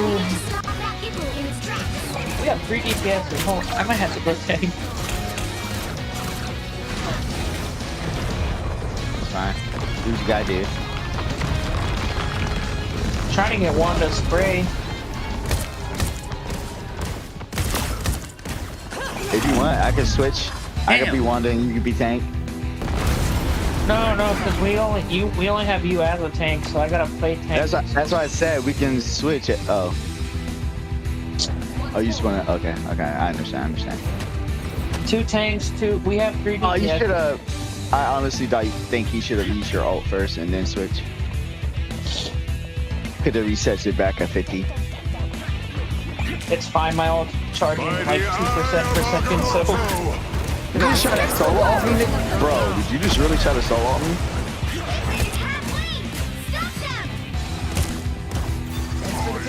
I'm about to say, where the heals at? Your powers are mine!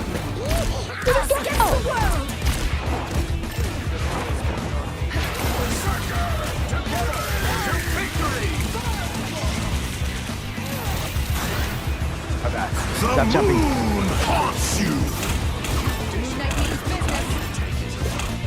Got the Loki.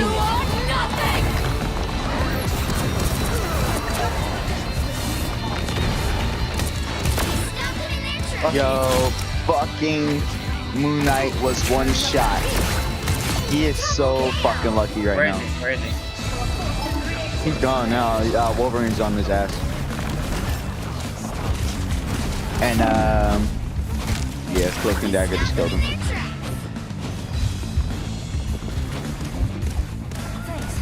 And Wolf just died. Come in. How do people have Gene Ward already? Like, what? They don't have a life. They do not have a life. They play nothing but this character non-stop for the past 48 hours. I'm looking at one of my friends. They had to have done something right because they got Gene Lord in like... You're not gonna believe me when I say this. They got Gene Lord in 4 hours. They probably farmed it 4 in hours. Doom match. Yeah, you can do that. Even then, it wouldn't be enough. Got me. Oh my god, they were all on my dick, bro. Get off me. No, but like even then, it wouldn't be enough. What? Alright, I want to play. Let's play. Alright, I'm about to get my ult. I have my ult. He is Brew. Oh my god, trapped. Yeah, this isn't a good game. Phoenix's melee is really fast. Enemy ahead. They hit a checkpoint. My goodness gracious, God Almighty.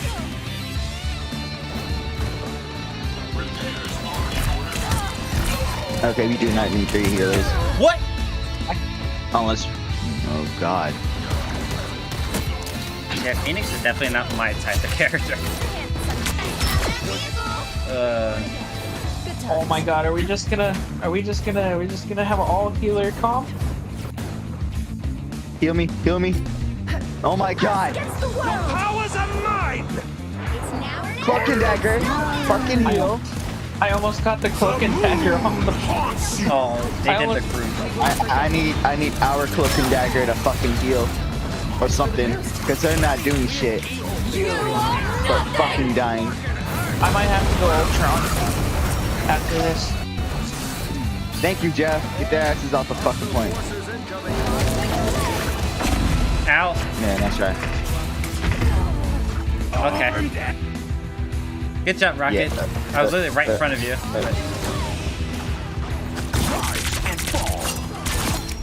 I've come back from way worse.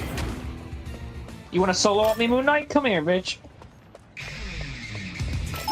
Fuck you going. I had to get my get back.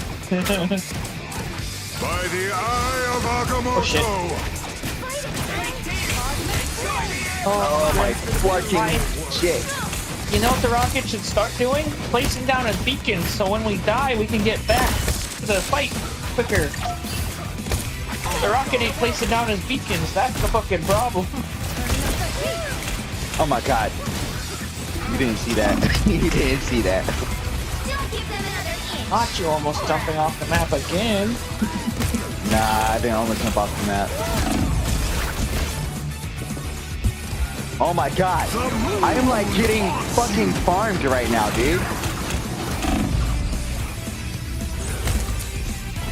Yeah, you can tell I don't play his skin often. You can tell the Cloak and Dagger was not doing shit. Look at this. Look at this. 5k healing is actually kind of insane. The doctor's On Cloak and Dagger, you only got 5.6 healing. Curse. Oh shit. Oh, I want that symbiote Spider-Man skin so bad, and the emote is like. You have to keep playing, son. Have to keep going. Spider, what does Weasel always say? Oh wait, you don't be in the group chat. You don't be in the voice chat like that. To know what he'd be saying. The grind don't stop. How about that? The grind don't stop. True. Alright, let's see what we got here. Oh god. No, Spider, get the fuck off. Give me. Not get. Thank you.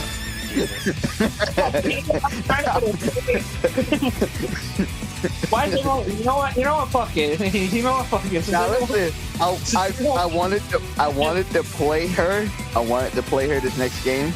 And you tried to go her again. I was like, no, get off.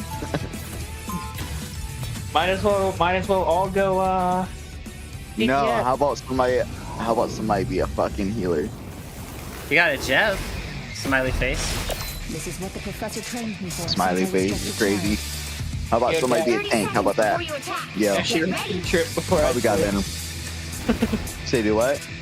Rate the drip before I switch. Wait. That is such a fire skin for Wolverine. Oh, we got Venom, Squirrel Girl, Scarlet. Might have to go Ultron. Ooh. You know what? 3, 2. Oh, I got somebody was up there. Wait, I don't know about that. They got a Penny. Penny.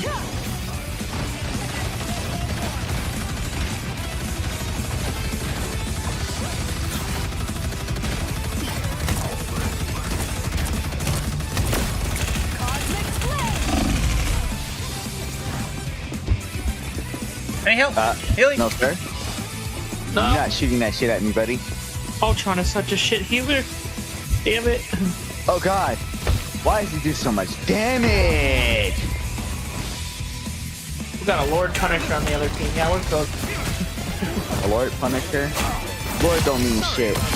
Lord really don't mean shit. You just put a lot of time in that character to get Lord. Yeah, Ultron Jeff is not a great support duo. I'm gonna do it anyway. Fuck it, it's quick play. If we start doing bad, then I'll actually switch.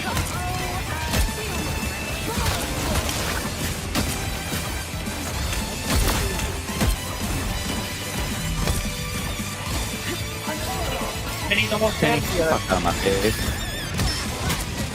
Mag. Never mind. Dead. God damn. Come back. Punisher's dead. What'd you say? Goddamn. Oh god. That Venom needs to come back so I can put the drone on him. The melee heroes are so much more forgiving.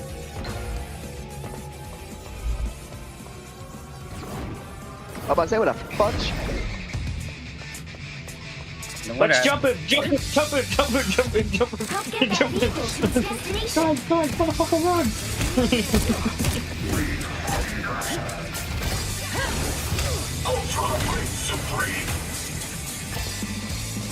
Oh damn. I mean, I'm not Where you going? Where you going? I'm not doing too bad with ult. I don't know what you guys think about that. Who the hell was this? Who's following who? Magneto. He ran off somewhere. Oh.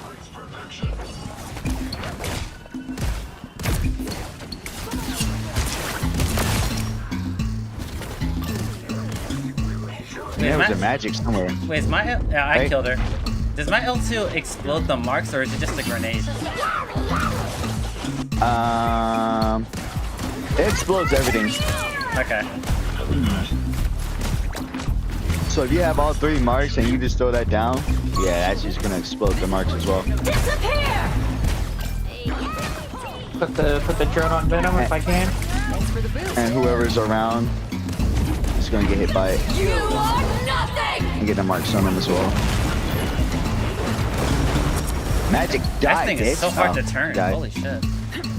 That was nice right there for it to turn like that. Oh, well, they're all.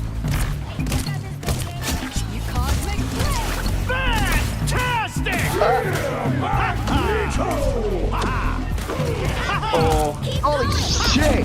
There's no fucking. Oh my god. He didn't target me? Yeah.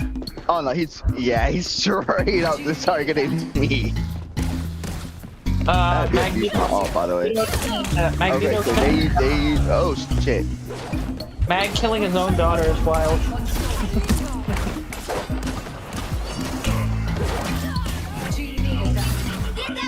Yeah, Mag, Oh, that was Jeff.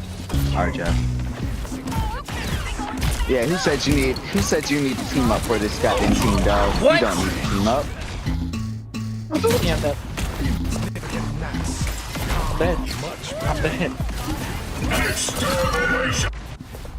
I am definitely not an All right. FPS player. My god. I'm gonna need Spider. I'm gonna need you and Jeff to be on my ass. I Word? literally just got out of the spawn room. Are you serious? Here, let me give you that.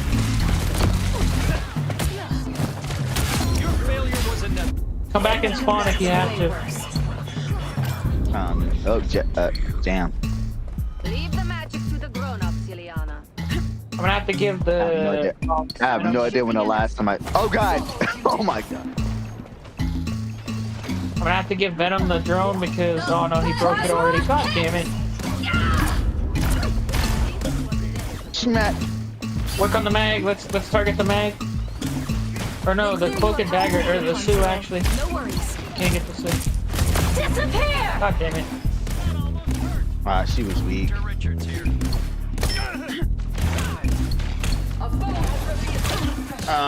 Her. Ultron's the last break one. Wait, did someone leave and then another person join? Yeah. Yeah.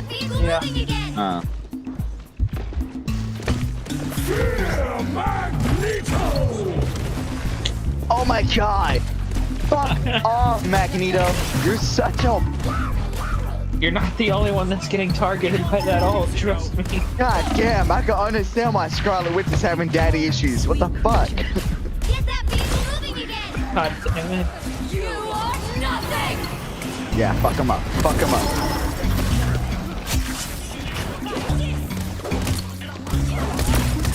Double kill! Sorry you came to this, Ileana. Truly. Anybody's dead? Alright, let's get back on I should point. really play like hit scan heroes because my aim is shit.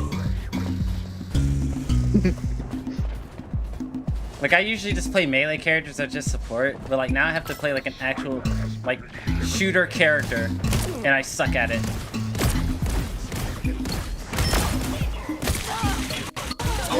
Get out of here! Try to get out of here, but I was stuck on the point. Yeah, where you go? Oh, you're right there.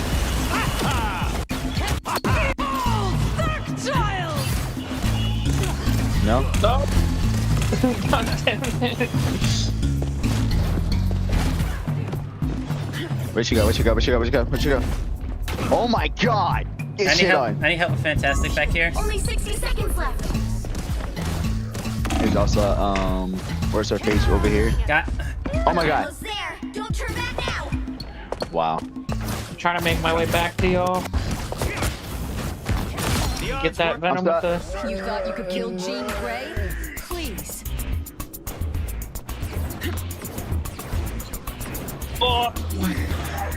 Oh my god, Emma. Disappear! Miss, bitch. You missed. Down to 30 seconds. Ha, you missed, bitch.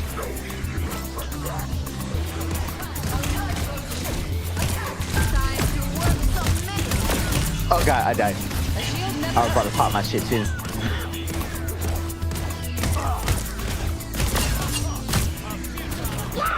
Final 10 seconds. Yeah, get back on point, get on point, get on point.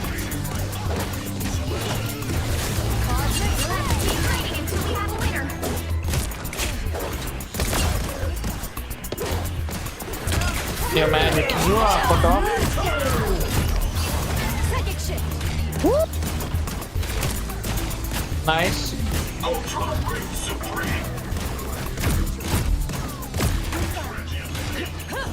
Yeah, Reed, I killed your wife. What are you gonna do about it? Yeah, nothing. Damn, Mag.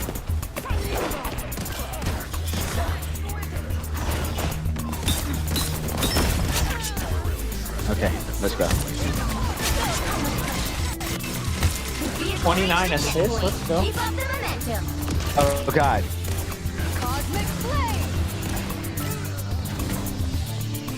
Alright, let's get back on the point. How am I not ace? How the fuck did Venom steal my ace, dog? No, see, here's the thing. How am I not ace? Nah, fuck you. How am I not ace? 34 and 6. Yeah, I see why you would get ace. But like, come on, I have so many assists. Oh my God! Max one shot! Mag was one shot! Oh my God, Max was one shot! Emma, you have no idea how long I've wanted to. Only 60 seconds left.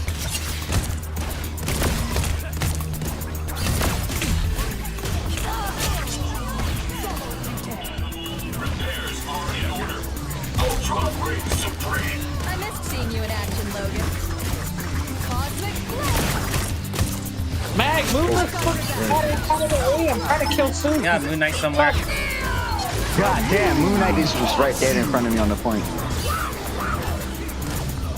Down to 30 seconds. Got back and just got obliterated. Oh, W? I don't know how we won that. That was atrocious. I got the most healing in the game. Yeah, I see how Venom got a lot of damage and a lot of fucking damage block. Yeah, because I kept the freaking drone on him the most of the time.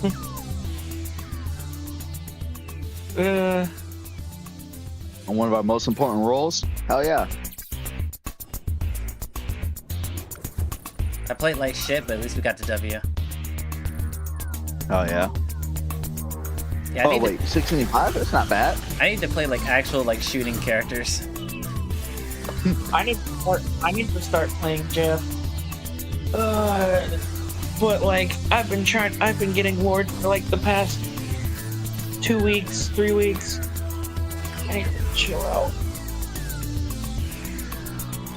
Oh, didn't mean to do the highlight. No, I was trying to give him a thumbs up. I literally did that same thing. Pick your All right. hero. I'm going Widow. I'm not judging. Damn it. All for everyone's get all for the DPS's dick, people. That's not very nice. Science solves problems.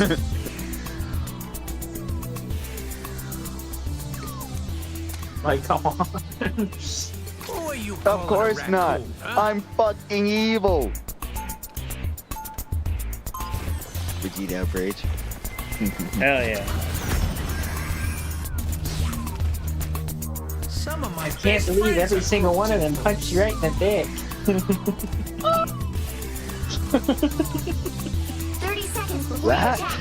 Get ready. Spoil my dick.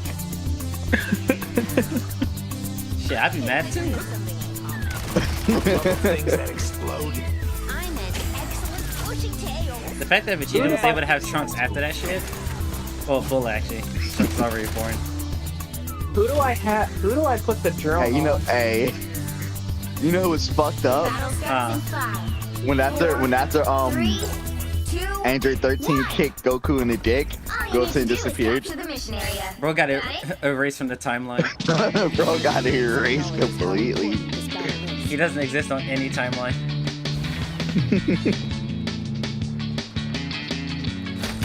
My favorite from like the Dragon Ball Abridged stuff is probably the freaking Ghost Nappa song. Who you gonna call? Go, Snapper. Yeah. Looks like the mission area is yours to capture now. We captured the mission area! I'll patch you up.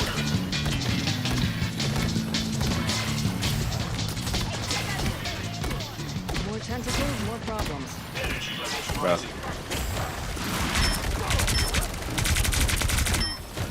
You're ready? I'm missing all of my shots right now. Like that ass. The health pack here, stupid. Oh, you got me, fucker. I cannot aim at this Namor, dude. Oh, maybe I need to turn my shit down.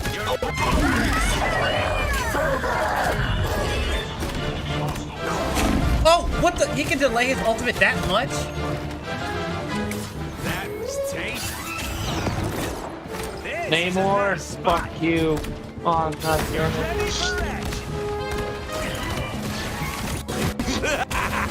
Enjoy the amplifier. Firepower.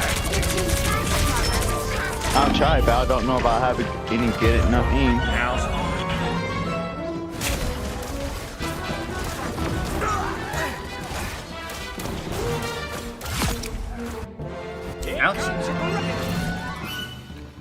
There's a Venom in our fucking backline. Venom. Hero looks safe. Got that Venom, Venom.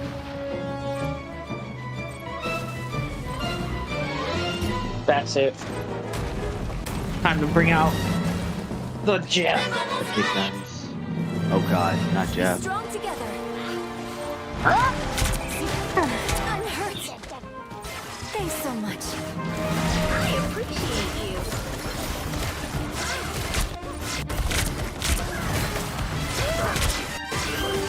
A nice deep freeze. God, leave me alone. This is real firepower. Bro, we're back here fighting for our lives against this Venom, bro. That Venom. Oh god, dude. That Venom would not fuck off.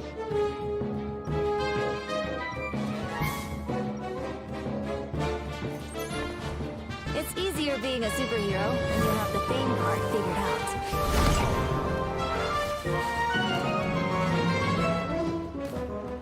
Neymar, I'm coming for that ass, buddy. Pause. 30 seconds before you attack. Get ready. Big boss.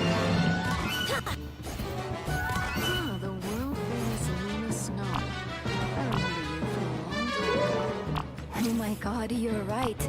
I'm gonna get old someday. And then I'm going to... Huh? Our Widow's from the future. The fuck? Yeah, she's from 2099. Yeah. Oh. Yeah, her, Cap, Punisher, and there's another character that's from the same 2099 timeline. Got it? Oh. How have I not known that? Hence why her gear looks on her default looks so futuristic. I just thought that was how Widow was in general.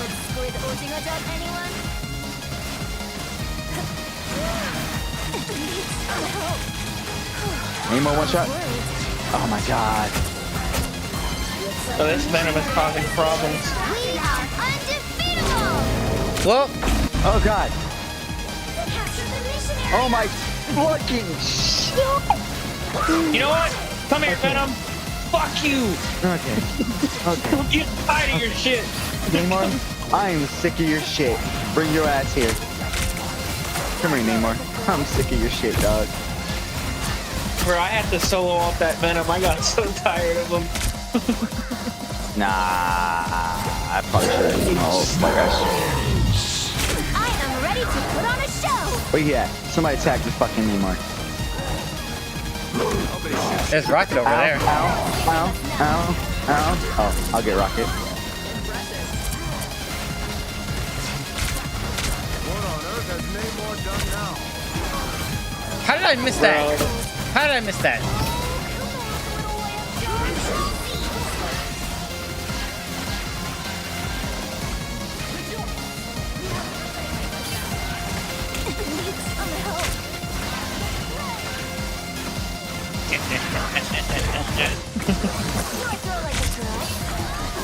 not take Jeff seriously. This is real firepower! A nice deep freeze. Help. Okay. Ah! Fuck off! And it's a safe. Okay. Ow. I didn't have a freeze. Okay. Bruh, heal, shut up. Their team's capture progress has passed the halfway point. Be strong Jeff's dead. together.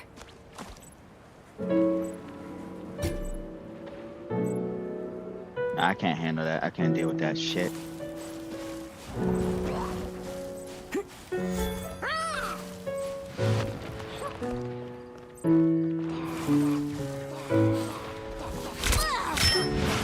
Luna.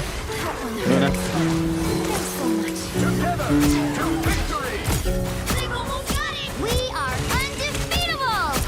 Give me shield. Ow.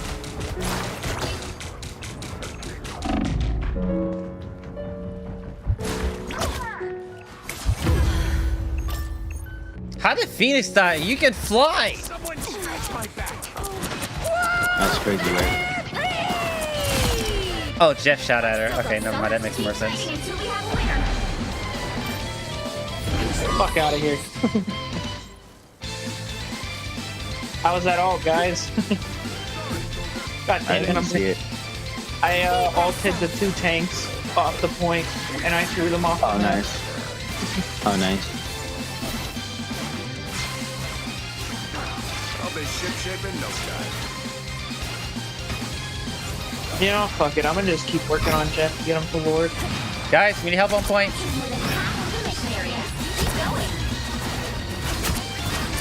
Unless someone takes Jeff, then I'm gonna take Jeff.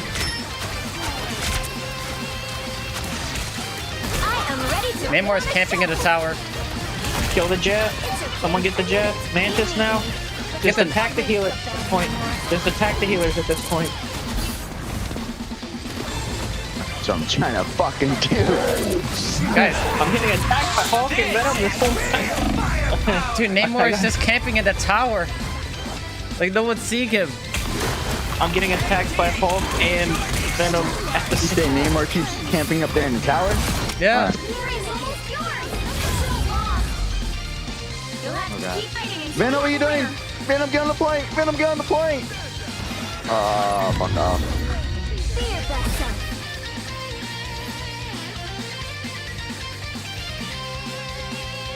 It'd be like Talking that. about no one getting jumped as well.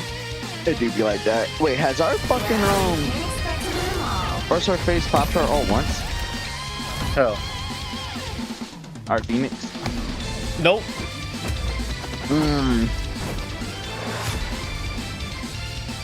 That's a guy.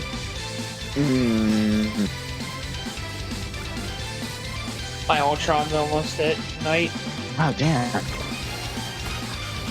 Alright, don't ready up it. Don't ready up yet. Yeah.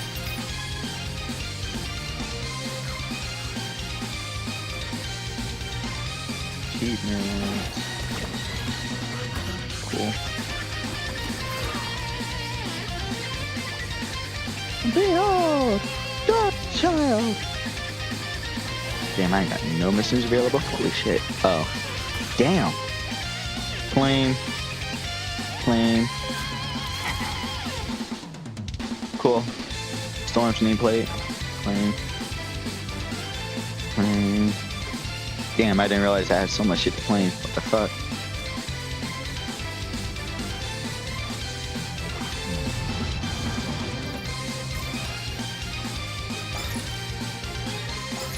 I'm a frost. They knew what they were doing.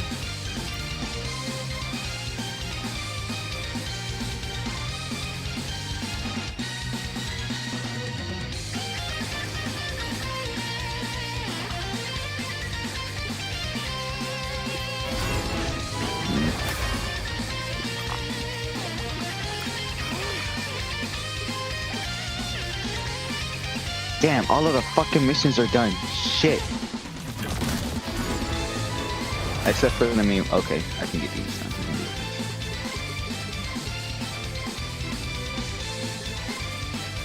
Alright, we can ready up.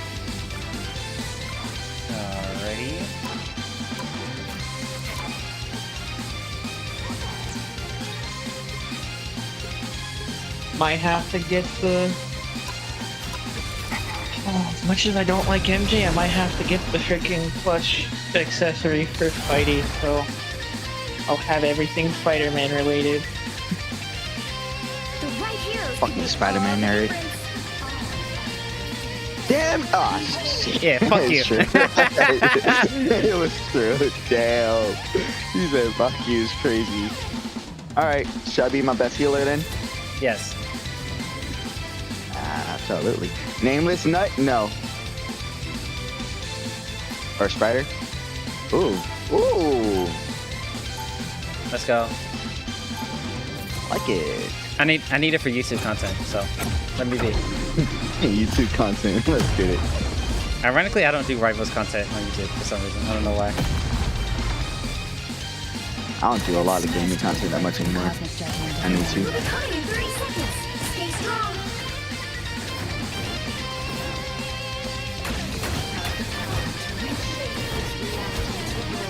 I cannot take this character seriously, bro. Like, Dashy, I want you to look at this emote real quick. Bro, I saw freaking... Oh my god. Bro, I saw somebody doing some type of thing with Jeff, and it made it look like Jeff was, you know, Jeffing himself. Like, Jeffing it? Like, Jeff was Jeffing himself. As Like in, he was using his mouth on himself. Jesus Christ. That's what it looked like. So it looked like he was shorting it. Yep. There's a bubble. There's 2 bubbles. You know what? Since I'm feeling generous, how about you get 3 bubbles there? Y'all get bubbles. Ooh! Magic, come here. Magic, come here. Emma's on me. Magic, come here! Fucking dipshit.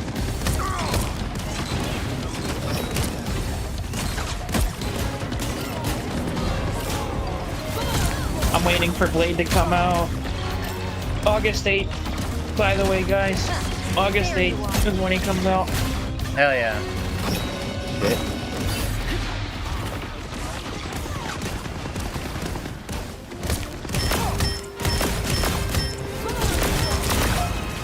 Oh no.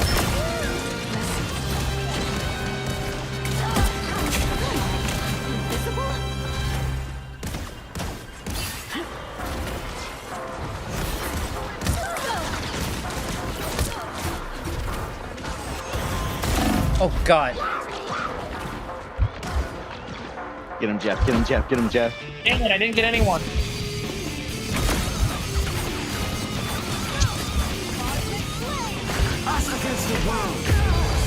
I didn't have my teleport. Dash! You ulted! Oh my god! What? You ulted and I was about to die. You should have said, oh, I'm gonna ult soon. I've come back from way I would have stayed if I knew you were gonna ult. I'm sorry. Damn, my bad. It's okay. I'll take it out of your paycheck. That's gonna be a paycheck. That's gonna be a $10 fee. Yes, sir. $10 fee is crazy. Maximum pulse! Oh my god. The There you maximum go. pulse for you.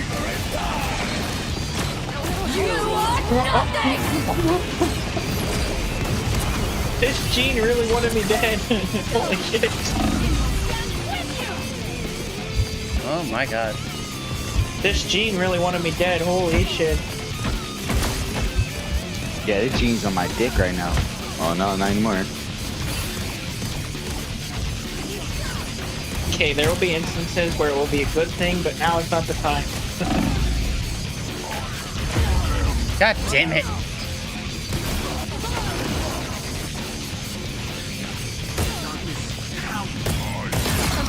That didn't hit me.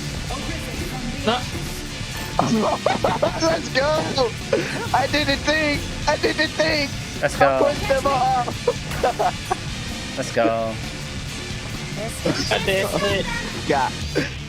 Get a magic. Get a magic. Magic, you have horrible aiming. Either that or fix your sensitivity. Come on. God damn! Like I'm just just a lonely shark. And I died to Iron Man's little missiles, you little bitch ass piece of shit. Us against the world. Dun dun dun dun dun dun dun dun. What? I cannot take this character seriously.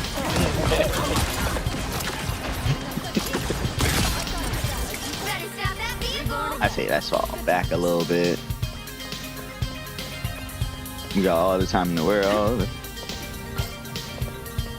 Get off the fucking thing, Emma. Yo. You are nothing! Oh, Your fuck. face is nothing.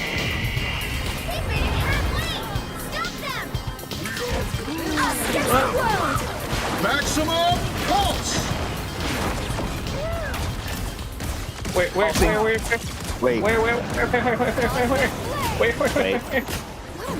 Yeah, I'm ulting right here. Get back here.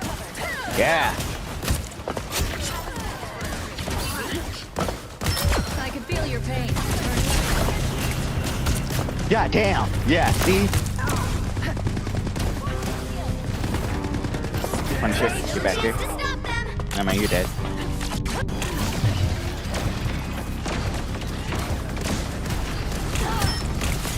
Nameless nut. Didn't we just have that dude in the last game? Did we? I don't know. That name looks very familiar though.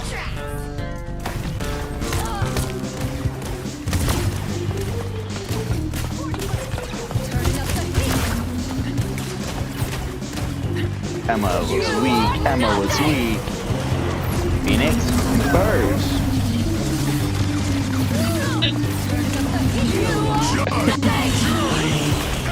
Oh my god, like, I swear I'm getting attacked Oh my god. Fucking Christ Stay already. there. What the fuck?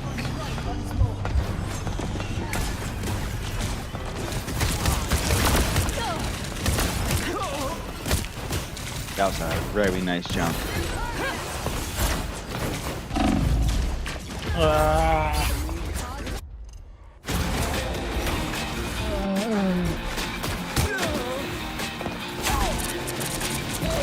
Never gonna get good at something unless you suck at it.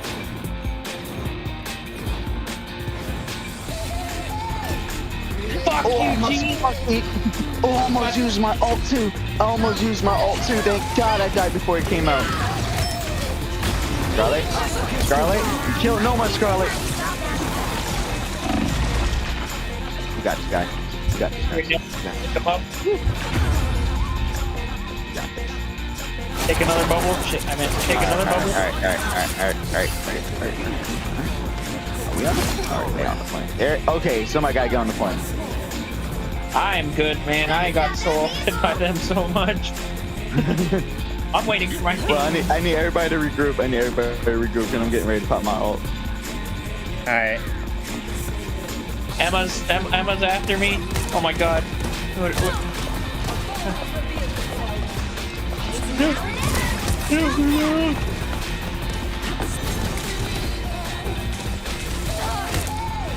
Why'd you push her towards me? I didn't mean to.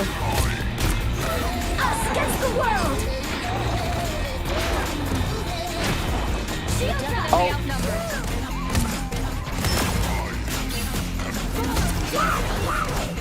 Did Cloak and Dagger just tank my fucking... What the fuck? Fuck, I didn't know where else to throw them at.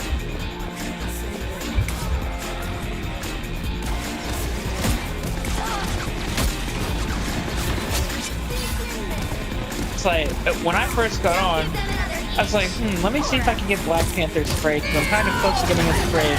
I load in, first match, like I said, I see you, I see your friend, I'm like, wait, what's going on here? Oh my god! I just got obliterated. Maximum pulse! No. Judge. Jeff now? Oh my god. Executioner. Fuck.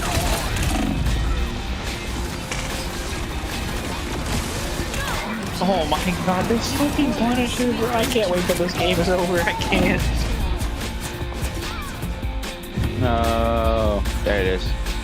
Well, you said you couldn't wait till the game was over. I've never been more happy for a game to end because I've been targeted that whole entire game. Fucking cloak and dagger.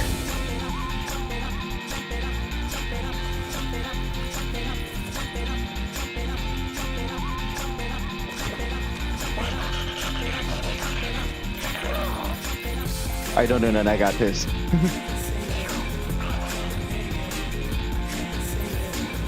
Oh god.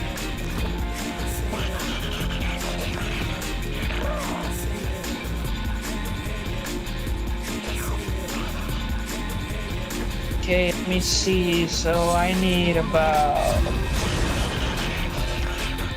17k more damage taken, and I get another 300 chrono tokens.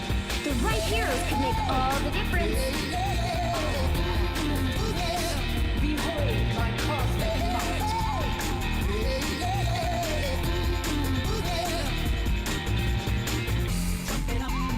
I like how you're just going through all the supports but not picking them. It'd be like that. What's going on?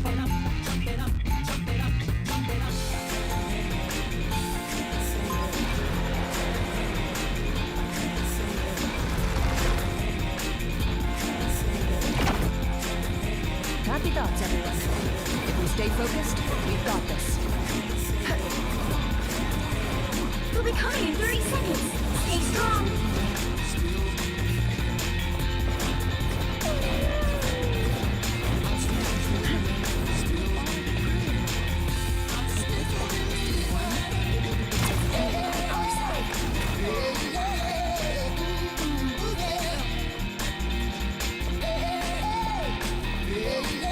The battle starts in 5, 4, 3, 2, 1. You have to stop them first. You got Spidey, Iron Man. Oh. God damn it. Sure, I said I had to use the restroom, god damn it. Back up, back up, back up, back up.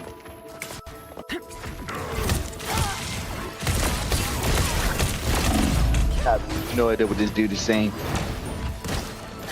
Oh, this dude's TV's playing on in the fucking background, bro.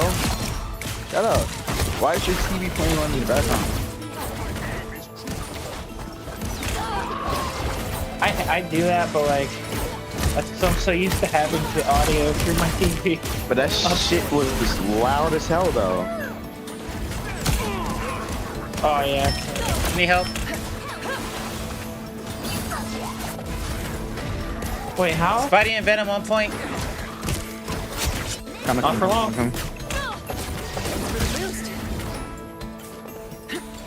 Kill me. Enemy ahead. Who the fuck is shit? Oh, fucking Jeff. Oh my god. I have no idea who the fuck I'm supposed to be aiming at, bro, because everybody's... Yeah. Ow.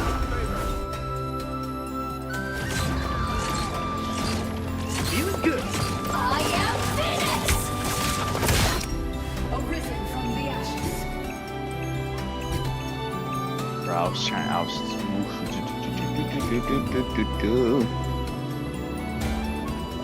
Oh yeah, hello guys. My ult's almost ready. You need to stop that vehicle in its tracks. What the fuck? What the fuck? Oh my god.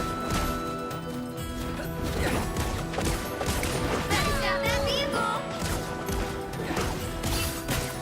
Are you serious? Spidey's not a problem, guys. Are you serious? He was one shot.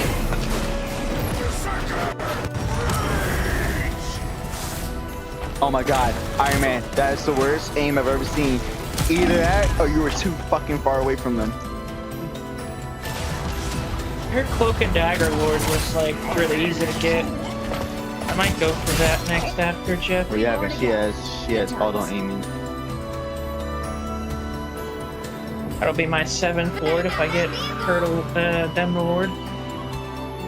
Don't mess with the amazing Spider-Man! I love getting stolen by Spider-Man. Yeah, Spidey's not a problem character at all. Definitely. He did get nerfed, but they gave him a new team up. I'm about to say, I need this goddamn thing to get off of me. I really needed that. That poor Spider-Man.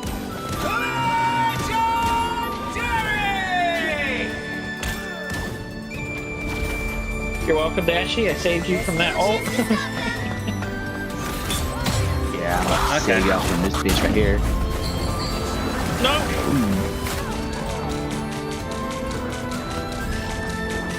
Oh my god.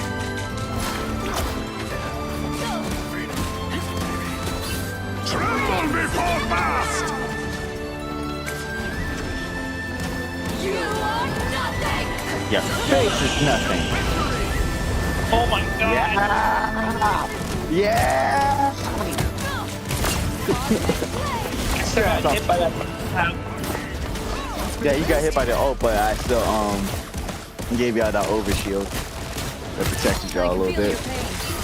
Hey yo, homie, Hey, you need to fuck off and Panther, can you fuck off? Oh my.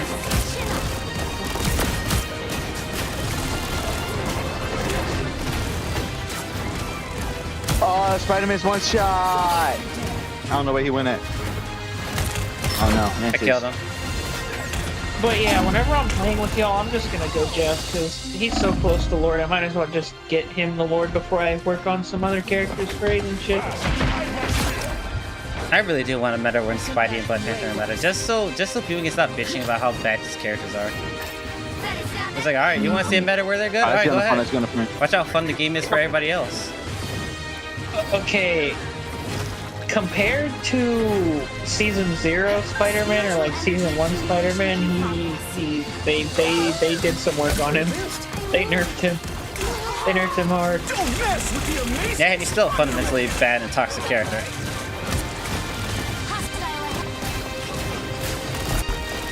Honestly, I just love fucking around with them and like doing match and stuff. You are nothing!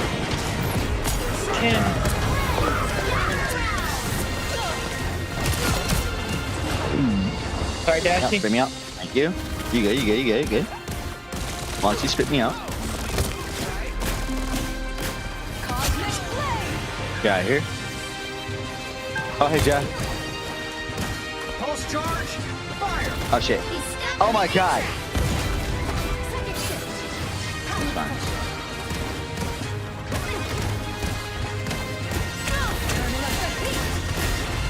Tremble before blast! Bitch. That one's almost dead. That one's almost dead, guys. Yeah. She's dead. This is Scarlet Witch? Panther's still trying to get me. Did someone else go Spider-Man? God damn. God damn. I'm trying, Dashy. Oh my God. Yo, does someone else go Spider-Man? Because that's a whole totally different skin. Iron Man, Iron Man, Iron Man, get him.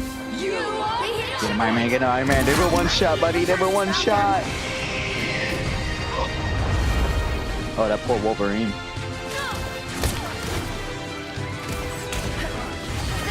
Wolverine is going 4 and 6, by the way. So is the tank. Yeah, I'm totally having fun right now. I'm not. I'm getting targeted. Oh God, I have no idea where the fuck. I have, bro. She just kicked me straight into the house, and I'm just like, oh shoot, I'm lost. The amazing Spider-Man!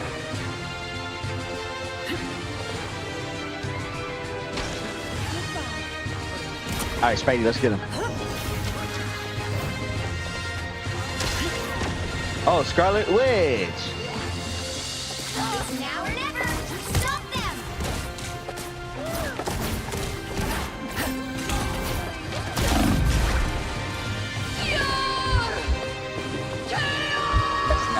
shit. Dumbass, that's not gonna do shit. I don't know why. I don't know why. I'm Captain America. I have a shield. It's not gonna do anything. Reborn again. Good times. I'm about to say. Way to go. Way to go. Way to go. Da da da da da da da. Are you back Pretty for more? good. Free Phoenix. Where'd you go? God damn it.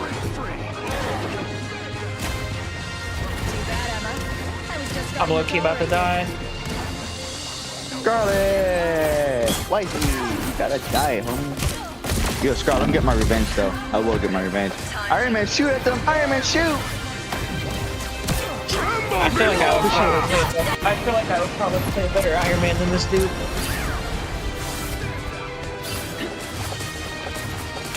Are you fucking serious, bro? How long do y'all usually play this game for? Nowadays I usually only play it with my local group. I don't really play one at home. The game pisses me off too much. You are nothing! Only 60 seconds left. Oh shit. Haha. Bitch, you didn't get me. I can submerge and completely miss your ult. Fucking dumbass. Oh my god! Nah, you good, you good, you good. You were trying to heal. You were trying to. Bro, kill Spider-Man, kill Spider-Man! Okay, Spider-Man's dead. Good shit. Spider-Man's just a distraction. I'm trying to get Black Panther. I'm trying to get to these healers.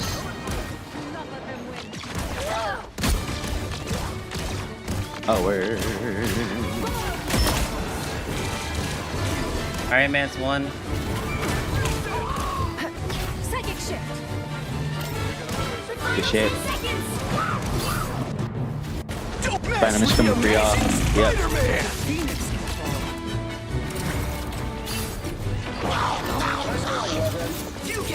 Hey guys, you want an Emma? Here you go. You stop them in their tracks. You'll have to keep fighting until we have a winner.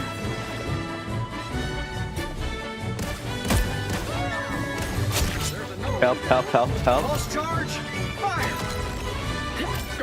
Yeah, good shit. Good shit, good shit, good shit. Oh god, get the fuck off the point.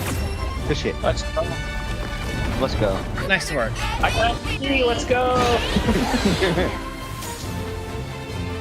Give me that shit. Look at that. Look at that. Look at this little shit stain right here. Look at this little trash panda right here, dog. Goddamn. I did nothing wrong. Nah, it's the character that's a trash panda. Oh. I got time for one more. Alrighty. What character do y'all want to see me play? Since you're doing one more, Dashi, what character do you want to see me play? That's a good question. I might be throwing because I'm about to try magic again. Bro, who the mic is that? Iron Fister. Shut your mic up, dog. I'm not judging. Science solves problems. Punk child. Hell yeah.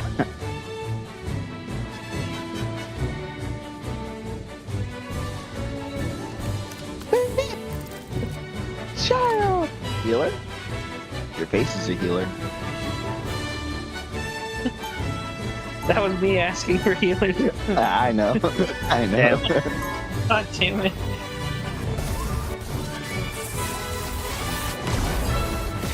Hulk isn't the only one with a temper. Banner can smash things too. Science solves problems. I'm 30 seconds before you attack. Get ready. Magic, so your portal's taken to magic too, yeah?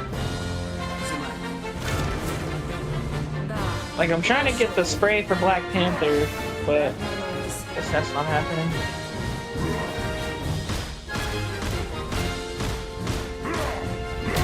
The battle starts in 5, 4, 3, 2, 1. That new BP skin is terrible in my opinion. Capture the mission area. Your Got face it? is terrible. Yeah, huh?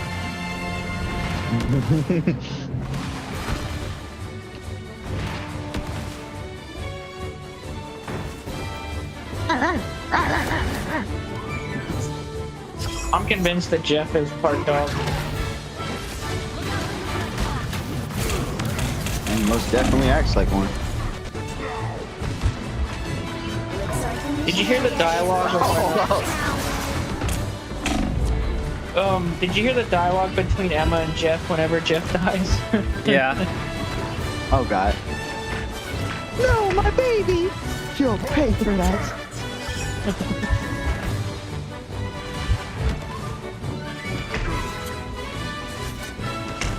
Back from limbo. That's where I go. Capture the mission area. There's no way I live through that.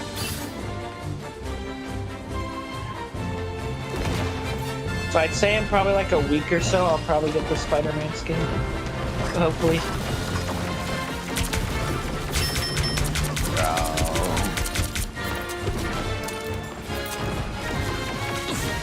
Why would I need healing? I don't know, because you're dying? Oh, good shit!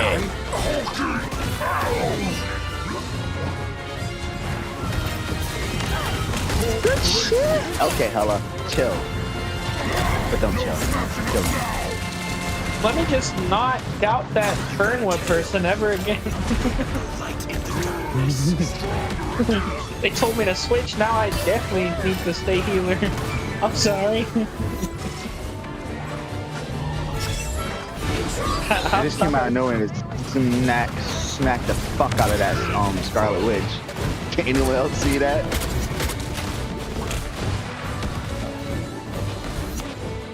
Oh, Iron Fisted? Oh. Yeah, Iron Fisted, no.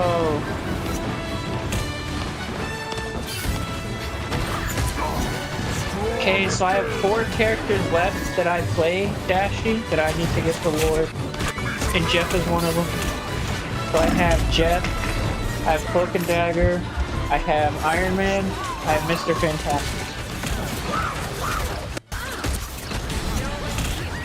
Damn it. Armed and dangerous! Bro. How did I miss that, bro? Control lost.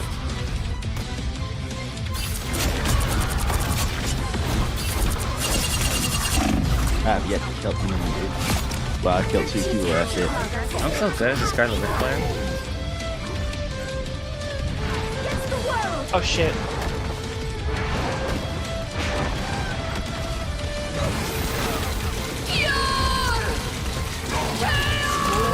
Oh. There is no way in God's green earth. Bro, why did homegirl think she was gonna do something?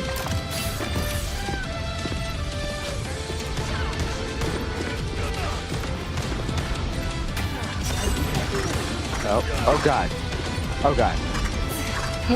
This ain't a good game.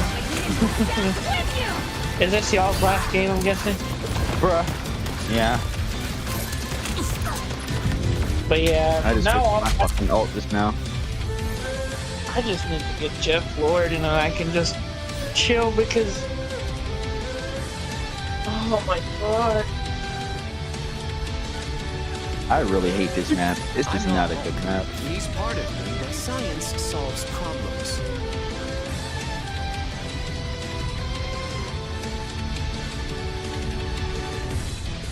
Be wary.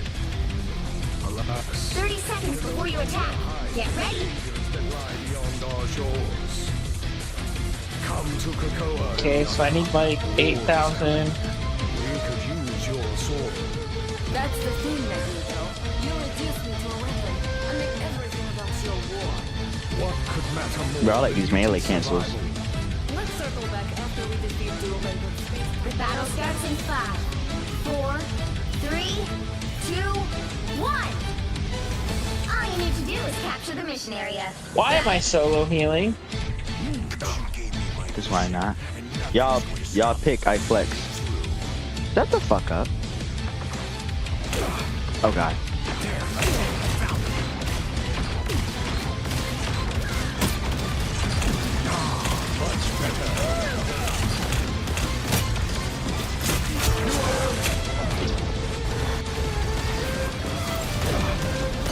Circummission area is yours to capture now.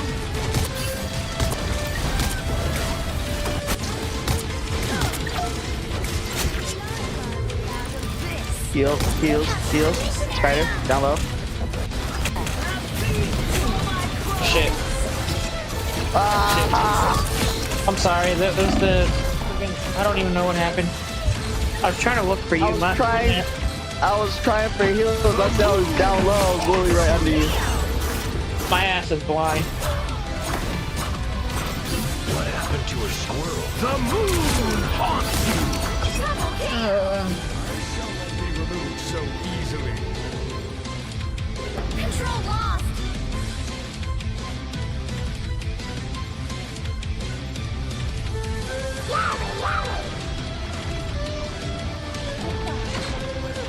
Oh shit. A gift from Khonshu.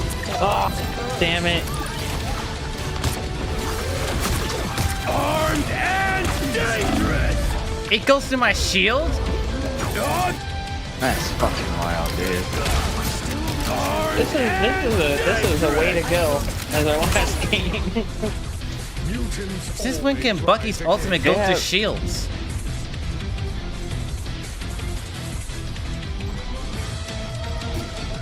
Oh my god, Bucky, man, I really hope this dude gets nerfed.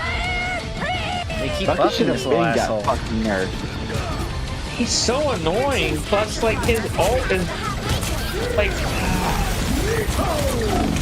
ult is still ridiculous to this day. Like, getting a kill and then being able to do your ult again.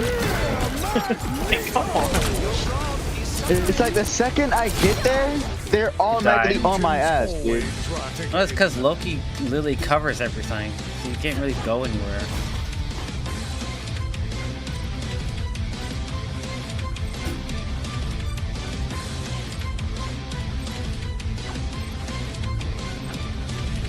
They've almost got it.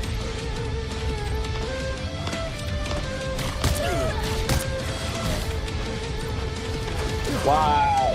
Us against the world.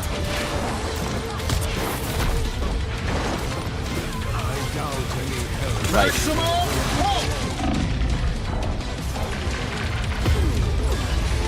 Oh, my shield doesn't do anything against Cloak and Dagger. Alright, cool. Damn. Alright, well, GG's then to y'all. GG's. GG's. That was atrocious. Alright, so after I get my Cloak and Dagger to Lord, I don't know who to Lord between Iron Man or Mr. Fantastic. In regards to the most recent page stubs, we're being told that it was a one-time glitch. By our accountant, Danielle will work on getting them sent out. The page stubs will resume being emailed as normal next pay period. Okay.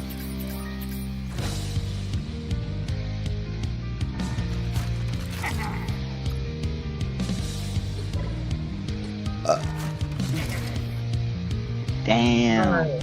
GG's to y'all. Alright, GG's, y'all. GG's. Catch y'all later. Bye bye.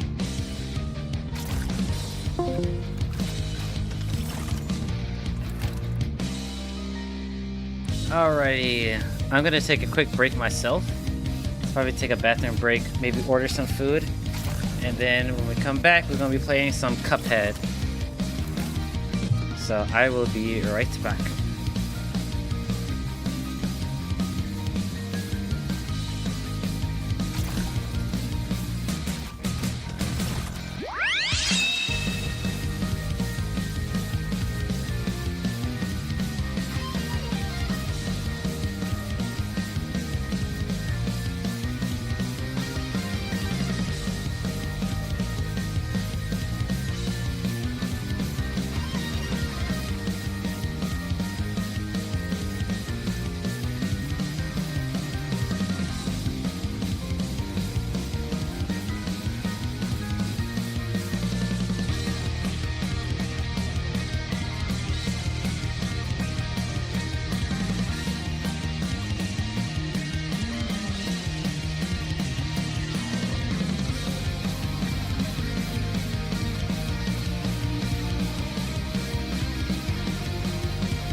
Okay, I'm back.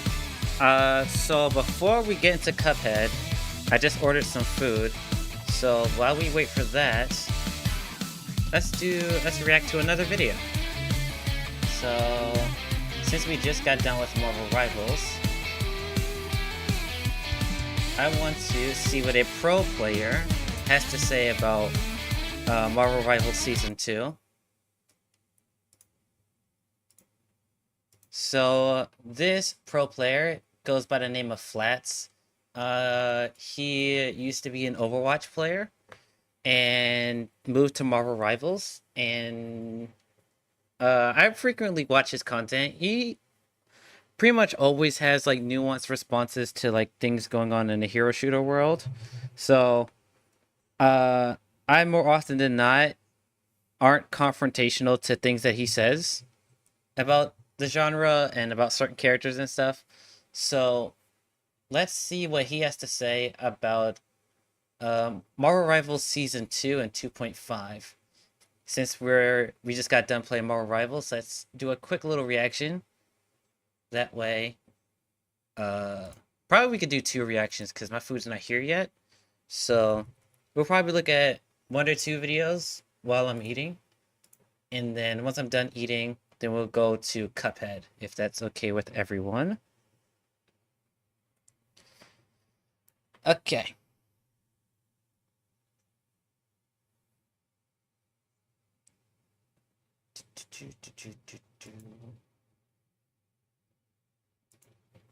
Okay, I'm gonna mute that. Alright.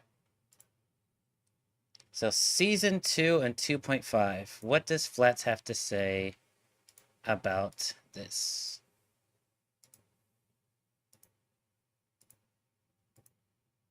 Alright, here we go. At Flats, now that the season is nearing the end, was there stuff you really did or didn't like? Gather a lot of people didn't like this season. I hadn't thought about doing a season 2. Do you want a season 2.0 or season 2 and 2.5 review? I hadn't thought about doing one. Actually, that's not a bad idea. More decades. Obviously, I wasn't as prepared for that because I just kind of came in as we're talking, as I'm literally starting stream. But I think that is actually a really good question. That's a really, really good one. I think this was probably the most, I think it's easy to say, the most challenging season, both from a game side, player side, community side, etc. for many, many reasons. Yeah, there were a lot of fundamental changes that happened throughout this season, or last season, I should say.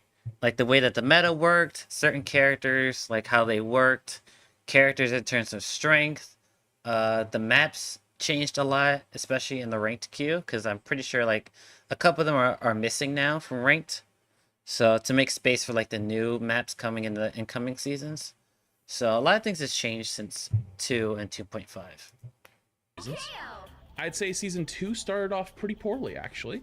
I think a lot of people were really upset with the balance changes going into season 2, even though it really shook up the game, right? Like characters like Mr. Fantastic and Iron Fist became meta. The addition of Emma Frost was actually very exciting. There was a new tank added to the game. Supports weren't getting nerfed, or support ults weren't getting nerfed, although people felt like supports were still weak, so like a lot of people were clamoring for supports to be stronger. God, I'm losing track of time. I don't even remember when the support strike was. It was 1.5 or it was 2. But the support strike was really dumb. I was never, as a support main for the most part, I was never behind the whole support strike thing. I was never a fan of it. Yeah, I didn't like it at all, from just like the fundamental aspect of like, we're gonna make everyone else's games poorly just because someone shit talked to me when I was playing like Rocket or Cloak and Dagger, or even the fact that somebody like counterpicked like on the enemy team. I'm just not gonna play anymore. Like that shit. I was never behind the support strike. It was dumb.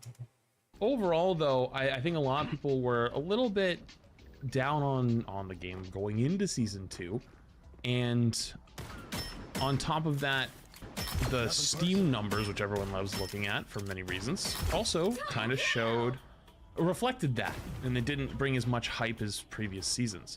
That being said, though, I think they did a pretty good job overall.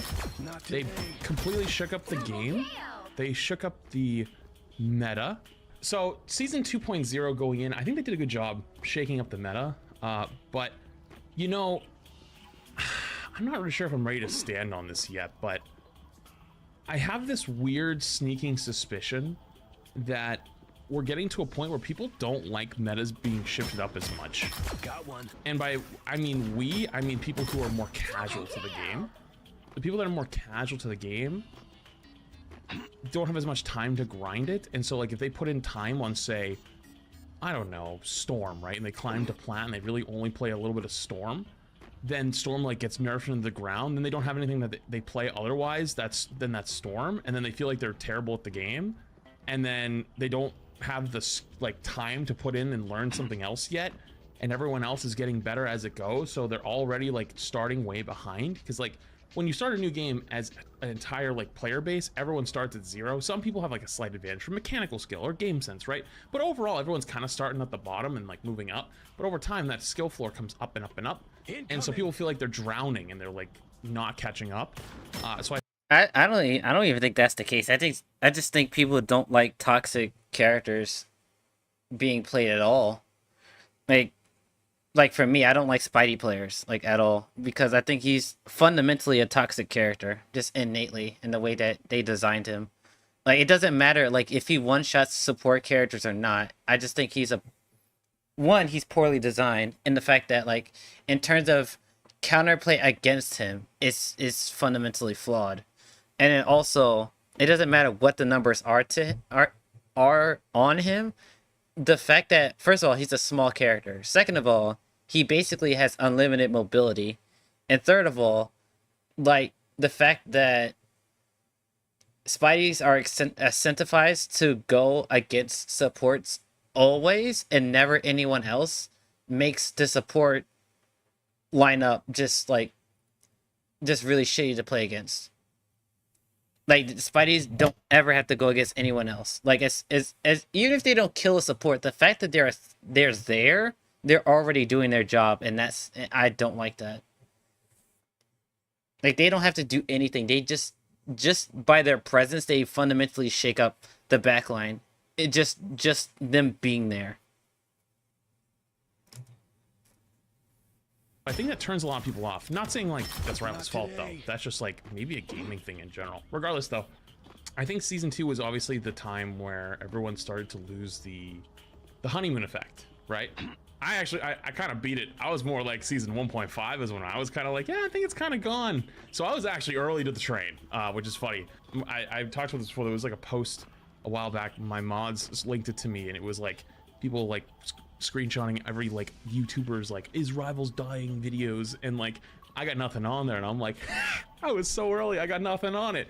Although I didn't make like a Rivals is dead or dying video. It was more of like objectively speaking the game's player base is declining and talking about why. So it's a little different, even though that's a lot of things are black and white as opposed to in reality where things are more of a gray area. Regardless though, season 2 was definitely not my favorite. Season 2.0. It just didn't feel very good. Felt kind of boring, and it was not as enjoyable. I don't really know how else to describe it. Here they come. They actually did the first balance patches that were not like one balance patch at the start of the season. They did a couple like mini ones in between to iron things out, like on like I think it was Iron Fist and stuff like that. They also made those Spidey changes to try to nerf dive. There was a lot of like little things that they did, which was good, but it seemed like to me that their probably big focus was shifting to season 3 and beyond, to the new format, which is going to be a new hero every month. So it almost became a maintenance season with just tons of content, is like the best way I can describe it to you, is the way it felt. Overall though, I don't think it was nearly as bad as people said, but season 2.0 was definitely the least enjoyable. 2.5.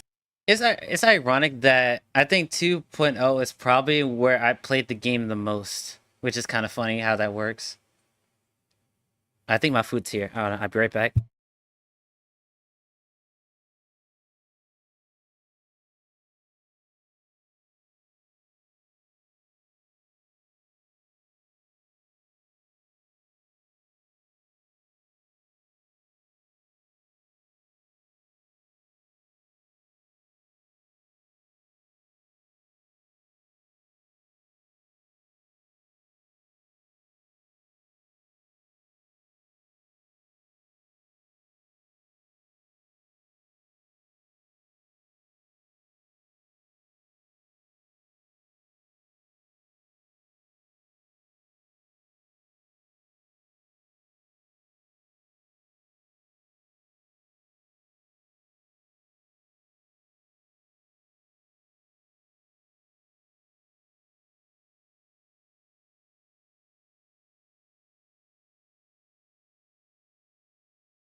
Okay, so I have my food now. I'm gonna have my mic muted until I have something to say.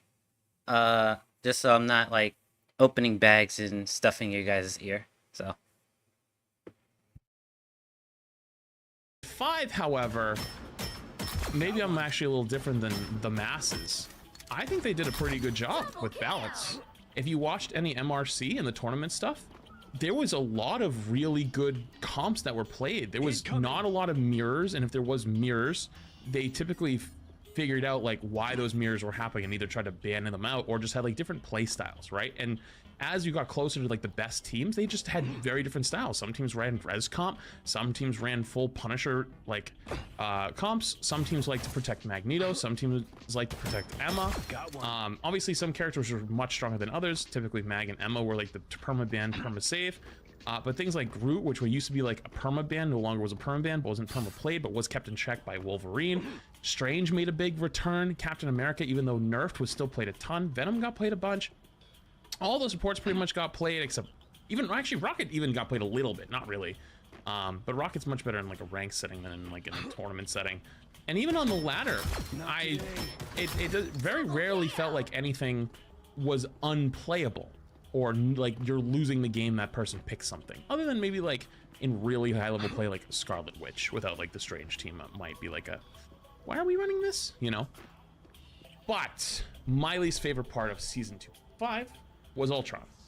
The reason why for Ultron is Ultron to me feels like a DPS or a DPS, sorry, a support that DPS players pick to say that they're filling.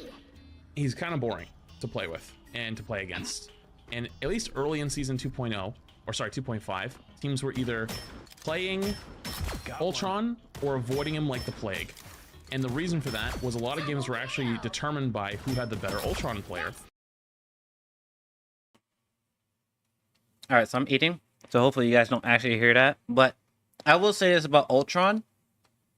Ultron, in my opinion, is more of a slow burner type of character than an instant gratification character. And what I mean by that is that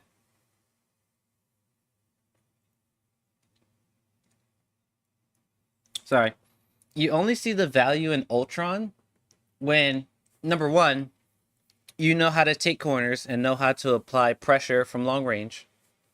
And second, you run teammates that don't instantly just run at the enemy. Because what's good about Ultron's drone is that even though it doesn't do a lot of healing per second, it's sustainable enough to where if you're good at taking corners, especially if you're a dive hero, you get a lot of value out of Ultron. And the problem is that lots of Ultrons either put the drone on the wrong characters that don't need it, and or try to go full DPS route and be like on the front lines and like trying to like snipe out like enemy like flyers and stuff without taking corners, and like they get blown up or the enemies get blown up, and then they're saying like we're not getting enough heals. And like, you have to be smart. Both the opponent who's using Ultron and the people taking advantage of Ultron, right?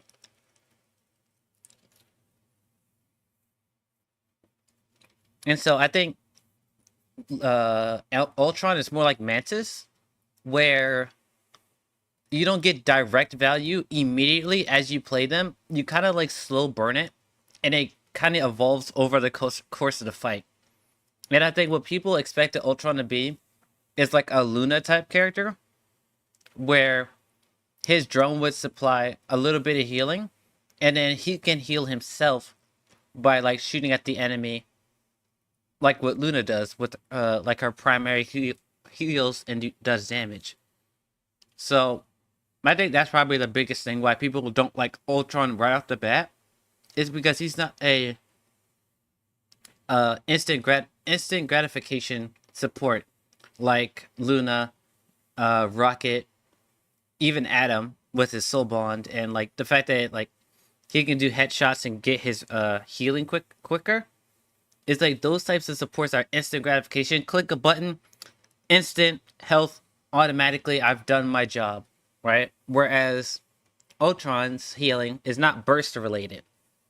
So not only does the person using the drone have to be smart about how they use the drone, but Ultron also has to be smart enough to figure out who needs the drone at what specific time.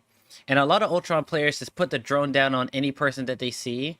Most of the time, they just put it on the tank, and like they just start shooting. Like they don't think about, oh, if my dive DPS just went off and is running back to the team, why don't I put the drone on them? So even if they're being chased, they got some level of healing, so that if they're being chased, then they're not immediately going to die.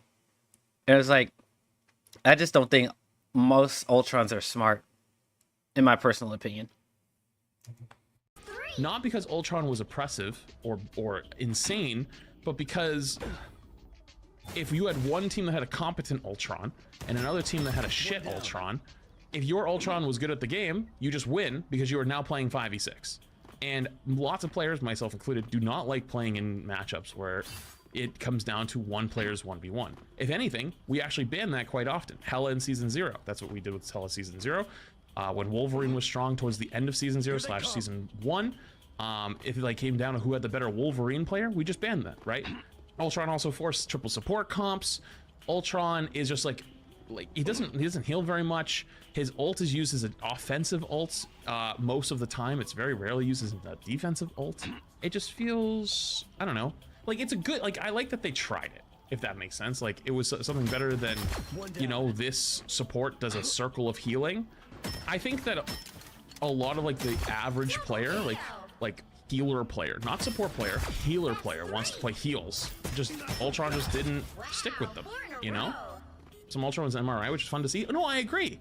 But I just, for me overall, I don't think he really fit the healing persona of a support. He was just a DPS with a healing ability, you know? It was very interesting to me to see how angry the community was about balance in Season 2.5, because Season 2.5 felt pretty balanced to me. There was a lot of things played, a lot of things that were good, and it was just kind of odd to see how everyone was really upset about it. And like, I guess part of it would be flyer meta, right? Like quote unquote flyer meta.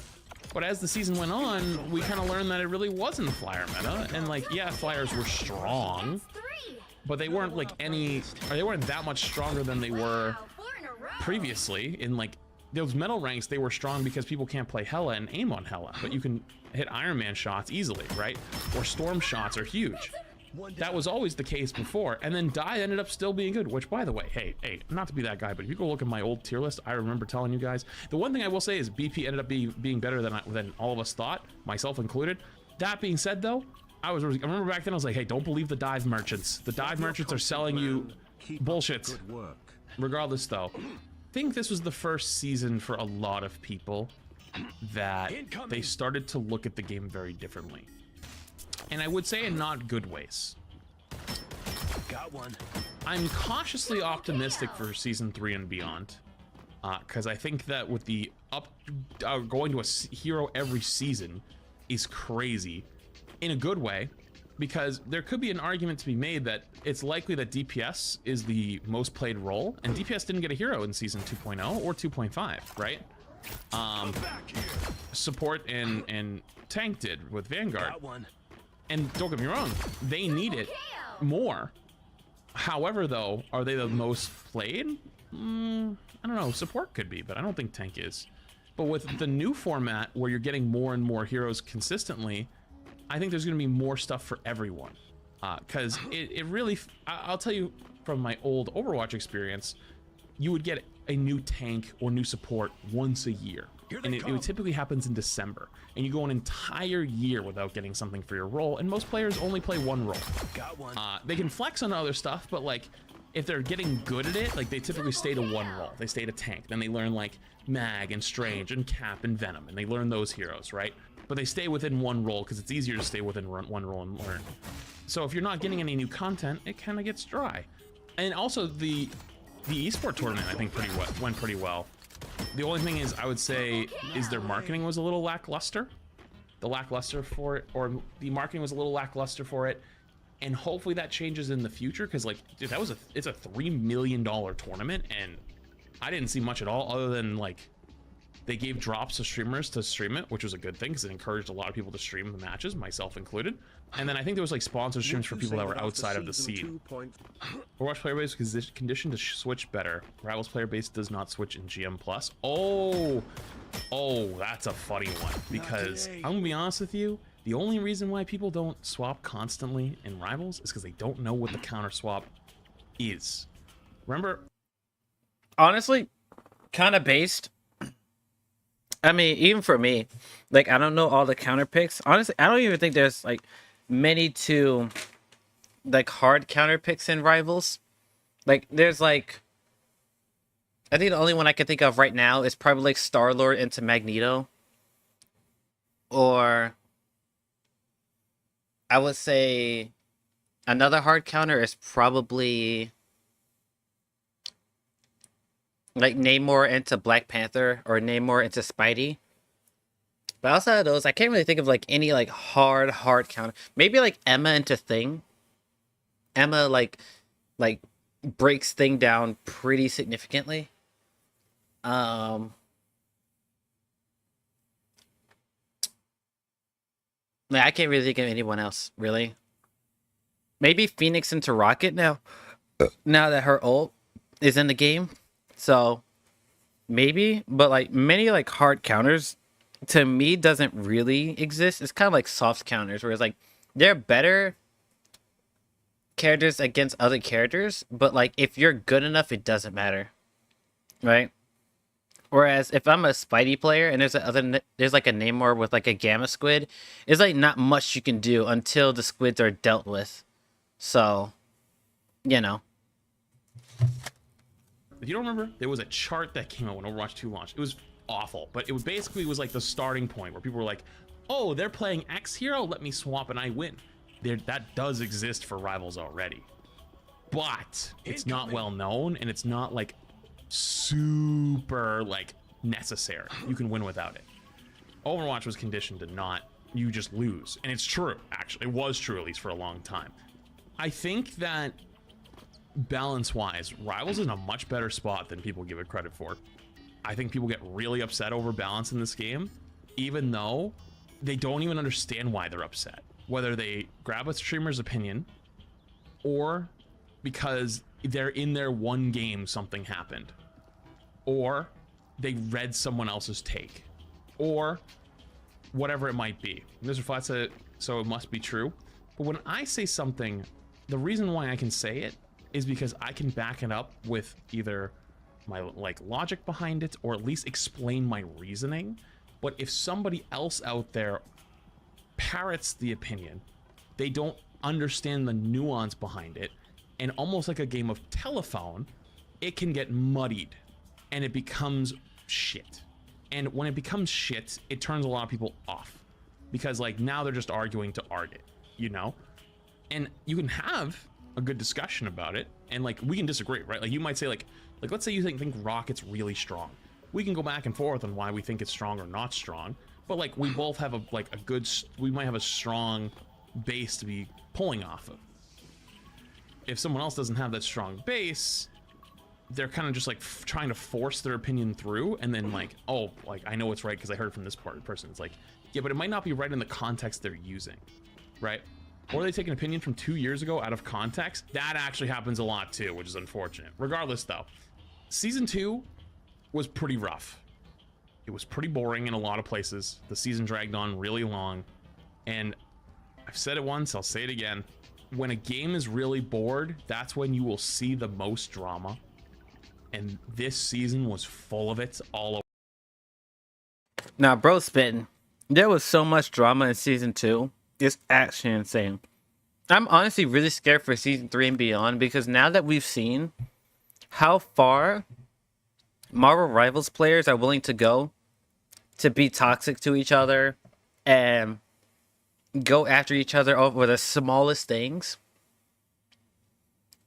I hope to God that if we ever get a meta that is with even in the same wavelength as season 2, the community will legit explode on itself, and the game will not last like past season 5. Like if we get another meta that's like either really dive heavy focused or like in season 1 was heavy sustain focused, I don't think the game will last long. The community itself will tear the game apart.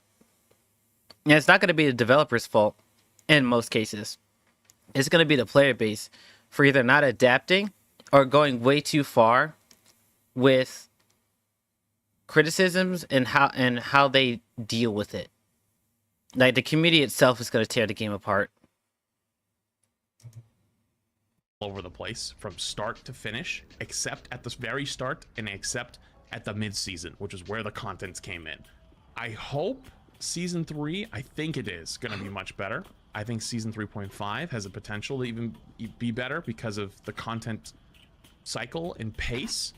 And I think the community is going to have to start getting comfy with the idea that they're no longer the top dog anymore.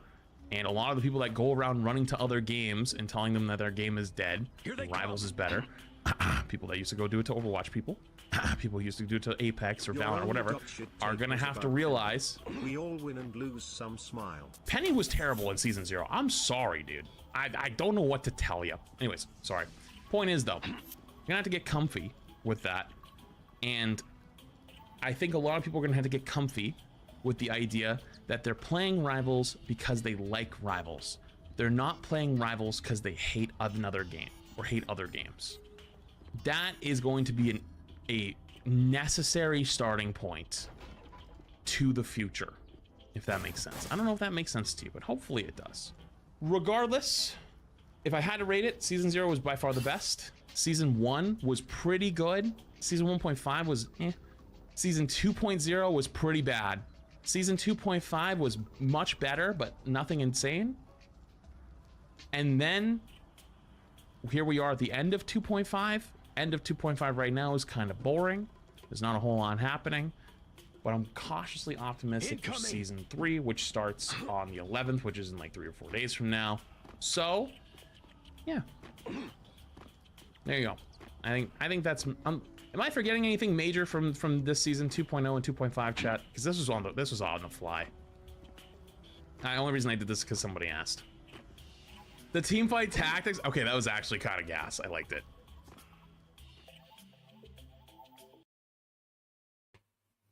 All right. That was Fless's take on season 2 and 2.5. Overall, I kind of agree. A lot of stuff he talked about in the pro scene, which I don't have any involvement with, so I can't give much commentary on that. But in terms of like community-wide stuff, I overall agree. It was a very toxic time for pretty much everyone involved. The support strike was cancer. Dive meta was something. I'm still eating, so we'll probably watch one more video before I get into Cuphead. Let's see, which one didn't I go? I already watched that one. We'll do this one. That's about 40 minutes. It'll give me time to digest. Yeah, even if this lasts for like about an hour, which would be like around like 4:30-ish, give or take, I'll still have like a couple hours to finish Cuphead. So let's watch this one. Hey everyone, welcome to a sort of rant video about Marvel Rivals Season 2. Alright, so this is what went wrong with Season 2, Marvel Rivals Honest Review from Pixels. Once again, I'll put the link to this video in the description once the video is done. And so let's see what he has to say. Hey everyone, welcome to a sort of rant video about Marvel Rivals Season 2, which I am calling the Hellfire Slop Season. And the good news is we're going to be getting another one of these next year as well. Hellfire Slop, earlier okay. in the season, we did have an event where we could vote for the best skin or, you know, character who is looking the nicest. And they will get another skin next year in the next Hellfire Slop Season. The entire theme of this season has just been terrible. It's something that even in the comics, a lot of people didn't enjoy. I have no idea whether they thought this was going to be the really big thing for Season 2 here. This is sort of a theme that you would put in like a filler season, I guess. You know, maybe as a quick summer 1 month type of season, but having this as an entire season has just been terrible. In this video, we're going to break down everything that happened in this entire season, as well as just, you know, talk about the future of the game and, you know, the player base declining rapidly as well. Why are people leaving the game? You know, there's just so much going on that we need to talk about here. But let's start with the characters that they added in this season. And we have Emma here first. So Emma Frost, really cool character. Everybody wanted her to come to the game. It was nice. We finally got a Vanguard as well, a new Vanguard out of the game, because the game's got way too many duelists. The game released with way too many characters, to be honest. That's why the balancing is so fucked, honestly. There's way too many duelists. You know, we could go another 2 years of seasons and we still have enough duelists in this game. It's absolutely ridiculous. So it was nice to finally see Emma Frost come to the game as a Vanguard. She is relatively fun to play. However, she was in the game for up till season 2.5, absolutely busted. And I kept saying she was the best tank in the game. I still think she's one of the strongest tanks in the game now, even with Groot being nerfed as well. A lot of people called me crazy. The amount of times I have won ranked games just because I banned Emma Frost, and the ones that I lost is when she wasn't banned and everybody was using her in those games. And it just goes to show the power level of this character, the crowd control of grabbing an enemy and just pretty much insta-killing them. You know, she was just left in the game way too long, and the balancing issues we'll talk about later, but just way too long. However, she is a fun character. She's a cool character to play, and she's a nice addition to the game. We'll give them that. Now let's move on to Ultron. Ultron. I don't know, you guys take the piss of me saying Ultron like that. That's how you say Ultron. Anyway, that's how you say it. Ultron. This guy comes in, probably the weakest strategist in the game. However, you know, he's made his way into a sort of meta right now with the flying meta going on. So, you know, he's met his role, really. You know, he's found his place in the roster. I like Ultron as a character. Having him in this game right now, was it really the right call? Probably not. You know, it's the Hellfire Gala season. We're probably expecting more X-Men orientated characters, if I'm being honest. I don't know whose idea it was to put Emma along with Ultron in this game, but here we are. This is what's happened, and it's a very weird theme, honestly. There's so much stuff out there in the Marvel universe. You know, you have like Mephisto's realm you can do Null with symbiotes and stuff. We've already have Clintar in the game as well. Doing seasons around things like that would be way more enjoyable than Hellfire Gala. You know, like there's so many different arcs and narratives that you could have pulled from, and this is what you put into the game. Combined with Emma Frost and Ultron, it's just the weirdest combination ever. And it's probably because everybody did cry about there being too many duelists, and they've probably have a batch of characters already made or close to being made, and concept ideas already planned out as to where, okay, the community wanted Vanguards and I would talk about his criticism of just the concept of the Hellfire Gala. I am not a comics reader, so I don't know the original story of the Hellfire Gala. But to me, it's a fine topic to go over, because it introduces like another piece of Marvel lore to casual players who is like, what is this Hellfire Gala? Like, I even had to look up what it was and like who Emma Frost was. Of course, I know who Ultron is. But I had to look up Emma Frost and the Hellfire Gala and get a certain amount of information. Of course, I don't know the full story, but I know enough a bit about it. So I don't have a problem with it. Him saying it felt more like a filler saga, I think it was pretty warranted, because we literally had 2 full seasons of like straight up like main story lore, like big arcs. Season 0 was the initial convergence with the Dooms, and like, you know, the introduction of these multiple timelines converging and stuff like that. And then we go right into season 1 with the entirety of the Fantastic Four versus Dracula and saving Blade and all the other things that comes with it. So the Hellfire Saga being like this cooldown period, and they even say it as much, like the Hellfire Gala was supposed to be like this, like after party, you know, saving the Earth from Dracula, and then Ultron reawakens and crashes the party. Like it was supposed to be a cooldown period until Ultron shows up. So like, I won't say that he's wrong in his opinion about the Hellfire Gala, because he probably knows more about the comics than I do. But me personally, I don't have a problem with it. And I also don't have a problem with Ultron and Emma coming together, because I don't think every single season needs to be this character needs to be here because X, like, storylines here, right? Would it be cool if we got 2 X-Men? Because, you know, the Hellfire Gala and the Krakoa? Of course, it would have been cool to have 2 X-Men. But Marvel Rivals is taking it upon itself to create its own narrative within the Marvel lore. Of course, taking certain aspects of the Marvel universe and putting it into their own, but it's kind of like what the MCU does, right? Where they take concepts and ideas from the comics and then molds it into their own storyline. So, like, him saying, oh yeah, Ultron feels out of place, is like, yeah, that's the entire point of, like, the timeline convergence, is that things are not where they're supposed to be, and characters can just show up randomly for no reason because of the timelines, and Doctor Doom messing around with dimensions and time, right? That's kind of the whole shtick of Marvel Rivals as an idea, is that all these characters coming together from all different points of the timeline in different dimensions and universes, you know? So, like, once again, I'm not going to say he's wrong, but the whole idea of Rivals is that characters can show up whenever and wherever, right? That's the entire point, right? So, I don't know. He keeps going on about it. I won't criticize him for that. Emma's balancing when she released. Honestly, we kind of needed a main tank to put a lot of characters in check. I think the strongest tank was Doctor Strange at the time before Emma's release, and at that point they did nerf Strange for some reason. And so with Doctor Strange being nerfed and Magneto slowly climbing the ranks, we definitely needed another tank to take hold.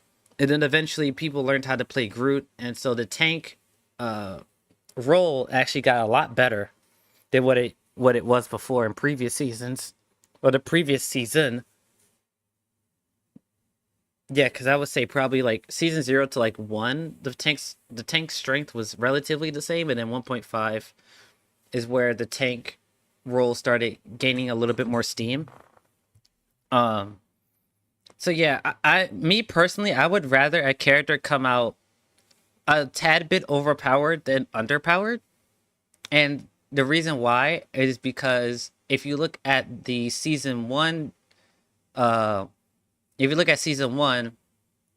basically both 1 and 1.5 had a character that was really, really good and a character that was really, really bad. And ironically, both the characters that were bad were DPS characters. So that's kind of ironic. But yeah, if you just look at what was going on at the time, like, nobody picked Fantastic. It was rare for anyone to pick Johnny. Goddamn, I couldn't think of the bro's name. It was rare for people to pick Johnny unless they were running Storm together. So it's just that, you know, when a character is not getting played, they don't have time to shine. And, you know, I feel like that's important. I would rather have a character be overtuned when they release, because then people are playing them. You can get accurate data on what's too good and what's bad and all that stuff. Whereas a character is underpowered, you could kind of get that same data, but like, people aren't using them. So you kind of just have to buff everything until they're cracked, and then you tone it down, which I would rather just a character be overtuned and then have them know what the problem is and then have them nerfed accordingly. So that's where I am with Emma. Ultron, I already talked about Ultron being a slow burner type of character, so I won't go into that.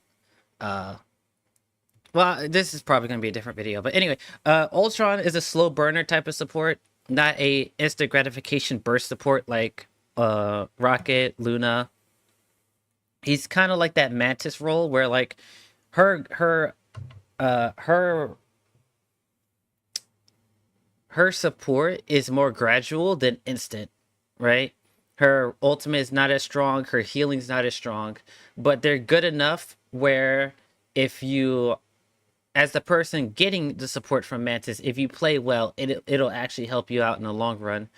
Whereas if you just pick up Luna or Rocket, you could just instantly right click, burst heal the opponent, and they could just go in, right? So, yeah, Ultron is one of those characters. Strategist, well, here you go. He's a Vanguard, he's a strategist. You know, we've already had them work because Ultron was leaked way back in like season 0 or whatever. So we knew we were going to get him eventually. Here he is. He just feels like he's just been dumped into this season willy-nilly. Not much thought going into him. A little healing drone, some bonus health. There you go. You know, he's a very strange strategist. He's not the best strategist to pick. He's fun to play. You know, even on Reddit, there's a lot of people complaining though about him literally hurting people's arms when they're trying to use them on keyboard and mouse, and people find it difficult to actually land hits with him on controller. So I think Ultron was a bit of a miss, honestly. I don't think he was a big deal coming to the game. I see people aren't even picking him most of the time now. Like, people are already bored of this character. I know he's a strategist, and I still say it, Loki's the most fun. He's the best strategist in the game to me. But yeah, Ultron just doesn't really cut it compared to Loki for me, at least. You know, it's just a weird transition of characters there. But Emma was a good one. I don't think Ultron was particularly a great character added to this game. Like I say, he's been added in as possibly the weakest strategist in the game. Him or Mantis right now aren't looking too good. Even Adam Warlock's probably more viable, like I mentioned before, than Ultron because he offers the revives and everything. So, yeah, those are the characters. Not the best start, unfortunately. Now let's talk about the maps. So we have Krakoa and we have Araco, and you know, it's some interesting lore behind these maps. You know, about them being like sister beings and stuff.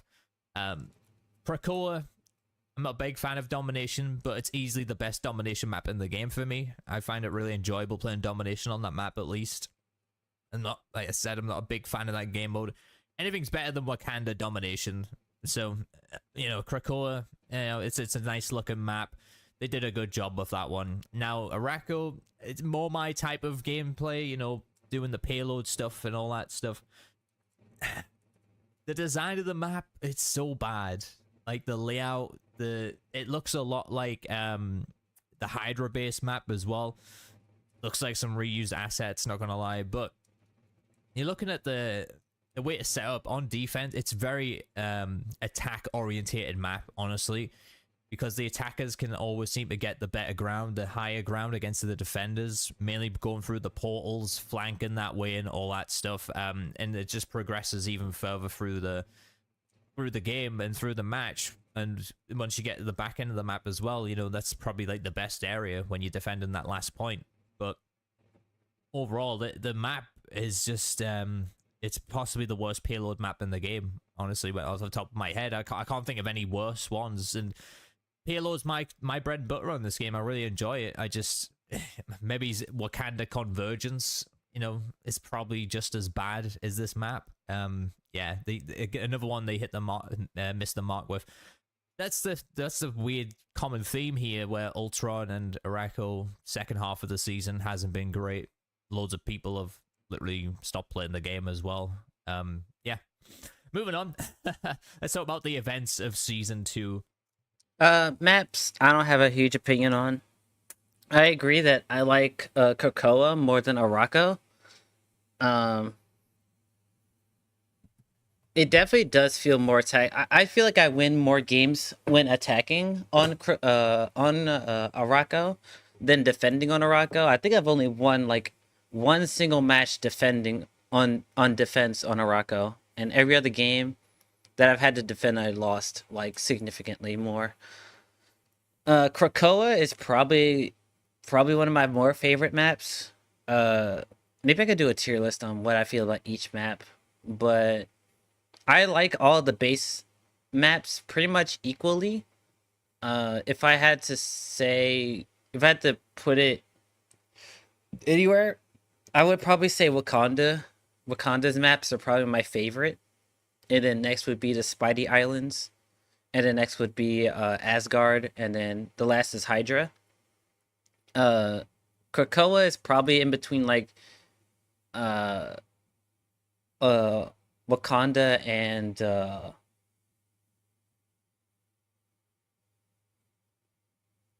what did I say was after Wakanda? The Spidey Islands. It's probably in between there, and then Morocco is probably like next to Hydra, and then next to Clintar. That's another map I forgot. I think Clintar is probably like my third favorite. Probably that Wakanda, Spidey Islands, Clintar, Asgard, and then Hydra base. And then I would put like Krakoa in between Wakanda and Spidey Islands, and then I'd probably put Araco in between Clintar and Asgard. Once again, I'll probably do a tier list on it. It can be fun. But yeah, I don't have a very big opinion on it.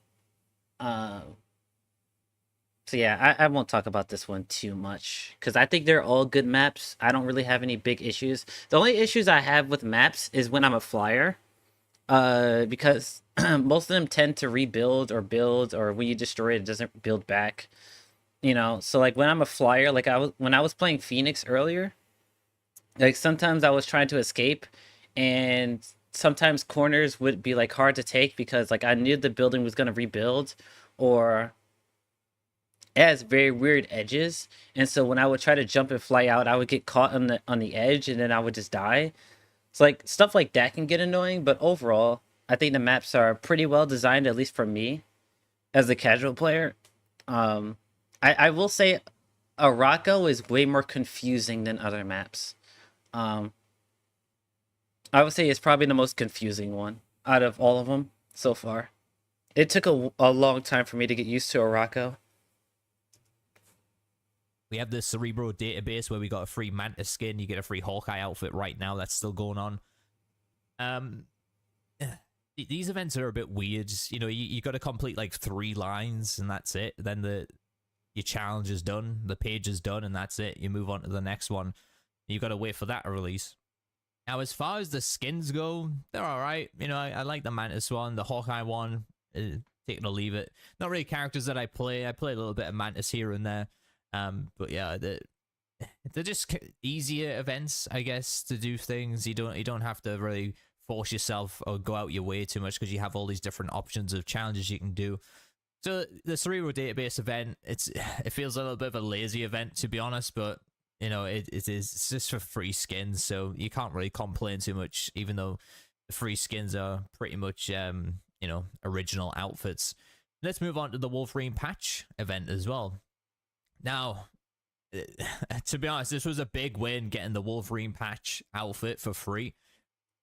Looking at the event, though, probably the most frustrating event ever for a lot of people, and everybody experienced it. This is why they delayed the event for another week for people to complete it. Yeah, it took so long to do the Wolverine event. I remember trying to do it, and like during that time, I actually did take a break from Rivals for a little bit because I was focused on my local at that time. And so when I came back to the game just to play a couple games, like I was like, oh my god, I'm so far behind on this event for Wolverine. And it's like the way that you had to complete it, it was just like kind of convoluted. I think you had to like play certain games and then you would get stuff. I can't remember. Like I think you had to do missions, which you would unlock tokens, and then you could use those tokens to buy tickets. And then when you bought tickets, it would randomly select like rewards for you, and then once you got all the rewards from the random select, then you could go to the final rewards page, and then you complete more missions, and then you would get Wolverine the full costume. And like, I mean, it was neat, but it was hella convoluted. Is the personal time gating? This is fucking atrocious. Get it out the game. Why is it in the game? Nobody ever wants personal fucking time gating in a video game, especially if you're playing on console or PC. If you're on a mobile, fair enough, you expect time gating, but why is it in a mainstream game like Marvel Rivals? Personal time gating is atrocious. And what I mean by personal time gating, for those who don't understand what that is, for example, say there's 4 sets of challenges. So there's 4 pages or 3 pages, whatever. So just say everybody completes the first page. Now everybody has to wait, 24 hours until it unlocks for everybody in the game for page 2. I Once agree. that unlocks, then you could grind it out. Yeah, I don't like that either. It's the same thing with the battle pass, right? Instead of time gating it chrono tokens gaps you. Where like Rocket is one of the last pages on the brand new Symbiote and Phoenix battle pass. So in order to get Rocket, you have to get, I think it's like 15,000 chrono tokens before you even unlock the page. Just for getting the page unlocked, you have to gather that many tokens.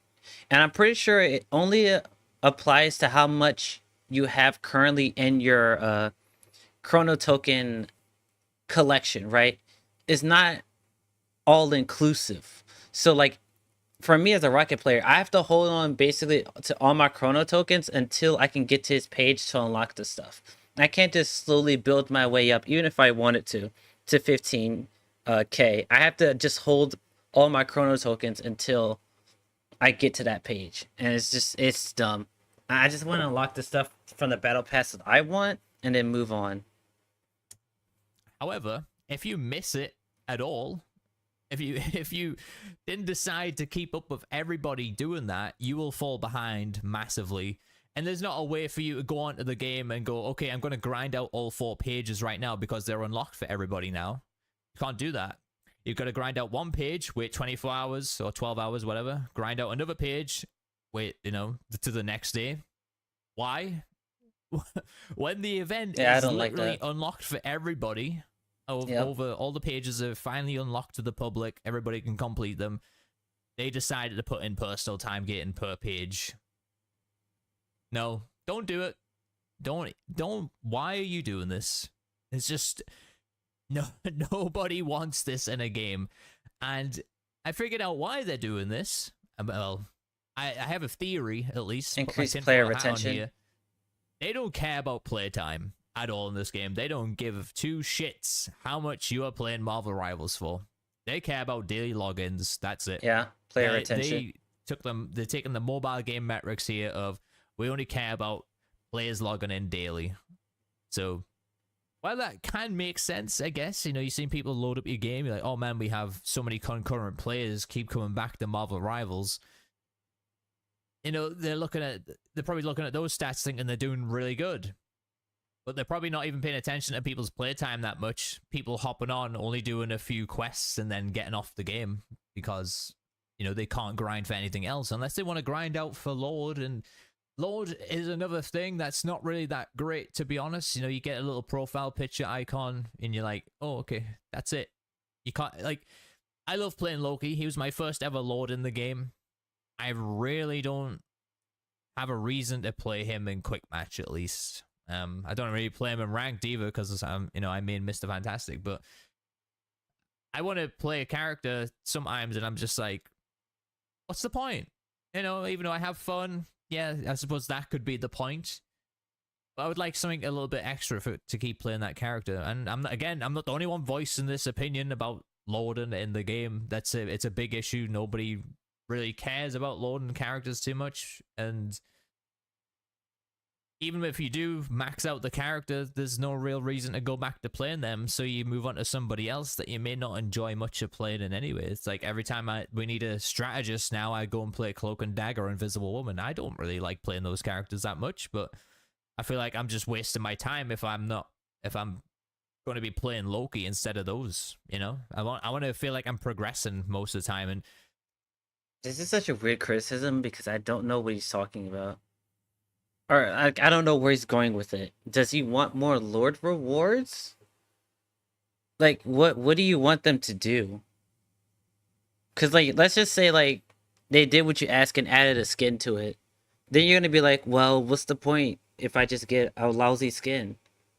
And most of the time, if they do that, it's probably just going to be a recolor. So, what do you want them to do? Play characters that you want to play. That's the whole point. Like I don't. This is such a weird criticism. This doesn't make sense to me.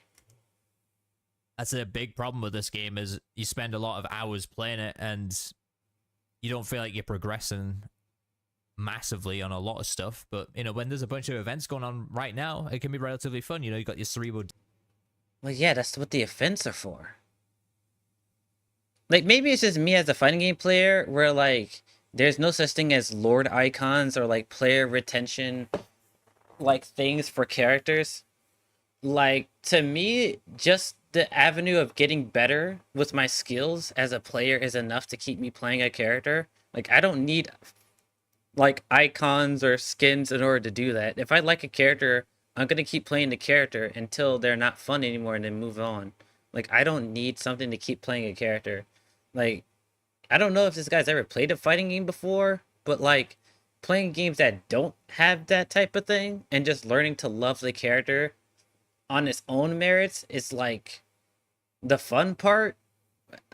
This guy says he's a Loki main, but then he got to Lord and he doesn't want to play Loki anymore. It's like, well, number one, he's one of the best supports in the game.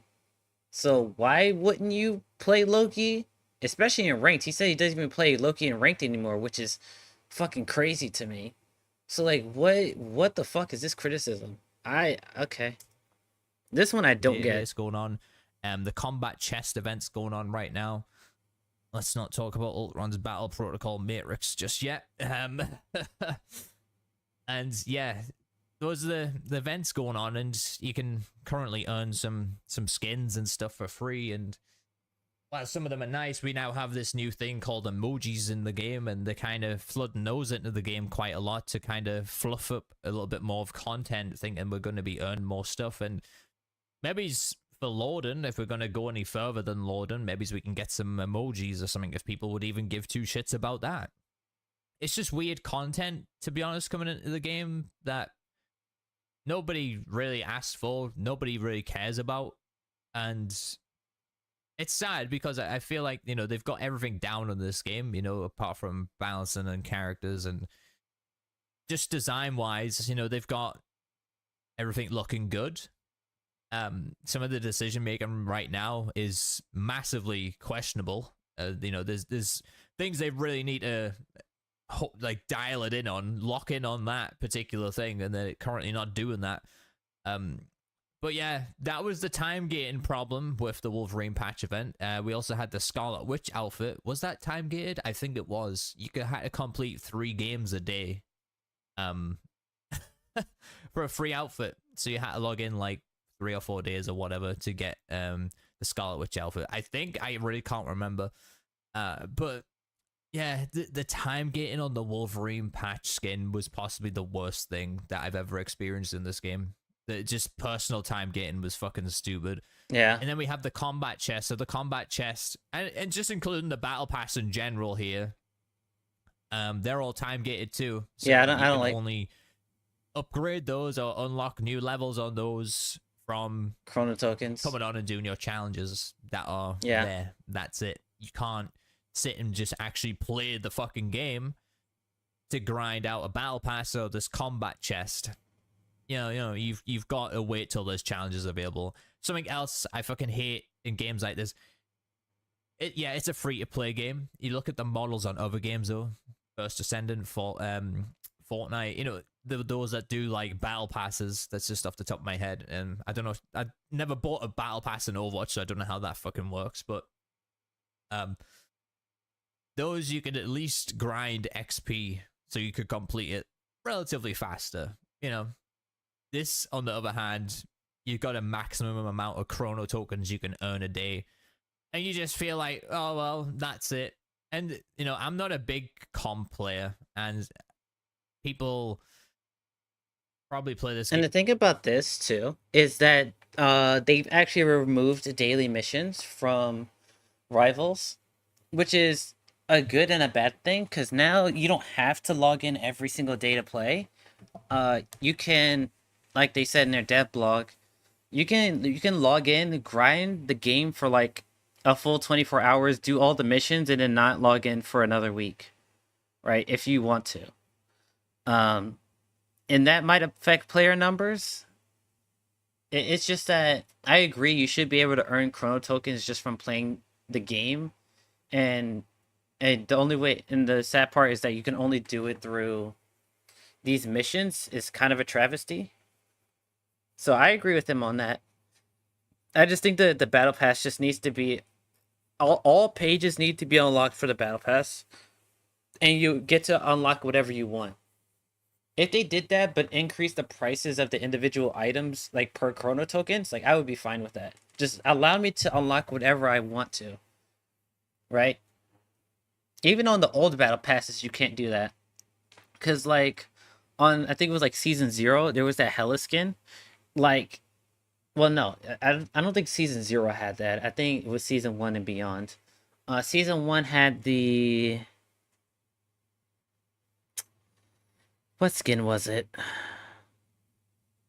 I can't remember, but I remember in season 2 there was the Joe Fixit outfit for Hulk. I literally couldn't unlock that Hulk skin until like 2 weeks later, like after the battle pass came out, because A, I wasn't playing as much, and B, it was token locked from me, and I just find that ridiculous.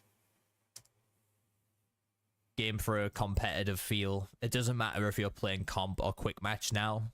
Every fucking game is sweaty. You'll have the odd quick match game that is not as sweaty, but every game I play since hitting Celestial, quick match or ranked, as this was the same last season, every game was sweaty as shit. People playing 3 healers, people playing the flyer comps, people playing the dive comps, like whipping out their lords in quick match and all this stuff. Like it's absolutely insane, and it's hard to have fun on a game sometimes when you feel like every fucking game is for a $5,000 tournament. It's a big problem, and it's the matchmaking in general for this game. And you know, that's another debate that people go on about on Reddit and everywhere that I look about this game is the rigged matchmaking. You know, you win so many games, you feel like you're getting dumped with worse players the next day. And honestly, from my experience, the amount of hours I have on this game, it definitely feels like that. It really does. Since I the can season see that. come out, I've only played 12 hours of it. This is my least played, well, second half of the season.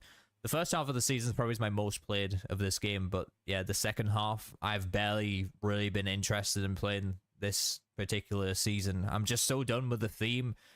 The events aren't that interesting for the character skins and stuff, and I suppose it's cool if you main those characters, but honestly, I'm probably the one of very few left content creators who are genuinely having fun with the game, because I can still load it up, I can still have a good time despite all these issues, because I love Marvel, I love playing these types of games, so I have fun regardless. It just disheartens me sometimes when I'm seeing people and they're like, oh, I'm not playing this anymore, I'm bored of this game. You know, it kind of puts me down a bit. I'm like, well, you know, I'm still having fun, and the reason It's instant gratification. It's the instant gratification era of gaming, where there's so many options that if the game that you're playing doesn't hit you with instant gratification, or it's not almost perfect, people will just move on to the next game, or go back to the game that they were already playing.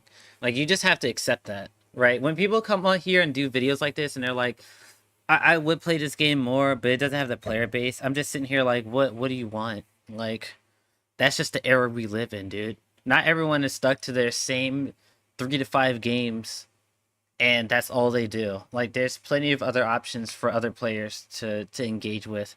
And if Marvel Rivals isn't the season for them, then they're just not gonna play. And it's like, I feel bad about it, but like, it's just how it is.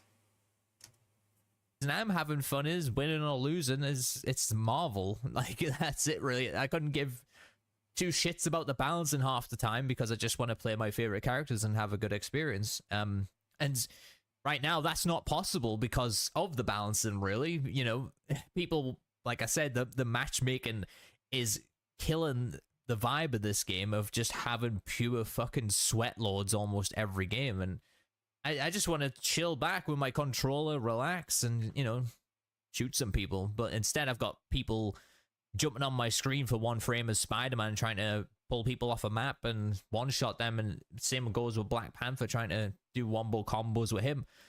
That's just ruining the experience for a lot of people. And, you know, I've got not everybody's play is called competitive, so they want a kind of casual experience in quick match, and at the end of the day, it's the player base's fault. There's not very much the developers can do about that, because everybody just seems to have a high ego about them. They're super fucking sweaty. I just played a game before when I was playing Invisible Woman, just chilling. We had a Lord Spider-Man on the enemy team. Dude ulted every single time, didn't get a single kill, and he rage quit at the end of the game. Like, just full of fucking crybabies in quick play, and it's the most bizarre shit I have ever seen in a game like this. Like, I could hop on Overwatch right now and have a way more chill experience. Granted, I never reached, you know, high ranked in the Overwatch. You know, I was like high platinum and diamond, and I got top 500 one time on as fucking Lucio, but no, not in Lucio Ball. Before you say anything, this was Overwatch Season 2 in the OG days. That's how good I was. I'm just kidding. So I never actually got that far in Overwatch, but I could still hop on there and probably, you know, have a more chilled experience than, you know, Rivals offers currently, because it just, there's something going on with the matchmaking right now, and it just feels horrible. And you get this is a thing that's happening right now as well, is loads of people are fucking smurfing because of it. People are making new accounts so they can play different characters, and they can just chill and relax because they don't want to be whipping out their lords in quick match just to get a victory every time, or to actually feel like they can do anything or actually progress in the game anywhere, or even have a sense or an inkling of victory. You know, nobody wants to get stomped on in these games, even if they are having fun. Nobody wants to just sit there coming out to spawn and play Respawn Simulator. No, people don't want to do that. People want to actually play a character they want to have fun with, and go out there and potentially just hold an objective down for a few minutes. That's fine, you know. But what you'll see in quick match and these competitive games, even in rank this happens, even in Celestial rank this happens. You'll play a game where you'll just fucking cream the other team completely. The other team will get like 3 kills between them. Your team's sitting there with like 45 kills between all of them. You're like, yeah, okay. And this is Celestial rank? You're going to tell me this matchmaking isn't fucking rigged? The same thing goes on quick match as well. What is happening here? I've never... Every PvP game I've played, I've never experienced matchmaking like it. And I've fucking sat and played through the shenanigans of Dead by Daylight's matchmaking for years. And even that wasn't as unbalanced and messy as this shit. So, yeah, that's one thing they need to look at, is the matchmaking for Season 3 when that eventually drops, because... yeah, Hellfire Slop season just ain't it right now. Moving on to the next thing here that they've added to the game is Ultron's Battle Protocol Matrix. That nobody else is fucking playing. Nobody gives a shit about this game mode. I've done a review about this. Nobody even cared to listen to my review about this game mode because, like I said, nobody gives 2 shits about it. And looking on Reddit, I don't see a single person talking about this game mode. I mainly see it in the partner chat on the Discord that we're in, and even then people aren't really talking about it that much, and they have I'm too critical. Okay, I'm just sitting here, I'm thinking, okay, this is like still a free to play game, but I want to see a game succeed. I don't want to see developers wasting their time when they could be putting that time and effort into perfecting the main game mode, fixing matchmaking and stuff like that. When we're starting to see game modes like this that are playing out for 45 minutes, you're talking 30 to 45 minutes to unlock a spray or 2 emojis. Now, I have fun with the game mode in some degree, but I'd much rather see it in something else. You know, I'd rather see it in its own format. I'd rather see it in its own game. Having this in Rivals is not a great game mode at all. And if you're loading up Marvel Rivals right now, or anybody who's watching this and listening, if you wanted to play Marvel Rivals, are you really going to load it up and say, I'm going on to Marvel Rivals today to play Ultron's Battle Protocol Matrix? Are you really going to sit there and say that? No, you're not. You want. It was a cool idea, but I feel like they should, for right now, they should just have modes that are just made within the foundation of Marvel Rivals. Like the clone battles and the big head battles was basically Marvel Rivals, but with a gimmick, right? This one was like a totally different mode, and it's only going to cater to a certain amount of players, right? It's kind of like what Dragon Ball Kakarot did, where like it's a single player RPG, but then they added a card game into the game with online matchmaking. It's like, why? Why? Like, why did you add an online card game? And like, some people actually liked it, but a majority of people who play Kakarot play it for the single player experience.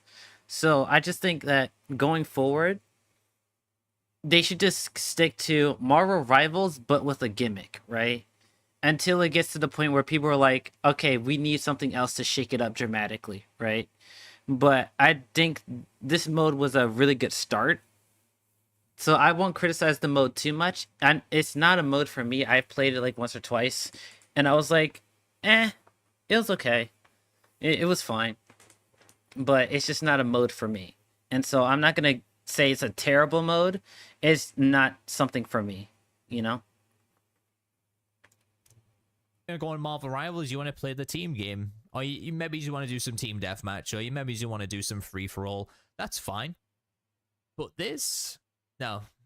And you know what? It had a cool concept. It had a cool idea. You know, we could have seen how synergies work with the certain characters, and instead they blew it way out of proportion. They added all these buffs and debuffs and all this shit that you've got to read and try and put into a build, or try and build up your team with that. And again, it's as unbalanced as the main game mode, because every fucker just runs 6 tanks most of the time, and that's it. GG's. Doesn't matter what you do. My tanks are just supreme and gonna fucking kill everything. So, yeah, it's not the best. It's not the best game mode. Take it out the game. It's a miss. Just put it as its own thing. Maybe make a mobile game out of it. I'll play it. Just not right now. Not with the state the game's in right now. It definitely didn't need something like this. Let's just put it out there. Maybe in a year's time, you can have it in for a little fluff piece and some little bit of fun, but nah, it's just not great. And let's move on to the balancing real quick of this Hellfire slop season. Balancing wise, probably the most I don't know, because right now the game is probably way more fun than it ever was in terms of balancing. Despite me going on about the matchmaking and all that stuff, the balancing right now is probably in the best spot it's been in a long time compared to previous seasons. And I'm mainly saying that because it's more into a flying meta now. There's not much diving going on anymore. You know, they got rid of a lot of annoying stuff like one-shot Spider-Man and all that stuff that was in the game. So it's more team fight oriented, which is way more enjoyable. However, and this is a big however, they still haven't fixed 3 healers. Big fucking issue in the game. Even for winning and losing games, people are complaining. Like I was saying before, they keep designing characters as like an off healer or as an off tank or whatever. And, you know, you're playing a strategist, so you're expecting to output some heals. And Ultra and Adam Warlock are the perfect examples here. They're really underwhelming. Okay, they're really underwhelming healers in general, and maybe Mantis as well if you want to throw her in the mix, because they're strategists, not healers. And having 3 in the game, it's way too much. Just having 3 healers in general going up against that. So you guys want a 2-2-2 game? People were like, no, we don't want 2-2-2. But every time people bring up triple strategists, I'm like, well, what do you want? Well, I don't ask them this, but in my mind, I'm like, what do you want? And my answer is always 2-2-2. People don't want a game where it's 1 tank, 1 support, 1 DPS. People don't want games where it's 2 tanks, 3 DPS, 1 support. People don't want 2 strategists, 3 DPS, 1 tank. People don't want that. So what do you want? You want 2-2-2. But you guys were the same people when the game was starting to come out, and they were like, we don't want 2-2-2 queues. We want open ranks so people have the expression and the skill and the opportunity to switch to whatever we want. But now that triple support is a viable option, now it's too far. Like, are you fucking serious? Like, are you being dead ass? And notice how people never talk about the triple tank meta that was like briefly in the game, where people ran Strange, Venom, and Magneto, and then they did what was it, Loki, Luna, and then like Hela for like the DPS role. Nobody was talking about the triple tank. Nobody was talking about the well, some people were talking about the flyer DPS meta where it was like literally like 3 flyers, 2 supports, and 1 tank. Like some people did bring that up, but like notice how like the gravity between these roles being overcompensated within the role is dramatically different than the others. It's just kind of crazy to me. Like it drags the fights out. It's not saying you can't win against 3 heals. It just drags fights out way too long than they have to be. You know, you can cycle through the entire team's ult like 2 or 3 times before sometimes you even push through the boundaries of that. And that's a problem. You know, and people who will say that's not a problem are absolutely fucking delusional. If you don't think that having 3 healers out healing, you know, all these ults and stuff in the game, you know, it's a big issue. And they're designing characters like Ultron, like Adam Warlock, like Mantis to be off healers. So when you do play a game and your randoms decide to play Ultron and Adam Warlock as the 2 healer comp, yeah, that's a good time, isn't it? It's really not. It's the most miserable experience ever. So you want every support to play the exact same, because that is what you're gonna get when you say we don't want characters to play like off healers, or what you're asking for is we want all healers to play the same and take the same role. You want every support to be like Luna and Rocket and Cloak and Dagger, where they get instant gratification burst heals and instant I win button ultimates. That's basically what you're saying. Because, like, what other option is there? What other option is there? Because if they made a DPS that's they can't make DPS, they can't make supports to have a DPS focus like Adam. God forbid people start asking for a tank that is supportive, because it would be a character that never dies. So you can't have that. So the only option is a burst instant gratification healer. There's no other option. It's crazy how support class is the most criticized, but also they don't want the diversity to make it an interesting role. People talk about like, oh, support is the least interesting role, when they have some of the most dynamic kits out of all of the characters. You're gonna tell me that like fucking Adam Warlock being like this very like corner based burst DPS resurrection character is not dynamic as like fucking Venom, where the only thing you do as Venom is that you swing, slam down, and hit your primary and then swing out. That's literally all you do. You want to talk about Thing, who was like the only thing you do as Thing is hold right click and freaking do the running attack? Like, seriously? And so they really need to do something with having 3 healers there, so we can actually see Ultron and Adam Warlock get buffed up into a sort of main healer or a secondary healer, not as off healers that even their damage numbers don't really make up for it. So yeah, I don't agree with the way the balancing is in this game right now. You know, 2 times crit damage, that needs gone out of the game. It's way too much. You know, you'll have Hela 2-shotting people, fucking chunking half of a tank's HP from 2 headshots. Really? It's too much. You know, maybe it's 1.5 is fine, 1.75 maybe. 2? That's still in the game. 2 times crit damage. Why? Why?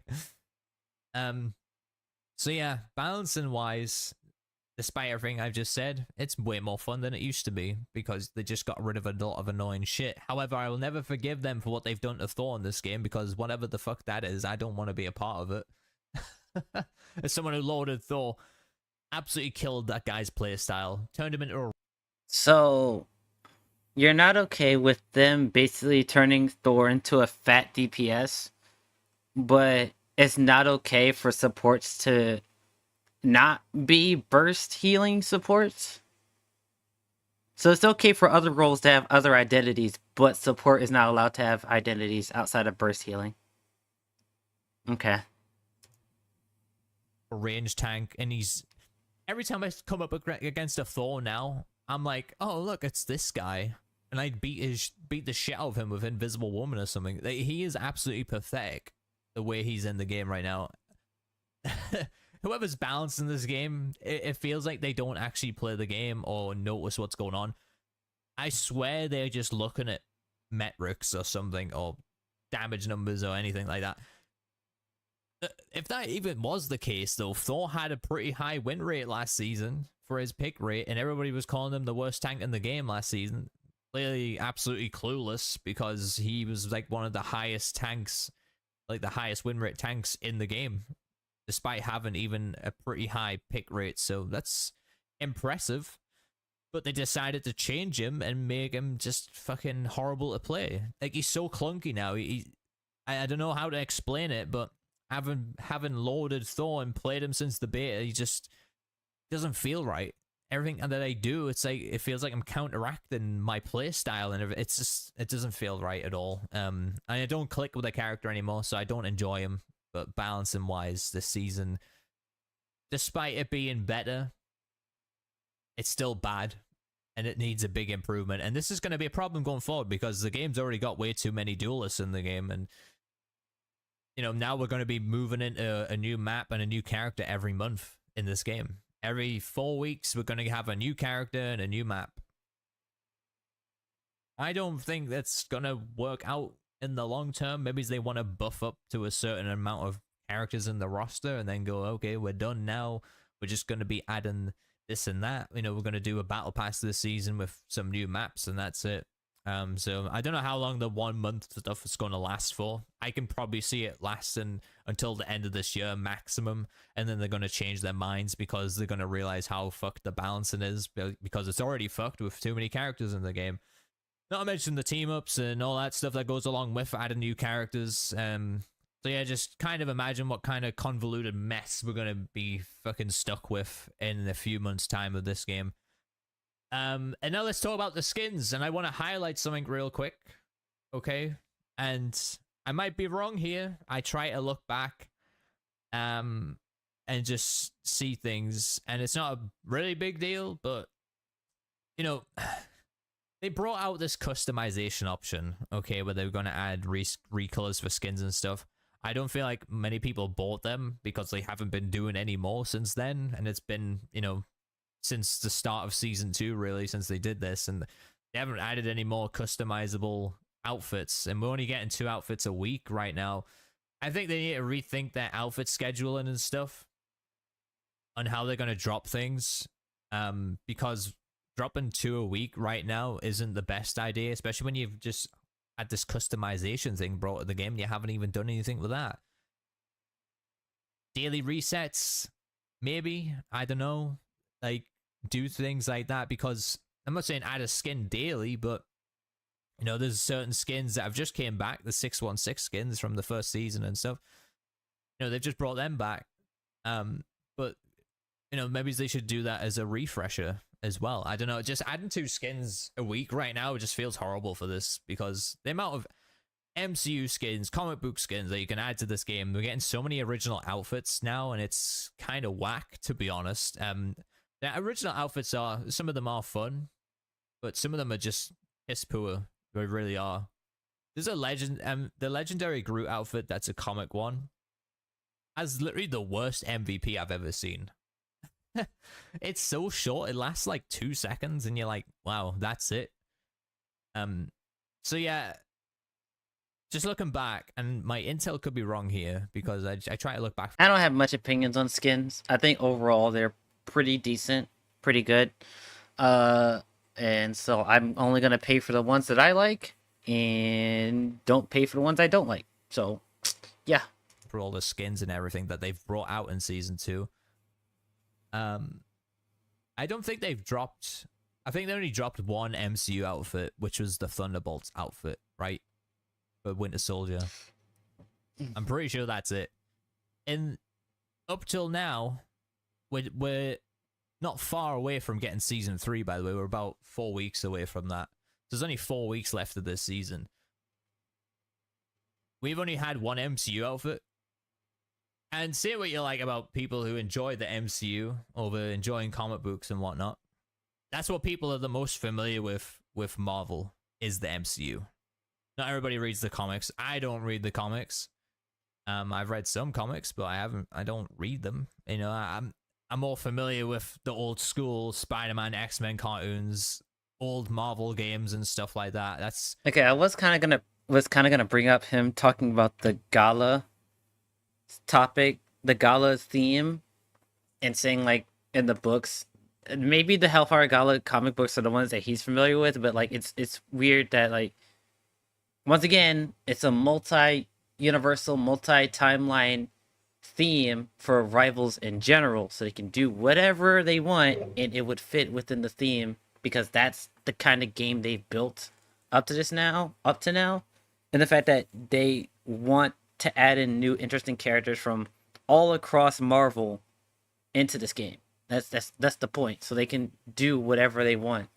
I know a lot of people were saying like, "Oh yeah, we should have got Blade in season 1 because it's a vampire theme." It's like, yeah, but like, it's Marvel. It's Marvel Rivals. That's the entire point.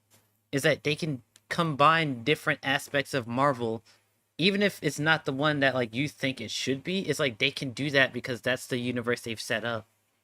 So, I don't know, just a weird point. where I've had all my intel and enjoyment from Marvel, along with Marvel movies growing up as well. And we don't, going through an entire season with one MCU outfit. Instead, we're getting all these original outfits. We had a few comic outfits, quite a few, but yeah, your biggest selling point, and Marvel's Avengers, the game, if you ever played that, learned that the hard way as well. And I'm not saying you need dumb outfits in the game constantly to improve it. That's not, there's millions of other things I need to do to improve this fucking game going forward. MCU outfits are the big sellers. They really are. I guarantee you almost everybody's bought the MCU outfits in this game, particularly like Iron Man, Spider-Man's, and by far they are the best outfits in this game, because even though like some of them are legendary and stuff, they change the noises, they've got some really good MVPs in there. It might just be a licensing thing. Baffling why we've only had one brought to the game this entire season.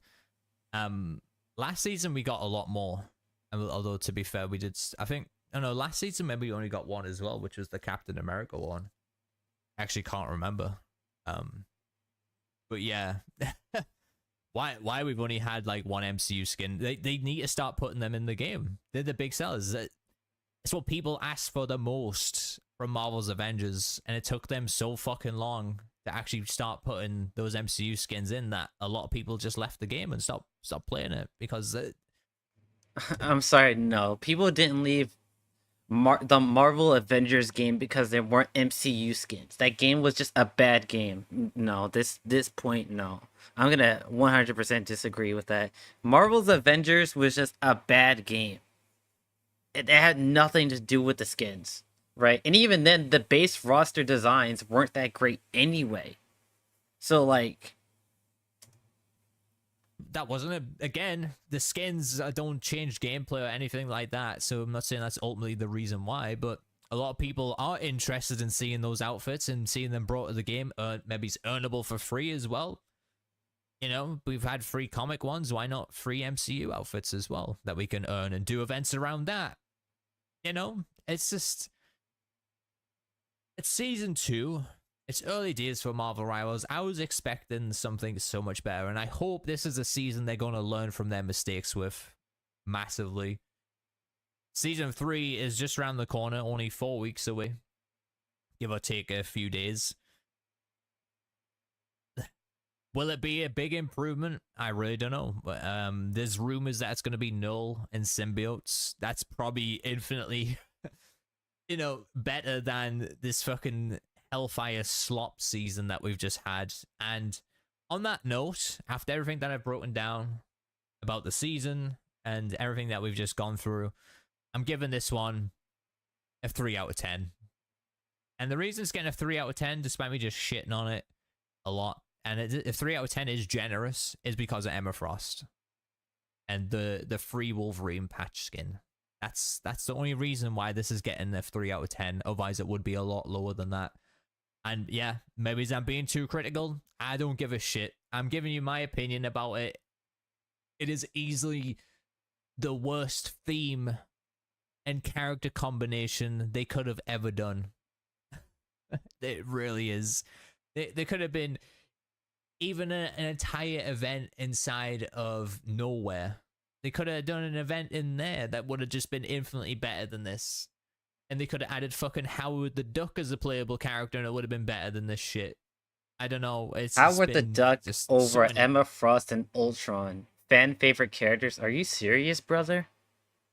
I know he's kind of being hyperbolic, but like, he keeps going on about this theme, and I'm still trying to understand where he's coming from, because the basis of Marvel Rivals is that it's a multi-universal event. They can do and put in whatever they want. It's not weird to see Emma Frost and Ultron together in a season, because that's the universe they've built up to now. Like, what are you talking about? This is... Jesus Christ. And he keeps going on about this theme. And the fact that, like, this theme is why it's a 3 out of 10. At first, I thought I was going to say 3 out of 5, because it's like, I'm middle of the road, right? It's not great, but it's not bad either. No, he's saying it's just a straight up bad season overall because of the theme as one of his biggest points. Like, are you for real? Like, I get it, right? You want to see other avenues of the Marvel Universe explored, right?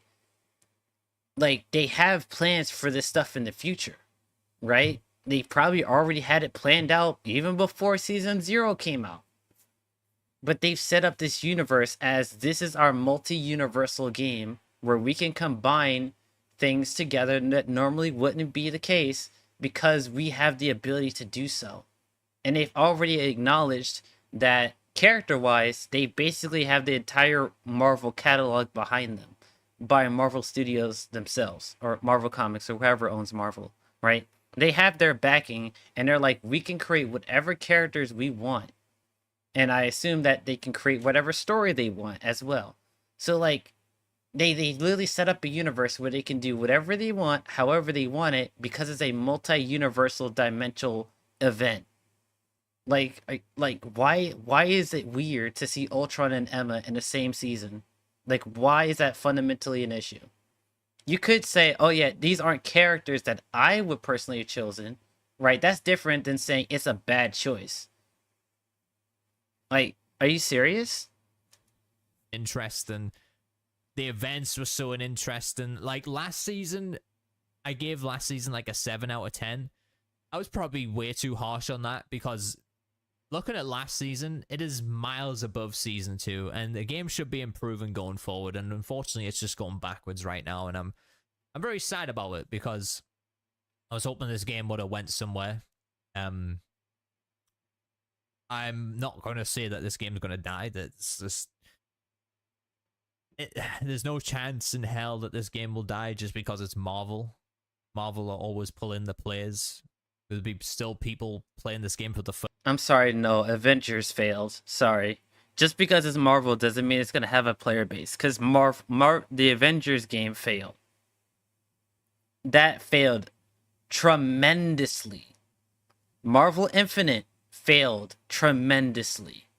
Marvel 3, when it came out, failed tremendously. Just because it's Marvel doesn't mean it's going to be an instant success and it's going to have player retention for the long term. I'm sorry, but that's not true. First time tomorrow, you know, it's still going to get an influx of players. Is it right to play it right now? No, it's not. I wouldn't recommend people pick this up right now, even though maybe play it to get the free outfits and then don't play it anymore and wait till next season and see if things improve there, because right now everybody's at each other's throats, everybody's being toxic. Everything that I've mentioned, people just constantly having an ego about them in gameplays, inside of matches, inside the game chat, people telling them to off each other, and it's just there's too much bullshit in this game right now to really But that has nothing to do with the game itself, but continue on. chill and enjoy it. You know, you'll find that sim games like that, but ultimately it's like that has nothing to do with the game depressing itself right now. And yeah, it's not even me being burnt out. Like I said, I'm probably like the one of few content creators that actually still enjoy playing this game. Unfortunately, a lot of my viewers and fans have decided to not play this game much anymore. So I'm mainly solo queuing these days, and that can lead me to being a little bit bored of that, unfortunately. So yeah, that is my review of the Hellfire Slop season. Feel free to leave your opinions down below. If you have anything bad to say about my opinion, do it in a nice way, at least. Don't attack me, because I will just kick your ass in the comments. But thank you guys so much for watching. Hit that like button, hit that subscribe button, and I've been Pixels, my awesome views. I'll catch you guys in the next one. I'm really curious on like what he said specifically about season 1 in order to give it a 7 out of 10. Right? And for it to be a 3 out of 10 now. Like if it was me, like I'd probably say like me personally, I would probably say this last season was like a 6 out of 10. And then season 1 was probably like an 8, and then season 0 was probably like a 9. So it has gone down, but a 3 out of 10, a 3 out of 10, that is bonkers to me. Actually wild. Okay, definitely an opinion that I do not share with him, but it's always good to have opinions different from yours. So I'm going to put this in the chat so you guys can go to his channel, like and subscribe, all that good stuff. And now we're going to switch over to Cuphead. So give me a quick second while I boot the game up.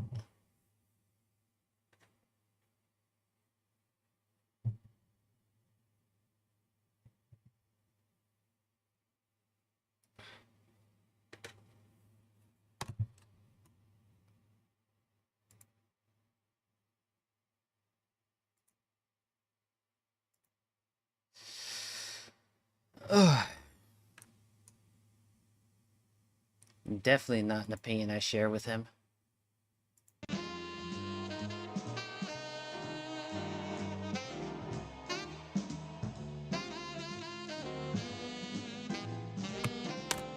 Oh shit.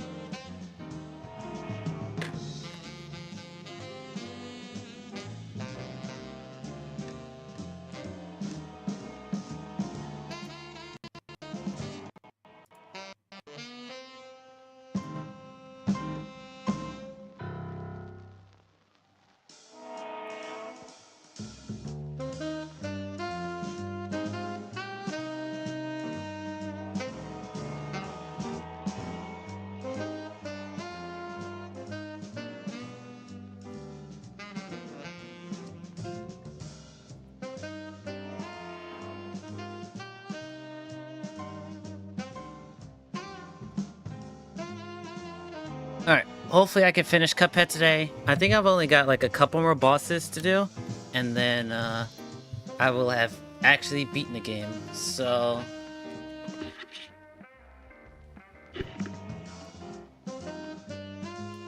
actually, let me turn the game up a little bit because I can barely hear it.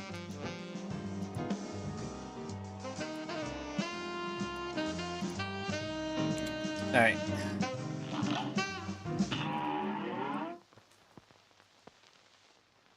Here's a real hot bout. And begin. Alright. Do I remember how to play this?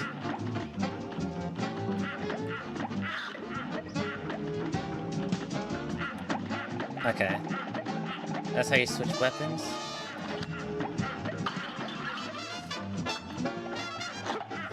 Oh god.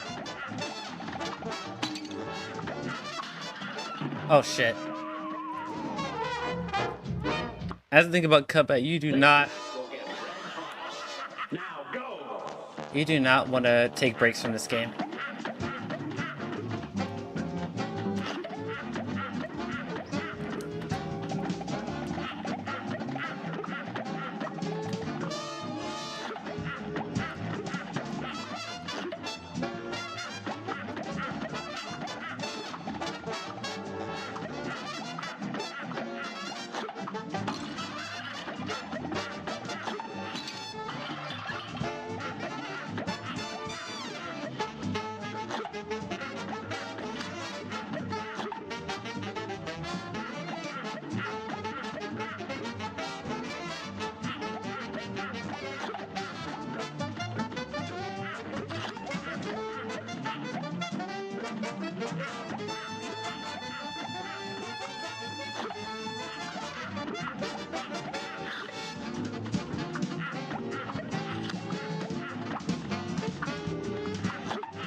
Oh god. Ow. I don't know what the fuck hit me. A brawl is surely brewing. Now go!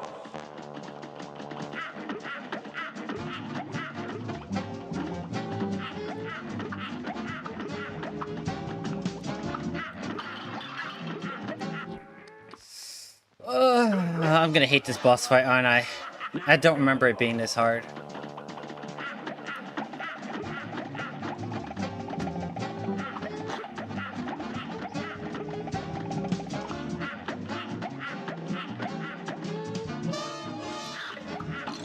Are you serious, bro?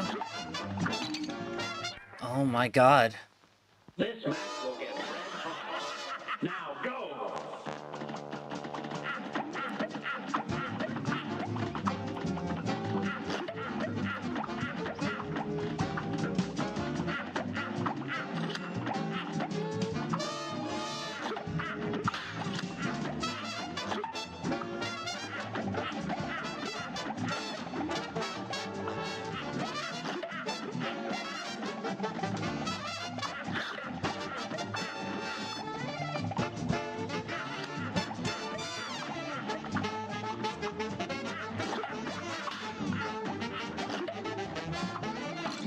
Bruh.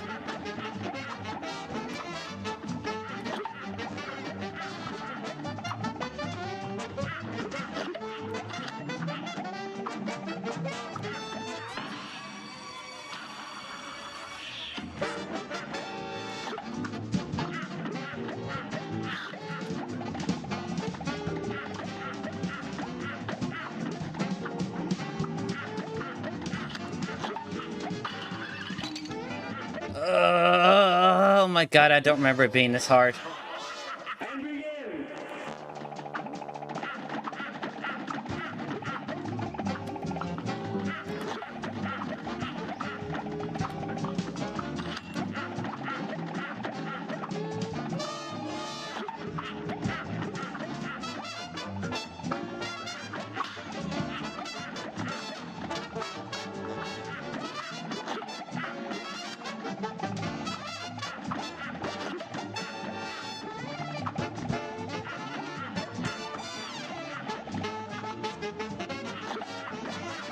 Really? Oh my god. A great slam and then Bro, what the fuck? That's the one thing I don't like about this game. You cannot...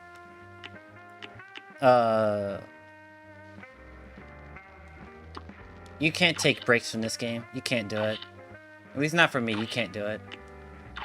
Like, every time I haven't played this game in a couple months, and, like, it literally feels like I'm being put in a fucking meat grinder.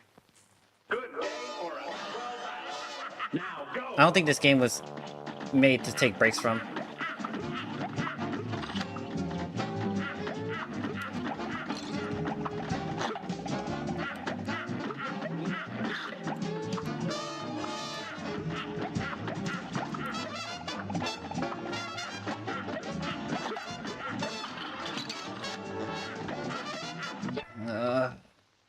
here's a real high-class bout. Here goes.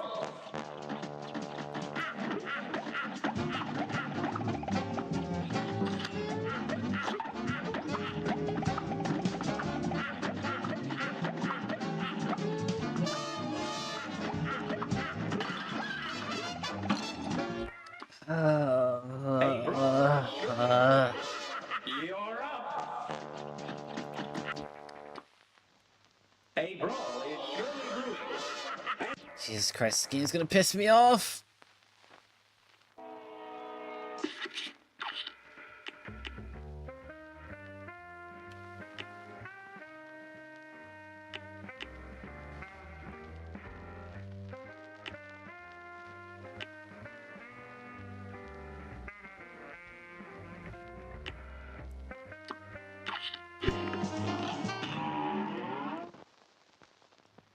A brawl is surely brewing. Here goes.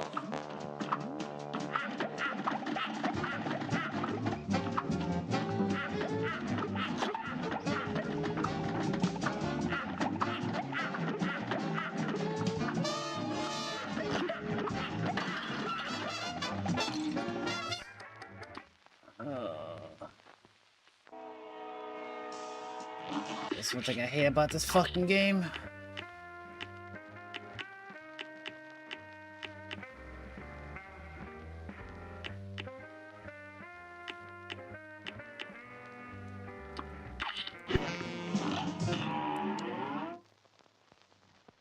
A brawl is surely brewing.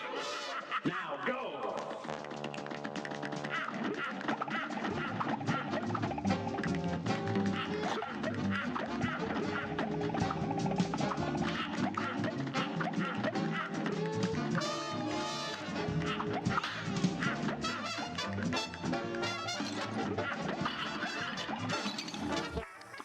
Oh my god. It's on!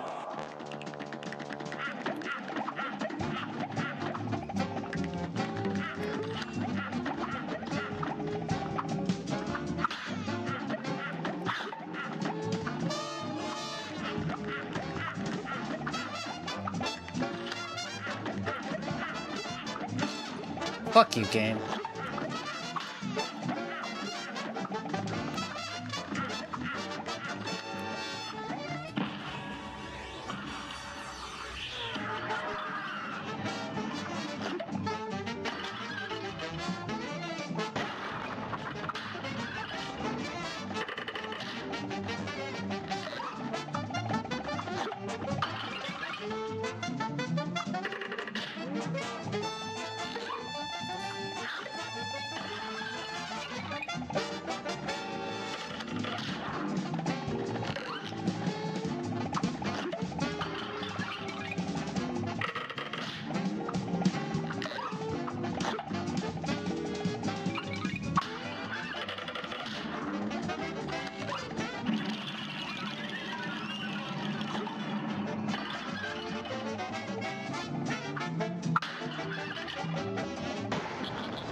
This match will get red hot. Now go!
Bitch.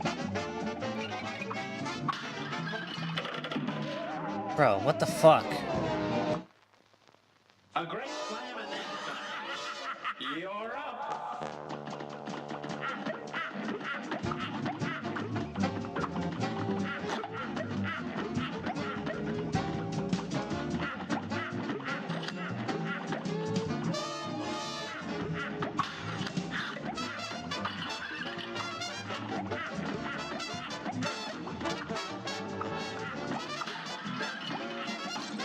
I didn't want that.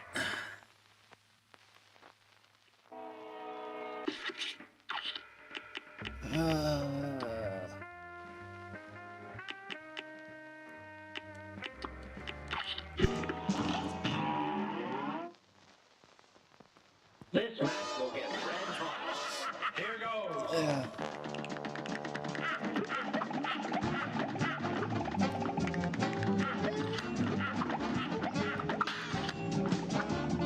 Are you? How did that miss?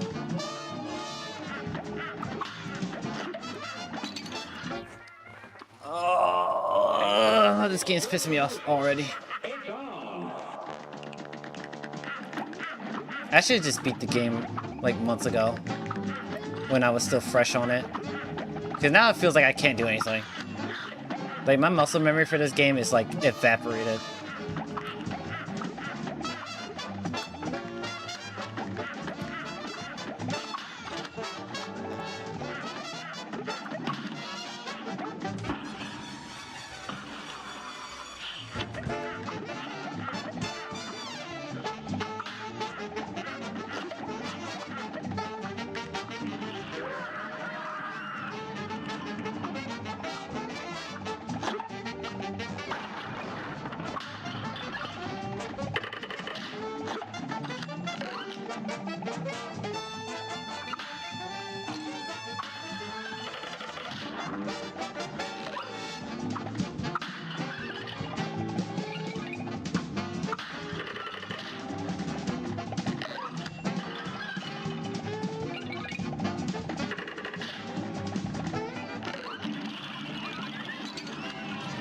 Okay, I can still get hit even when he's in his cutscene form. Okay, thank you, game, for fucking screwing me over.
I didn't even see it. Oh my god, bro.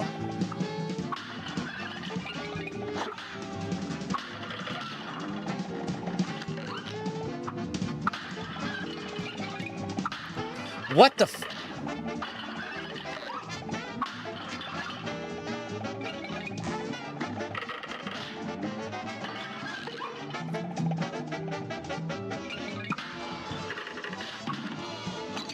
Thank you, game.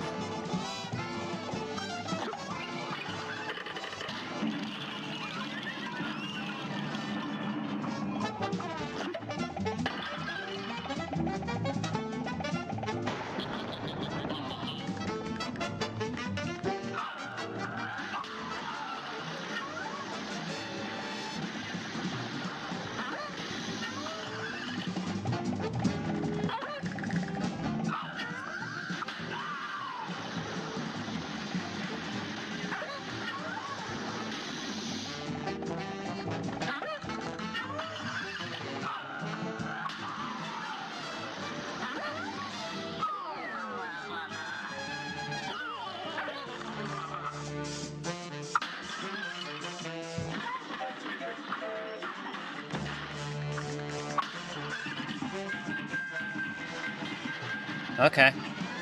That's new.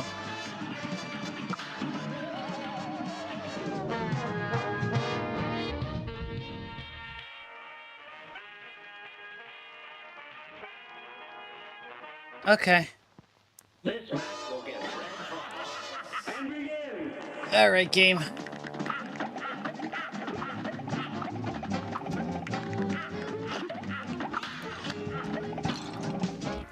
Are you fucking okay? Okay. Oh, this game pisses me off so much.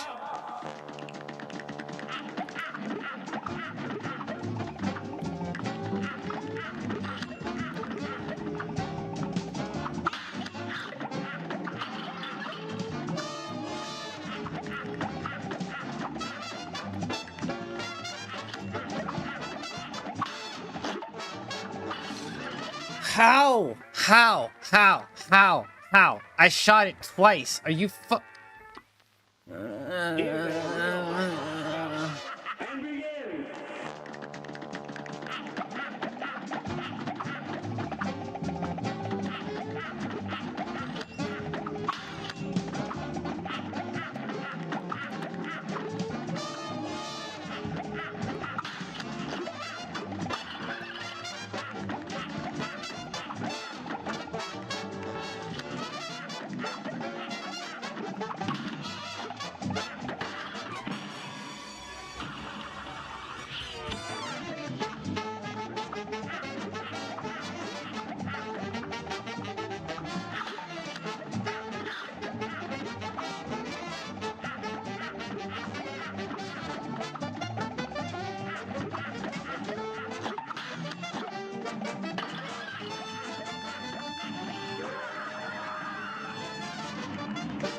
What the fuck?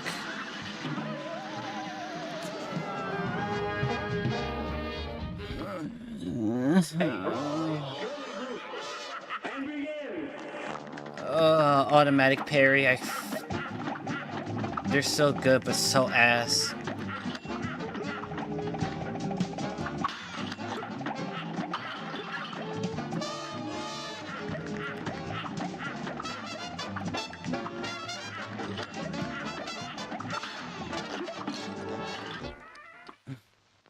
Here's a real hard bout. Now go.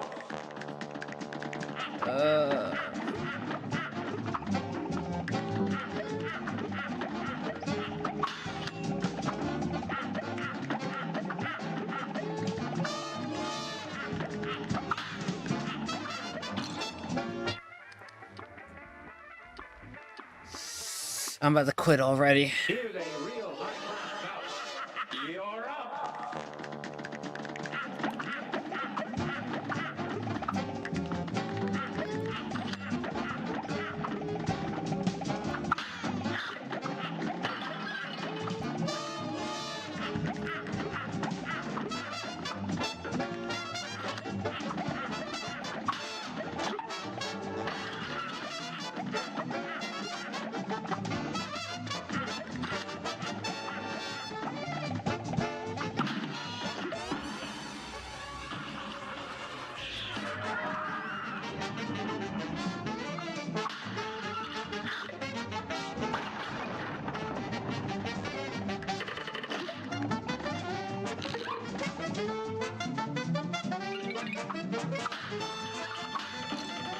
Bro, why don't I have any invincibility on that, bro? Are you fucking serious?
What the fuck? What the fuck?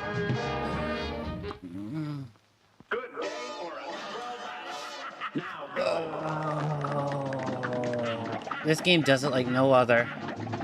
Outside of PvP games. This game does it like no other. This game does it like no other. This game does it like no fucking other.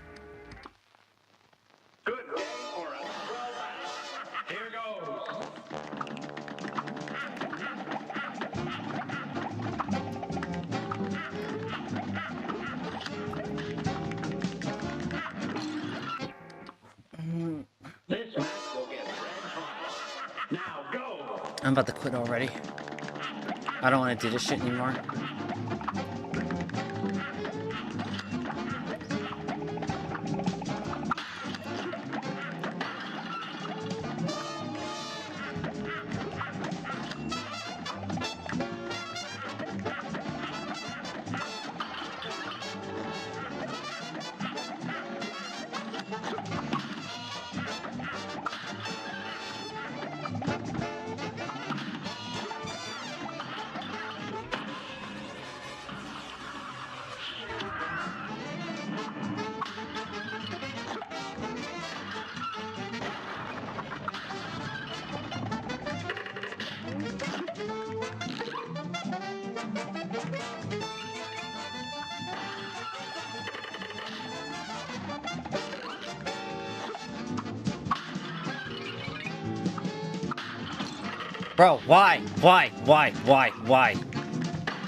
Bro, why?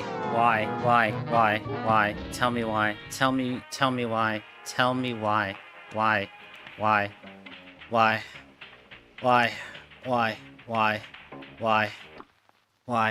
A great slam and then now go.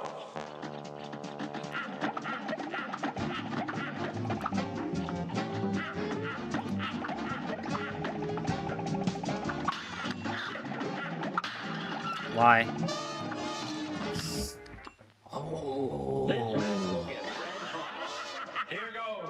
This game pisses me off like no other.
Oh, I want to. Oh my god.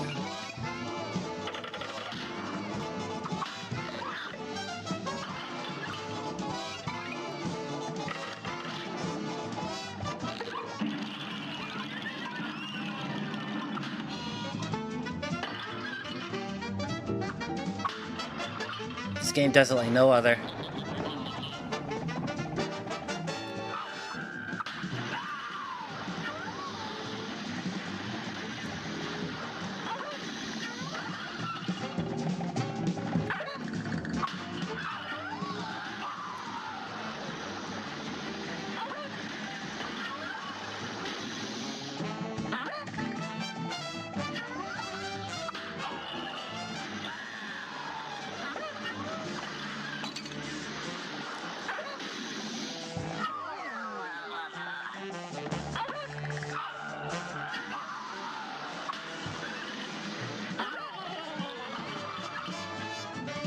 This game does it like no other.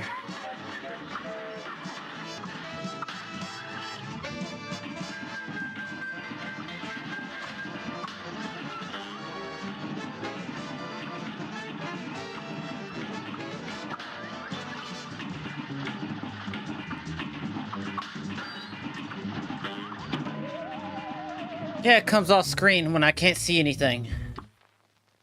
A brawl is surely brewing. Here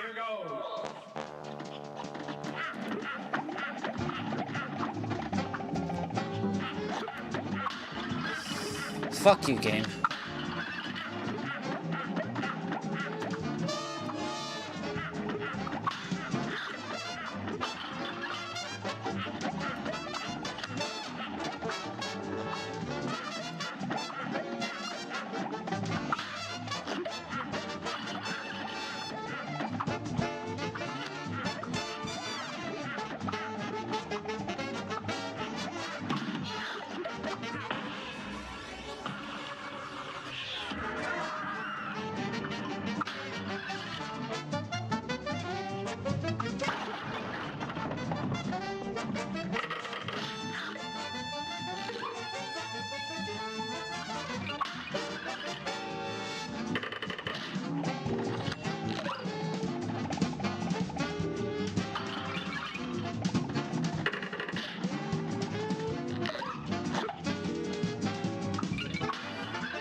This game does it like no other, bro.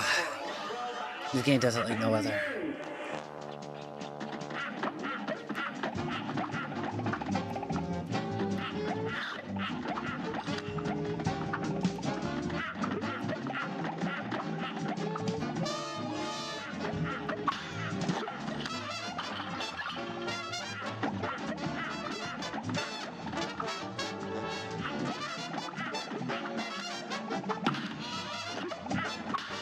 I didn't want that.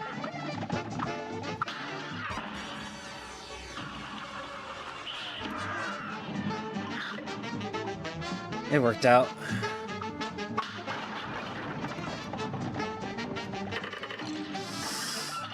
Why does his head have a hitbox? Okay, I was in the middle, but fuck me, I guess.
Bro, I'm about to crash out.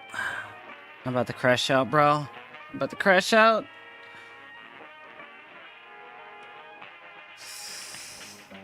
Oh.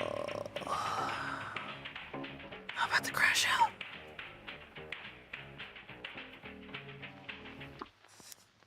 Hey, bro, it's and begin.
Alright, do not fuck this up.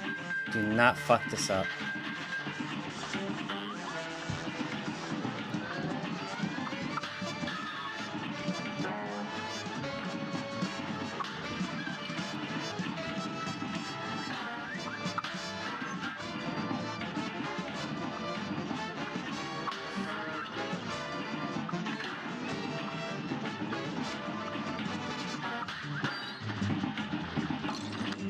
I can take a couple hits, it's fine.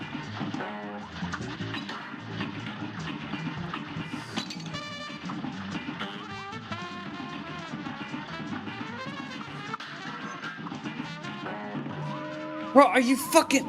Oh. Bro, are you kidding me? Are you fucking kidding me? Are you goddamn shitting me? Oh my god. Oh my god.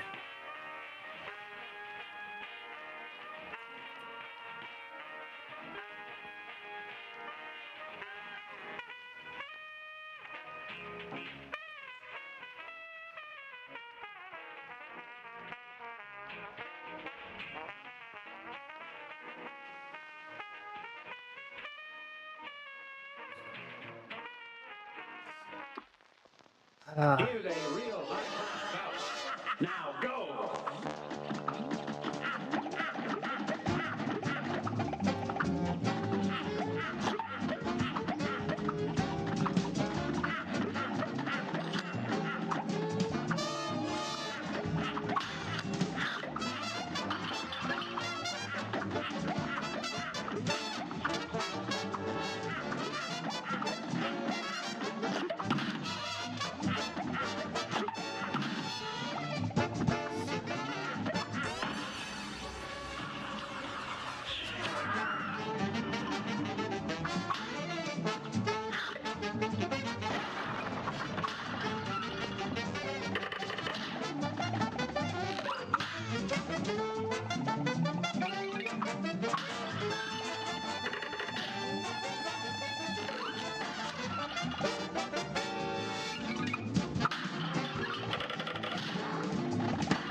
Bro, what the fuck? A great slam and then you're up.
It's fine.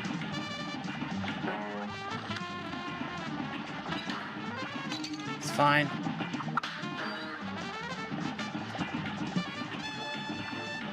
Come on, just die already.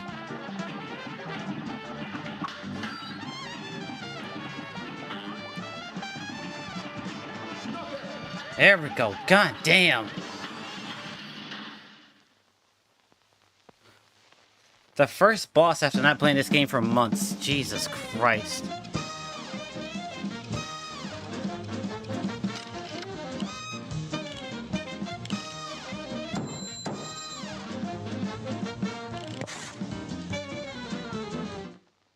Yo, what's up, Ram? How you doing, brother?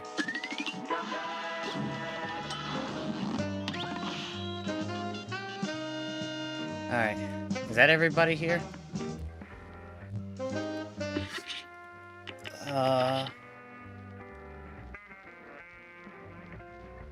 Yeah. I'm just missing one more boss. Missing one more boss. And then I get to go to the final level. Wait. Or this may be the entrance to the next level. Maybe there's another one back here somewhere. I beat that one.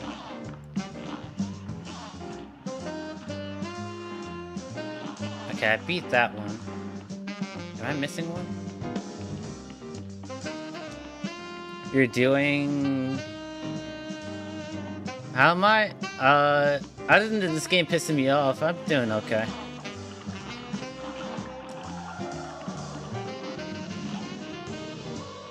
Wait, didn't I beat this level already? Maybe I didn't. It says I didn't. A great slam and then some. Oh no, I definitely didn't fight this boss. I definitely didn't fight this one. Now I gotta remember what the freaking plane does. What does the plane do? Okay, that does that. What is this? Okay. Okay, this goes for the bombs.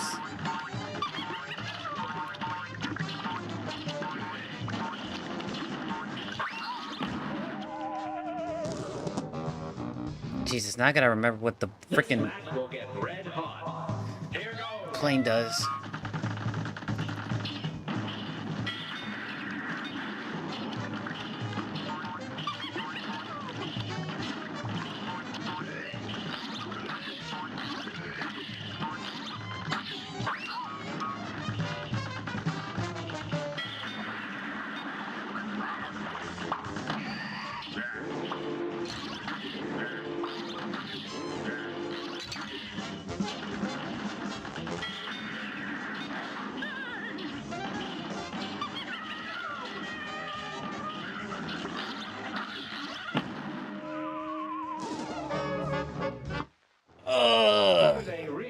Okay.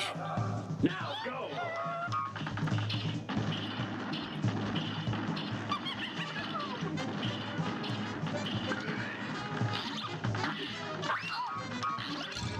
Oh, okay.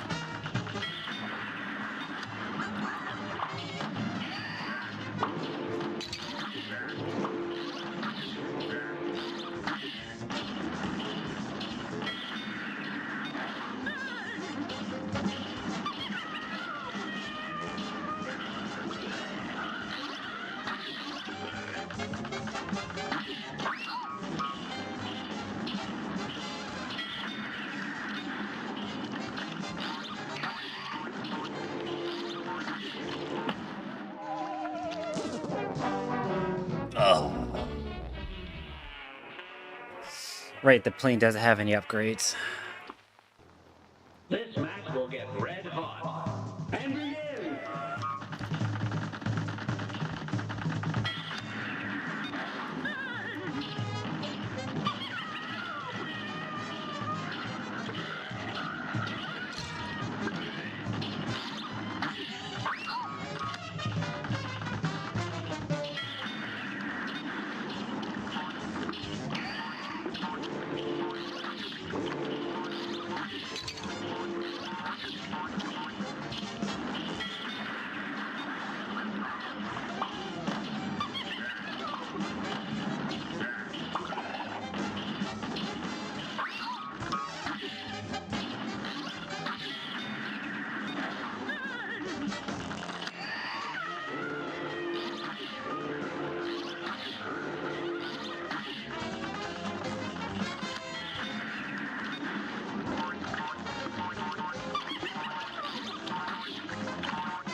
Oh, okay.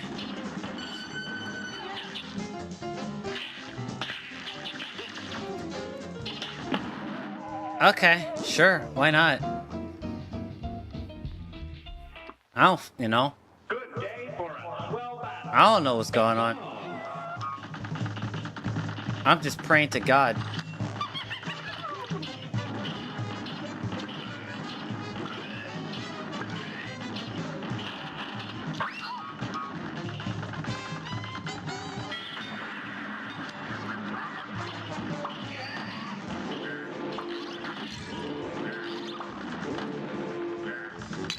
Okay, that's probably the most fucked up shit in this boss fight.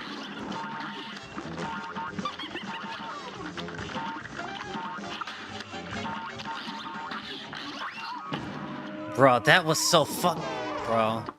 Jesus. Good day for a swell battle. It's on.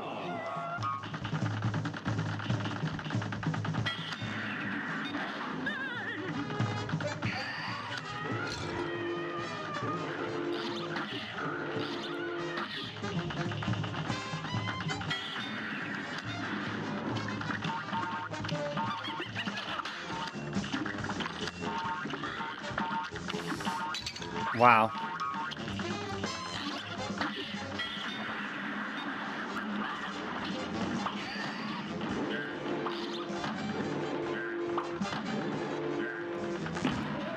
Dog. Good day for a swell battle. It's on.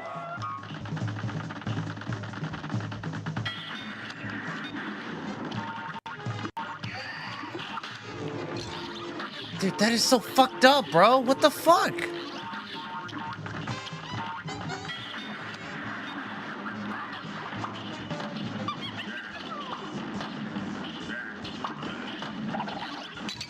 Bro.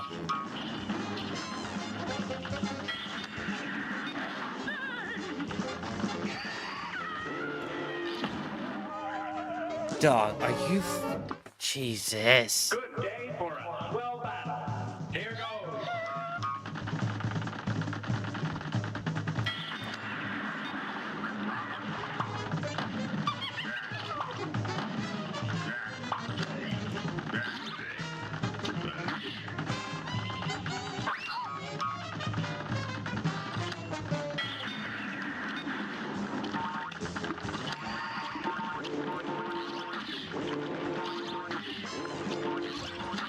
Thank you, game. There's literally nothing I could have done in that situation.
You know, ironically, that phase is easier than the first phase.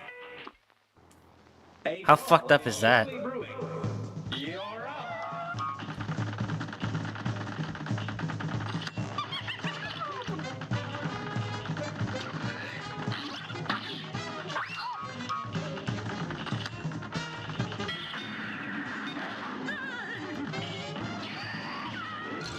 Bruh.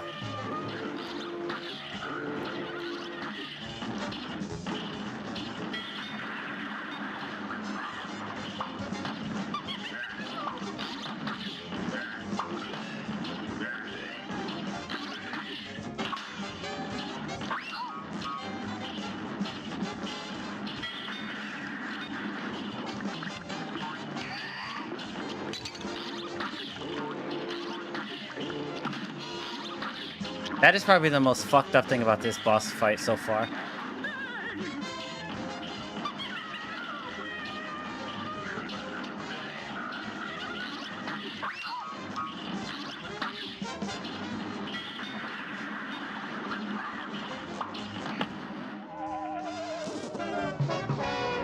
Bro, that ghost sword shit is the most fucked up thing about this boss fight so far.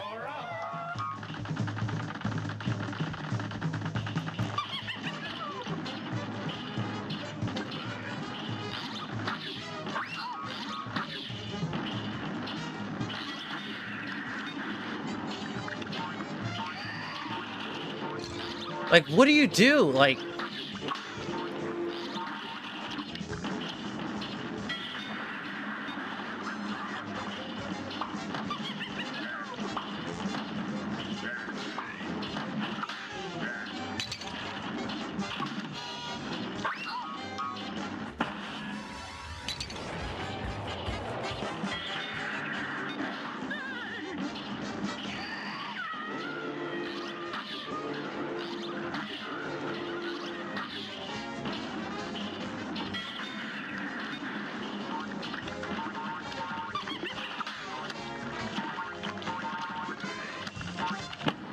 Like, Jesus. This game is so fucked up. Will get red hot. You're up.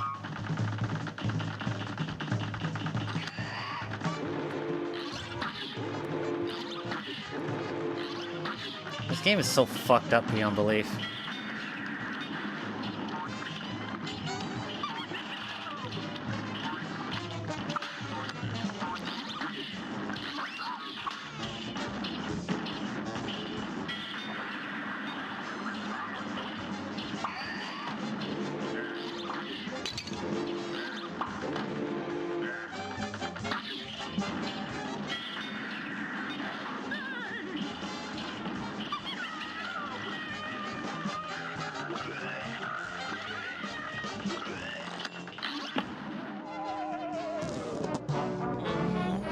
Crash out.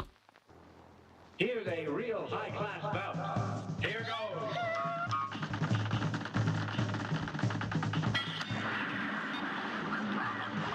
Everybody says this is the type of game where if you fuck up, it's your fault, but no, the fuck it doesn't. It don't feel like that shit. This match will get red hot. Here goes. I feel like the people that say that about this game hasn't played this game before, because there's definitely gotcha moments in this fucking game.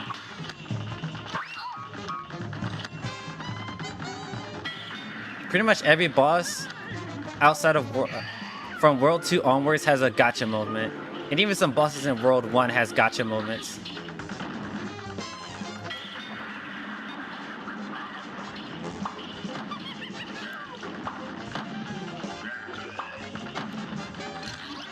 Like, are you serious? What was I supposed to do there?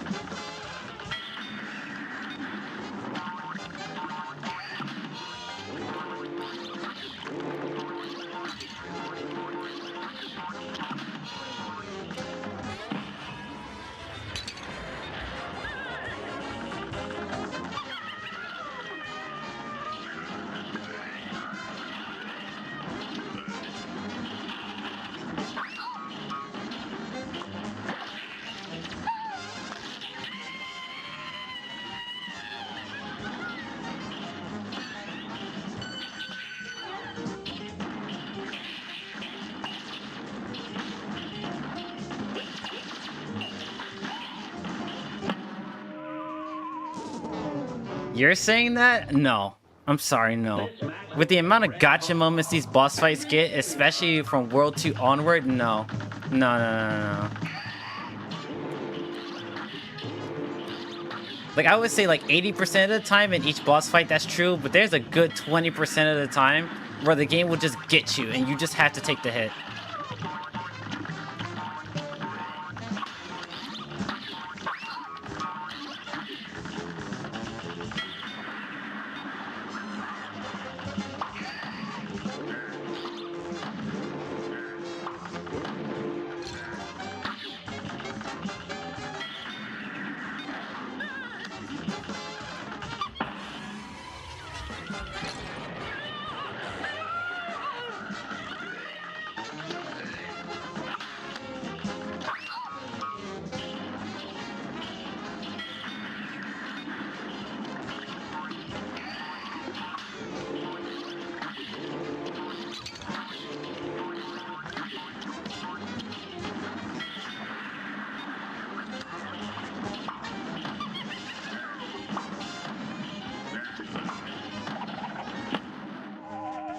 Like, what was I supposed to do?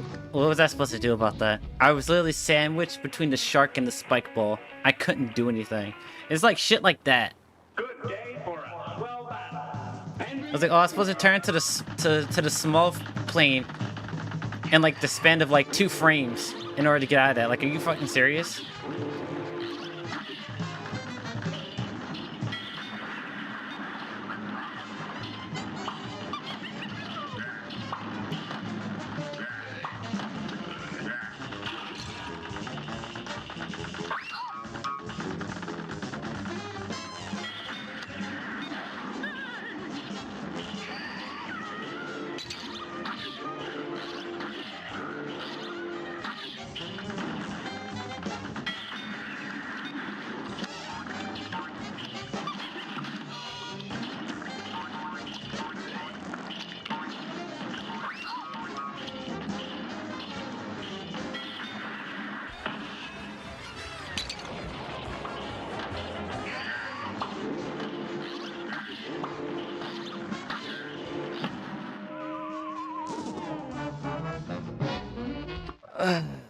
This match will get red hot. Christ almighty. Here goes.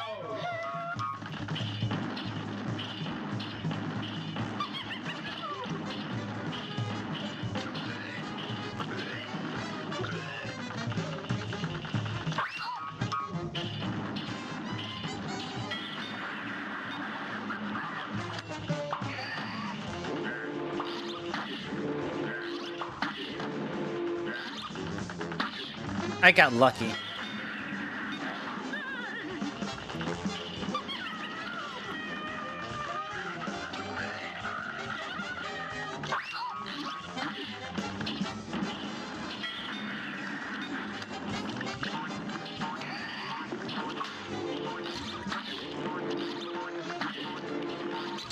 Like, what was I supposed to do there?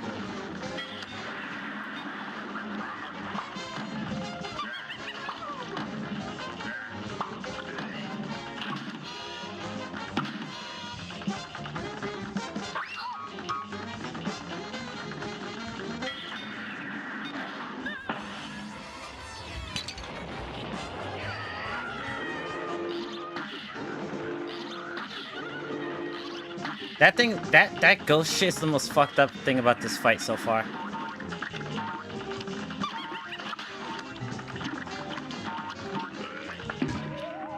Oh my god.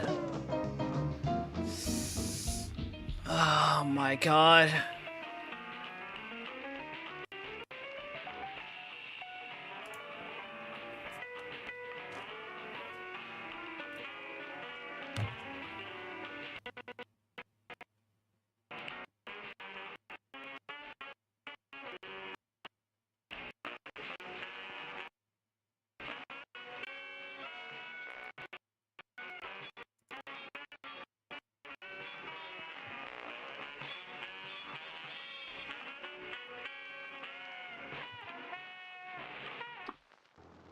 A great slam and then some.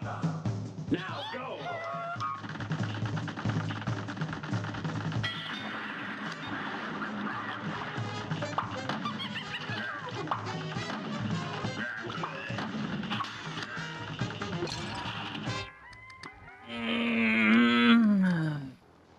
A brawl is surely brewing.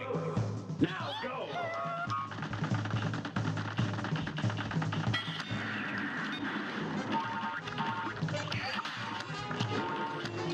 Bro. Bro.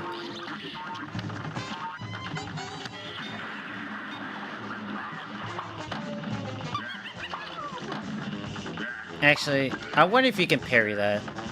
I'm gonna try that next time. Cause there's just no way, you just have to sit there and take that shit. There's just no way.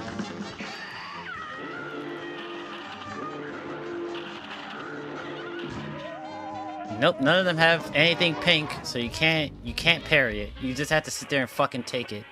For some god. Here's a real high-class bout. And begin.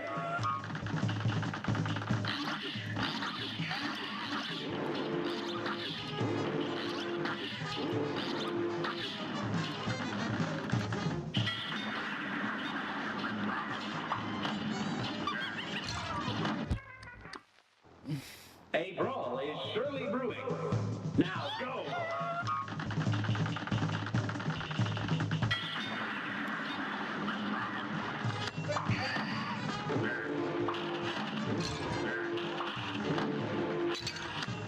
Yeah, you can't parry it. You can't parry it. You. Let me shut up.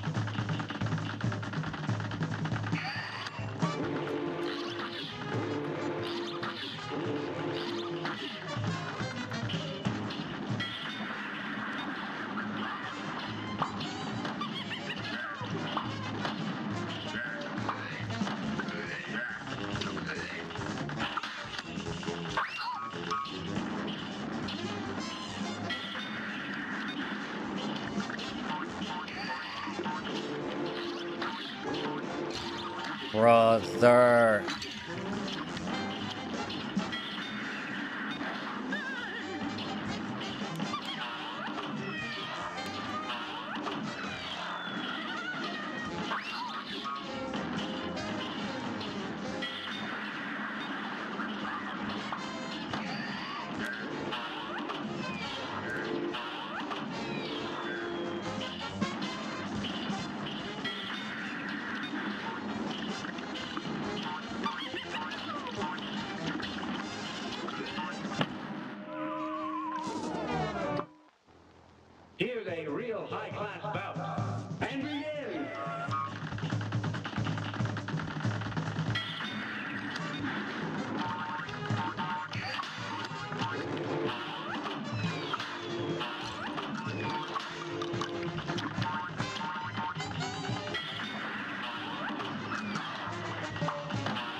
I wonder if I can sit underneath her when she does that.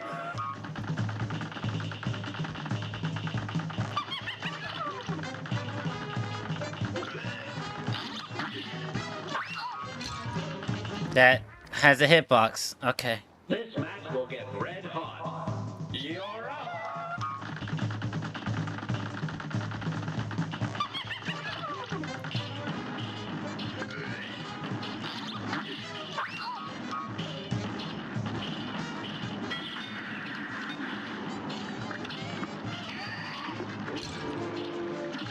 Nope. It'll go wherever you are on screen. It does not matter.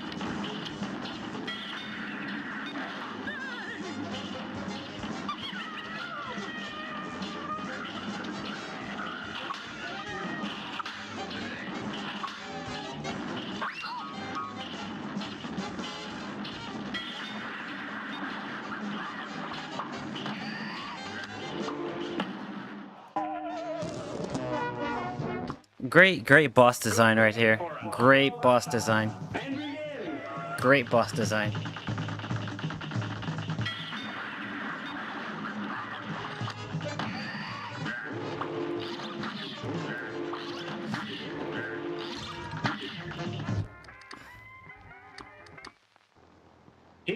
Great boss design here.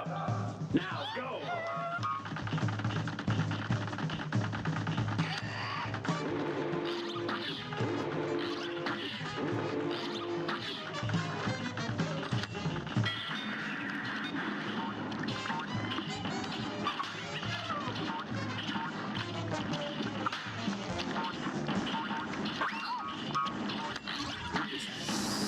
Yep, checkmate scenario.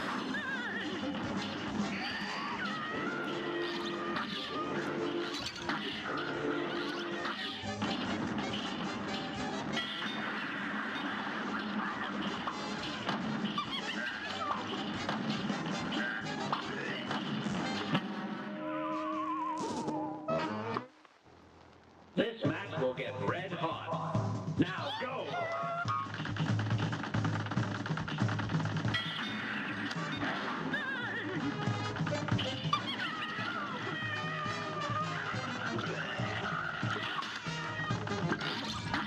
Brother in Christ.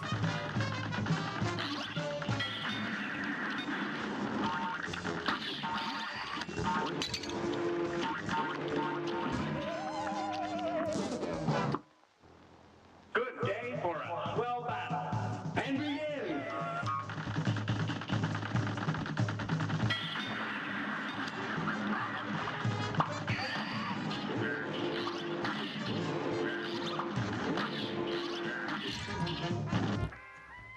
Okay. Alright.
Okay, I'm back.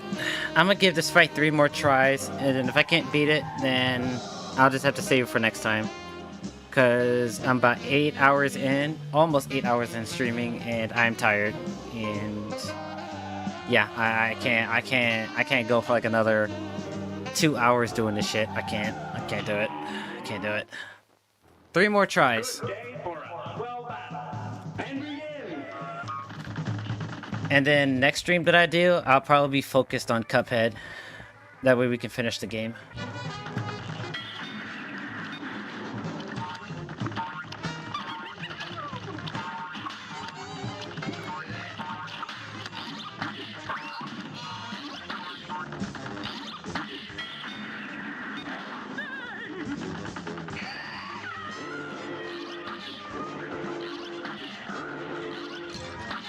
There's nothing I can do about that.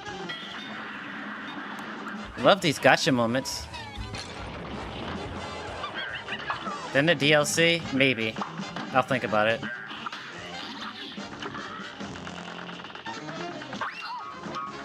I'll think about it.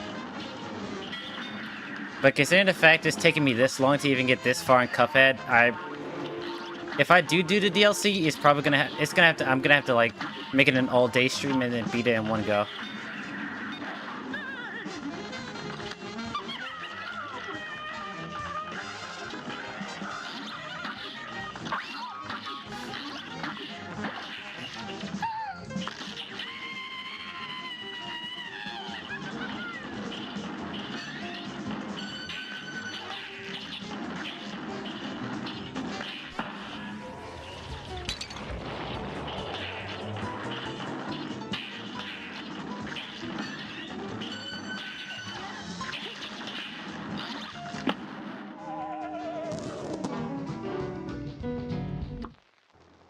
This match will get red hot.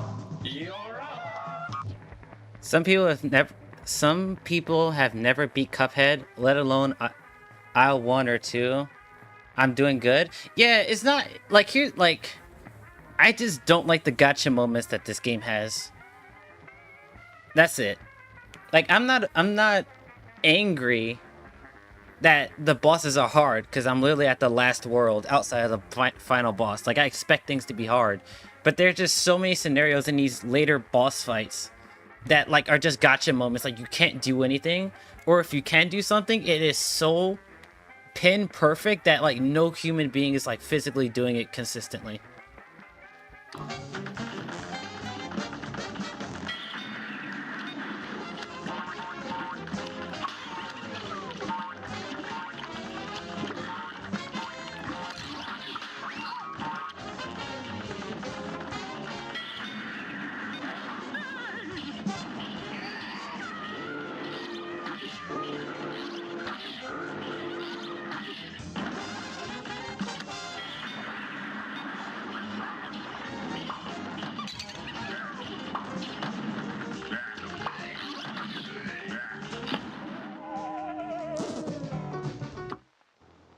This match will get red hot.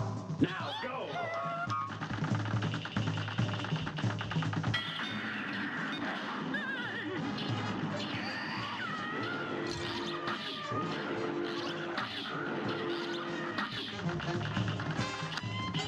Can't shoot the little damn bastard.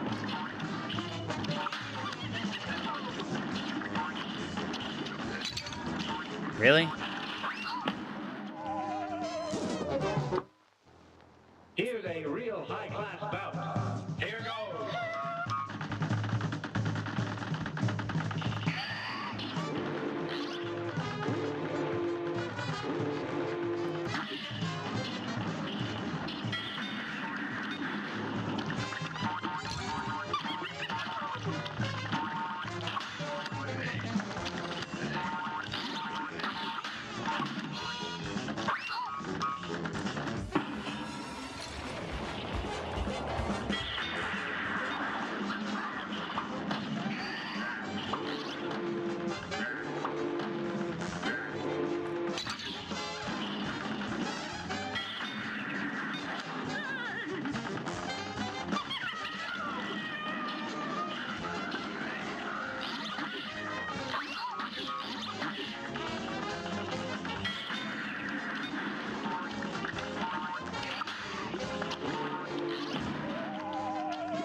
Alright, that's it.